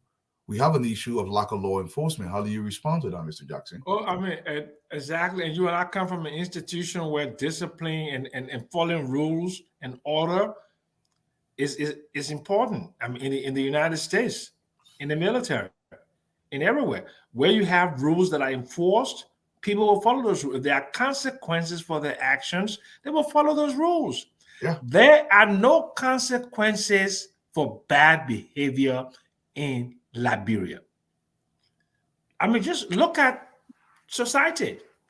The richest, the most prominent are people who basically, I mean, don't abide by the government. Huh? Stole from government, basically. Well, I mean, they did. I mean, the Lebanese don't pay the appropriate taxes, and they know how to get away with that.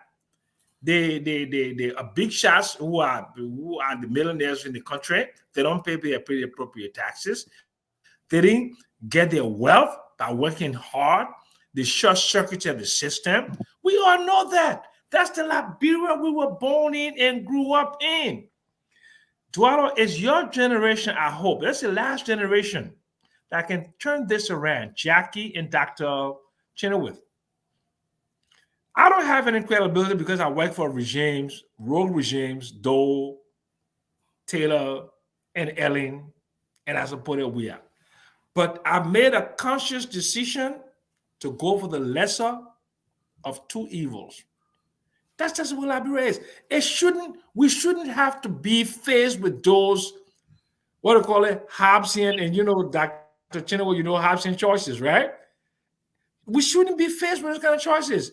We should be faced with choices that can promote the development of the country. Every person who is of prominence in Liberia with wealth has some dismal origin of that wealth. You told me you couldn't. I asked you that very question, Mr. Jackson. I asked you that very question. Yeah. I'm still struggling to find one Liberian in our country's history who became wealthy without any affiliation of any kind with government whatsoever. I can think of one. That's not how the political economy operates. But when you say no affiliation, what does that mean? Because I can be in the private sector and get a contract from government. Are you talking about without doing that? No. Without working. Are you talking about without working in the government? Let me explain what he means. Mm-hmm. There is no person, Liberian, that can get wealthy without some loose or close association with the governing party in Liberia. That's something I think we need to change in the country because it's very worrisome. It's extremely very worrisome. If I have a business today and government changes hand, why should my business suffer because government has changed hands? These are some critical things that we need to start looking at going forward. And let's look at all the sectors. Telecommunications. The richest Liberians in the telecommunications sector got their equity participation because of association with the government. Let's look at the petroleum sector. And you want to call names, Mr. Jackson? I would never call names, okay? I would never call names because they're friends of mine. They got there because of association with a party. No, stop saying association. You're being euphemistic about this, Mr. Jackson. Yes, I am. It's not association. Yeah. It's literally taking taxes from the government and putting it in their pocket directly. Yeah. Okay. Association is euphemistically. And let me tell you something. The people are not as bright as us who suffered for our education. We didn't go to no berry schools. We didn't skip different things. We suffered to get where we are today. Liberians don't appreciate the Dualo who's a U.S. Marine, who is independent of the system. Of Francine Witherspoon, the woman I love so much, the greatest of my heart, is psychologist. Jackie, who is like my niece. Yes, Dr. Rich is here. Okay. We are the four of us on this program are some of the best that we have to offer. We're some of the best. We didn't go to Berry School there. We didn't steal. We didn't short circuit the system to get where we are. But we cannot make it in Liberian society because we don't belong to that clique. Dr. You may want to mute. Listen to me. Yeah, lovely voice. The clique of thieves, the clique of sycophants, the clique of liars, the clique of frauds, fraudulent academic credentials. We're going to close up now. Closing out from there. Okay, we didn't go to the Berry School then to short-circuit the system. We have had competitive jobs. Every one of us on this forum have applied for a job where 100 people applied, and we've been shortlisted, 4 or 5 of us, and we won. There are thousands of Liberians like us, but we are outside and we are not within the system. It is, I'm old now, so exclude me. But people like you, Dualo, the fact that you are not playing a prominent role in this administration is troublesome to me. The fact that my niece is not playing, you, Jackie, McKay, I know your mom, okay? Farina Wilson is not playing the primary role. It's troublesome to me. You, Dr. Francine Witherspoon, okay? I know your parents when they came to Liberia, 1966 from Israel. It's troublesome to me. But that's just the way it is. That's just the way it is. Mr. The Jackson, best and the brightest. We're going to close now. So if one for Dr. Francine go first, okay, then let Jackie go first. And these are my two favorite ladies, so you can see what trouble tonight. But these are two women I love from the bottom of my heart, and you know that. Dr. Francine, Jackie, right? Yes. It was a great show tonight. The audience interacted. We're gonna do the closing, and we can go ahead. So we close it. We definitely can spend almost all night, just talking about idea, a passion that we have, all of us. I think that's a common theme that runs in us. I enjoyed the topic about the budget. I think today it would have been nice if we had just spent some time on just the revenue aspect, and then maybe tomorrow look at the expenditure. But I'm sure that's going to come. It's just good to just get the Liberian people in the mindset of understanding what is ahead for them, or what the budget is. Again, like I said, some of the things that Mr. Jackson and I can agree with, and other people, maybe the CDC people, I expected a robust budget. I expected a budget that would have been fine-tooth combed with things like revenue, agriculture, things like the ecotourism, because the service industry was one of the steady growth-oriented sector. So those were the things that I was expecting, but I didn't see it. But yet and still, I see this budget as a good starting point. I like the analogy that Jackie expanded on when it came to that since the dinner started yesterday. We have to look at this like a plane. I wonder, as I read the budget, and this is what the contention that it was between Mr. Jackson and I, there was a lot of dips. Yes, we can blame some geopolitics on the dips in the budget. But I wonder how much further down we would have went if we did not have this government elected or another government elected. That's what I wonder. And that's what our contention is all about. Yes, geopolitics has its role, but then the government of today has its role as well. Mm-hmm. If we're curbing things like corruption, if we're not inflating the hiring system, if we're not making the PSIP bigger, okay, in the midst of the type of budget that we have, then the complaint is, I said Doe was here tonight and I'm gonna close. I know Charlie look at me like, when are you gonna close? I'm gonna close. I said Doe was here telling me, the reason why the PSIP was bigger because we have more investment in capital investment. Yeah. Yes, capital investment. We have more investment. How the thing is, if you can invest, but let the people see your investment, let the people be able to enjoy. You have a park. How many people in Liberia can afford to go to the park? You're charging to go for people to go to the park. How many people can afford to do that? Your capital investment included going on country tour. Say you're spot checking. Spot checking what? I see you build anything besides the electricity pole that you pull in some places.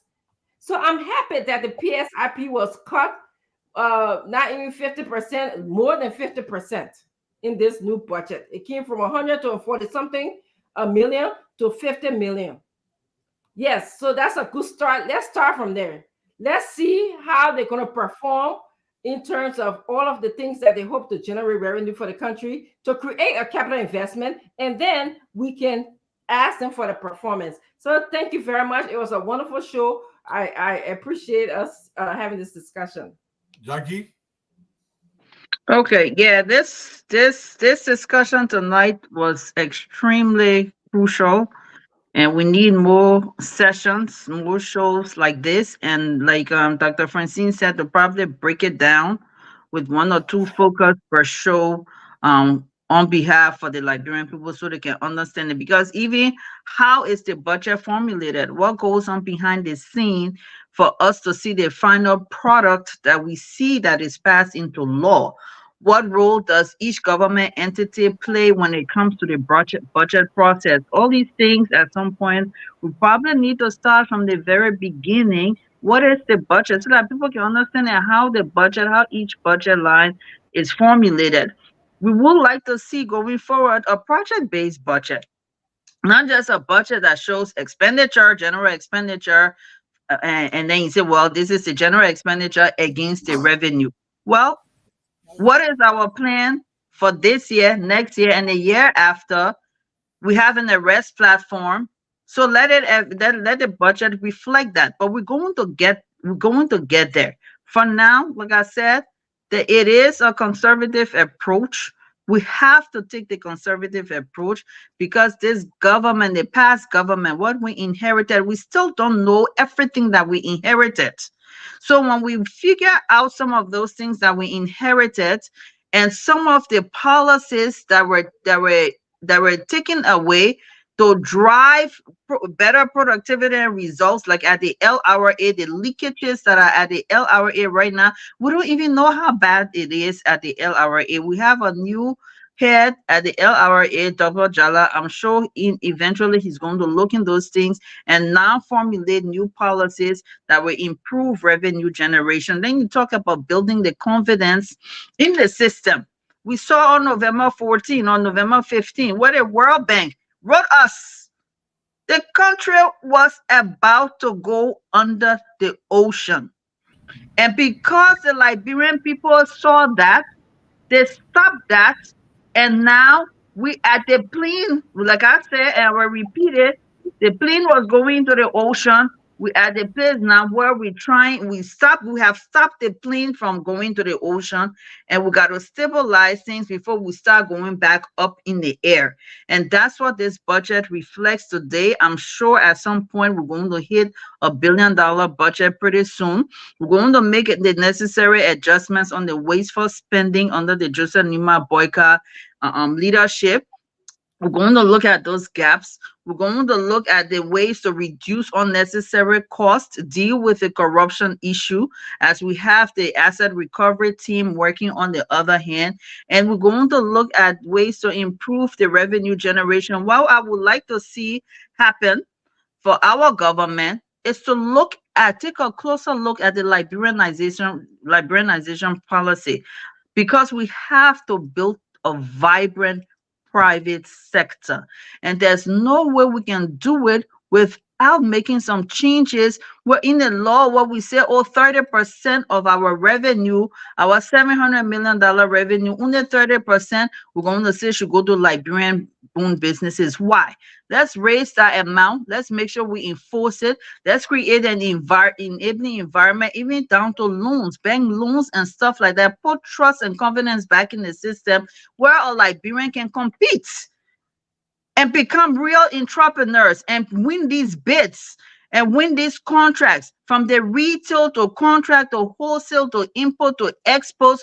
We need Liberians to fairly participate in our own economy, and we need to find a way to keep the capital, the gains from these that's made from these businesses in the country. Because when we keep it in the country, more jobs will be created, people's lives will be improved, and we'll see more development in the country where we don't have to always depend on government for job and for everything. And so I will close there. It's a good conversation. I look forward to us breaking things down with certain focus, 1 or 2 focus going forward for the entire show until we cover everything when it comes to revenue versus budget, because that's what drives the economy, government policy. Public, private. Jackson, before I go to you, I'm going to go first, and I'm going to have you go last because I got to run away. And I want to say to my brother Zena and Sis Marie, thanks for welcoming everybody who welcoming back. It was a great thing. I'm going to tell you guys a quick story before I leave today. In the 1800s, the Japanese were catching hell. They were not a developed country. Their ports were being blockaded by the British, by the American. At gunpoint, they were forcing them to buy their products and sell their products to the British, to the Dutch, to the French, and the Americans. But also, so Japan realized if they don't develop local millionaires as a protectorate of their ports and their cities, it was not going to happen. Let me tell you what the Japanese did. They said, okay, Sam Johnson has an idea. We're going to make Sam Johnson a millionaire, but we're not going to give him money. We'll give him these subsidies to the government because he wants to develop Mitsubishi. That's how they develop Mitsubishi. He wants to develop Toyota. So they invested in the individual citizens. And what these citizens did was they developed their ports. They developed their exports that Jackie spoke about. In fact, in graduate school, I was so fascinated about this. I flew to Japan just to understand the methodology, how they were doing this stuff. And they built these massive companies across Japanese product. Let me tell you, it was entirely supported by the government because the government realized if they produce local millionaires that Jackie just said about, Jackie will protect Cape Mount. I know that the president will definitely protect Cape Mount massively. Right? So now the port of Cape Mount is actually, Francine, Dr. Francine now is a multi-billionaire out of Cape Mount. You're not going to take nothing from Cape Mount so easily because you got to go through her. Liberians have to understand the creation of Liberian local millionaires is for the protection of Liberia itself. It's a fascinating model. I want you guys to check it out because the Japanese did something that we can replicate. I found it so fascinating. And like I said, my graduate thesis was actually on this topic, so it was just fascinating. And I loved it so much. By the way, it was a great show today, man. Thank you so much. Liberia. And Dwalo, before you go, we need more stories like that. How are other people doing these things? Liberia needs to get it right. We need more millionaires. Liberia. Jackie, stop right there. Yeah. Korea, Samsung. Thank you. Korea, Samsung. Singapore. America, Standard Oil, AT&T. Okay. Finland, Nokia. Okay. This is fascinating for me because I was an investment banker and I know how countries protect the economic interests of their countries. You saw the United States of America would do anything. Chiquita Banana in Honduras, they overthrew a government for that. Liberians don't support their own people because they say if you get rich, you will sleep with my woman, you will be powerful, you will become. That's not how other countries think. If Dwalo gets rich, he's a Bassa man, he's at Angola, he will invest in Bassa and Bomi. He will create other millionaires. Dangote is creating so many millionaires in Nigeria. The cement plant, the distributors, and all of that. AT&T in the United States is creating millionaires in their production program. Walmart buys a lot of product from small and medium enterprises, barbecue sauce, salads, all of those things. Now, brothers, don't think about that. They think that if you have money, Amazon. Eh? What? I said Amazon. Amazon. Look at the distributors and Amazon who are using their own vans. They're making 6 figures a year. They're making 6 figures a year. Liberia does not want to encourage us to be wealthy because they think that you're wealthy, you will do they take their girlfriend, you will become politically powerful. But they're rogues and thieves. They're rogues and thieves. The thieves of state that use the mineral resources of Liberia not to get wealthy, to get cash flow. Because 3 years, 4 years after they leave government, they're poor, they're hungry. They can't even afford a plane ticket. So on that note, I love you all. Jackie, my honor queen, Francine, Richardson, I love you so much and God bless you all. My regards to Farina Wilson, your mother, Jackie, my brother, Nelson, God bless you. And I hope and pray that Joseph Yinman Boyka can change this country around so I can live my last days in a prosperous Liberia. Because you know, I like having a good time. He will. Liberia. You know that, right? I want to live in a prosperous Liberia. Not in a Liberia over there. I can't use my local phone number because everybody's so poor calling me to beg me for $10, $5, $500 Liberian. I want to empower Liberians, and we can do that. It's rest upon the shoulders of Joseph Nima Boyka. I'm rooting for him. I want him to succeed. To my friend Mama Kamara, I may have criticized your budget, but you are a good and decent man, a good Christian, and a solid individual. I hope I could come to help you, but I'm staying far away from your government until after 1 year. After 1 year, maybe I will come and contribute on a deal. But right now, I just have to watch you float. Thank you very much, Liberia. God bless you, and God bless the greatest country on the planet, Liberia. Thank you, Nelson. Thank you, Dr. Francine. Sam, wonderful being with you on the show. Love you. Thank you very much. Bye-bye. Okay. Dr. Richardson, I think you're muted. I was asking you if you have a show tonight. Bye, Jackie. See Bye. you again. I really wish we had the means of doing that, but due to the technical issues, I'm producing from home, and even my computer will soon be going off in the next 30 minutes or so. Okay. And so even if I wanted to do it online, hopefully things will be resolved by tomorrow. And then we'll be able to get on our regular show. So anyway, I feel bad for them. Be feeling bad. You carrying the show. Seriously. Yeah, but they understand some of the issues are beyond our control. So yes. Okay. All right. We'll talk to you later. Okay, Dr. Richardson. Thank you very much. Okay. Well, folks, that's how we like to draw down the curtains on the program tonight. We want to say thanks to all of you across Liberia. Thanks to our folks across the world. Those of you who are always here, our online audience. Comfort Gavlor say our CDC knows. Don't bring political party thing to me, but I appreciate you, Comfort Gavlor, Etta Wea, Stephen Half. I see Nikamo Agaju, Mr. Philip Bala. We say thanks to all of you for being here tonight. And our sincere apologies to the folks who always make use of the show. Hey, Samuel Jackson, Juma Jala, Chief, we appreciate all of you. And we appreciate our folks as well. There have been so many calls, text messages. You've been expressing concerns as to why you're not getting us on all of the frequencies across the country. We appreciate the concerns. And we can assure you that Spoon Talk will be on the radio tomorrow, hopefully, as we have our technicians working on things already. So the show will be on the radio tomorrow. But in the meantime, thanks to our online audience, you heard it down, and we're here tonight having another successful show online. We appreciate you. And we look forward to having a great show tomorrow. Until then, have a good night. Nelson Collet is my name. And bye-bye for now. Liberia is all we have. So let's remember to always keep the peace alive. Bye-bye for now.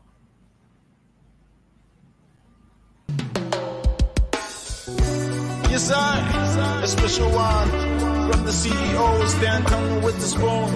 And your boy, Friday the Southern Band, Charges on the beat.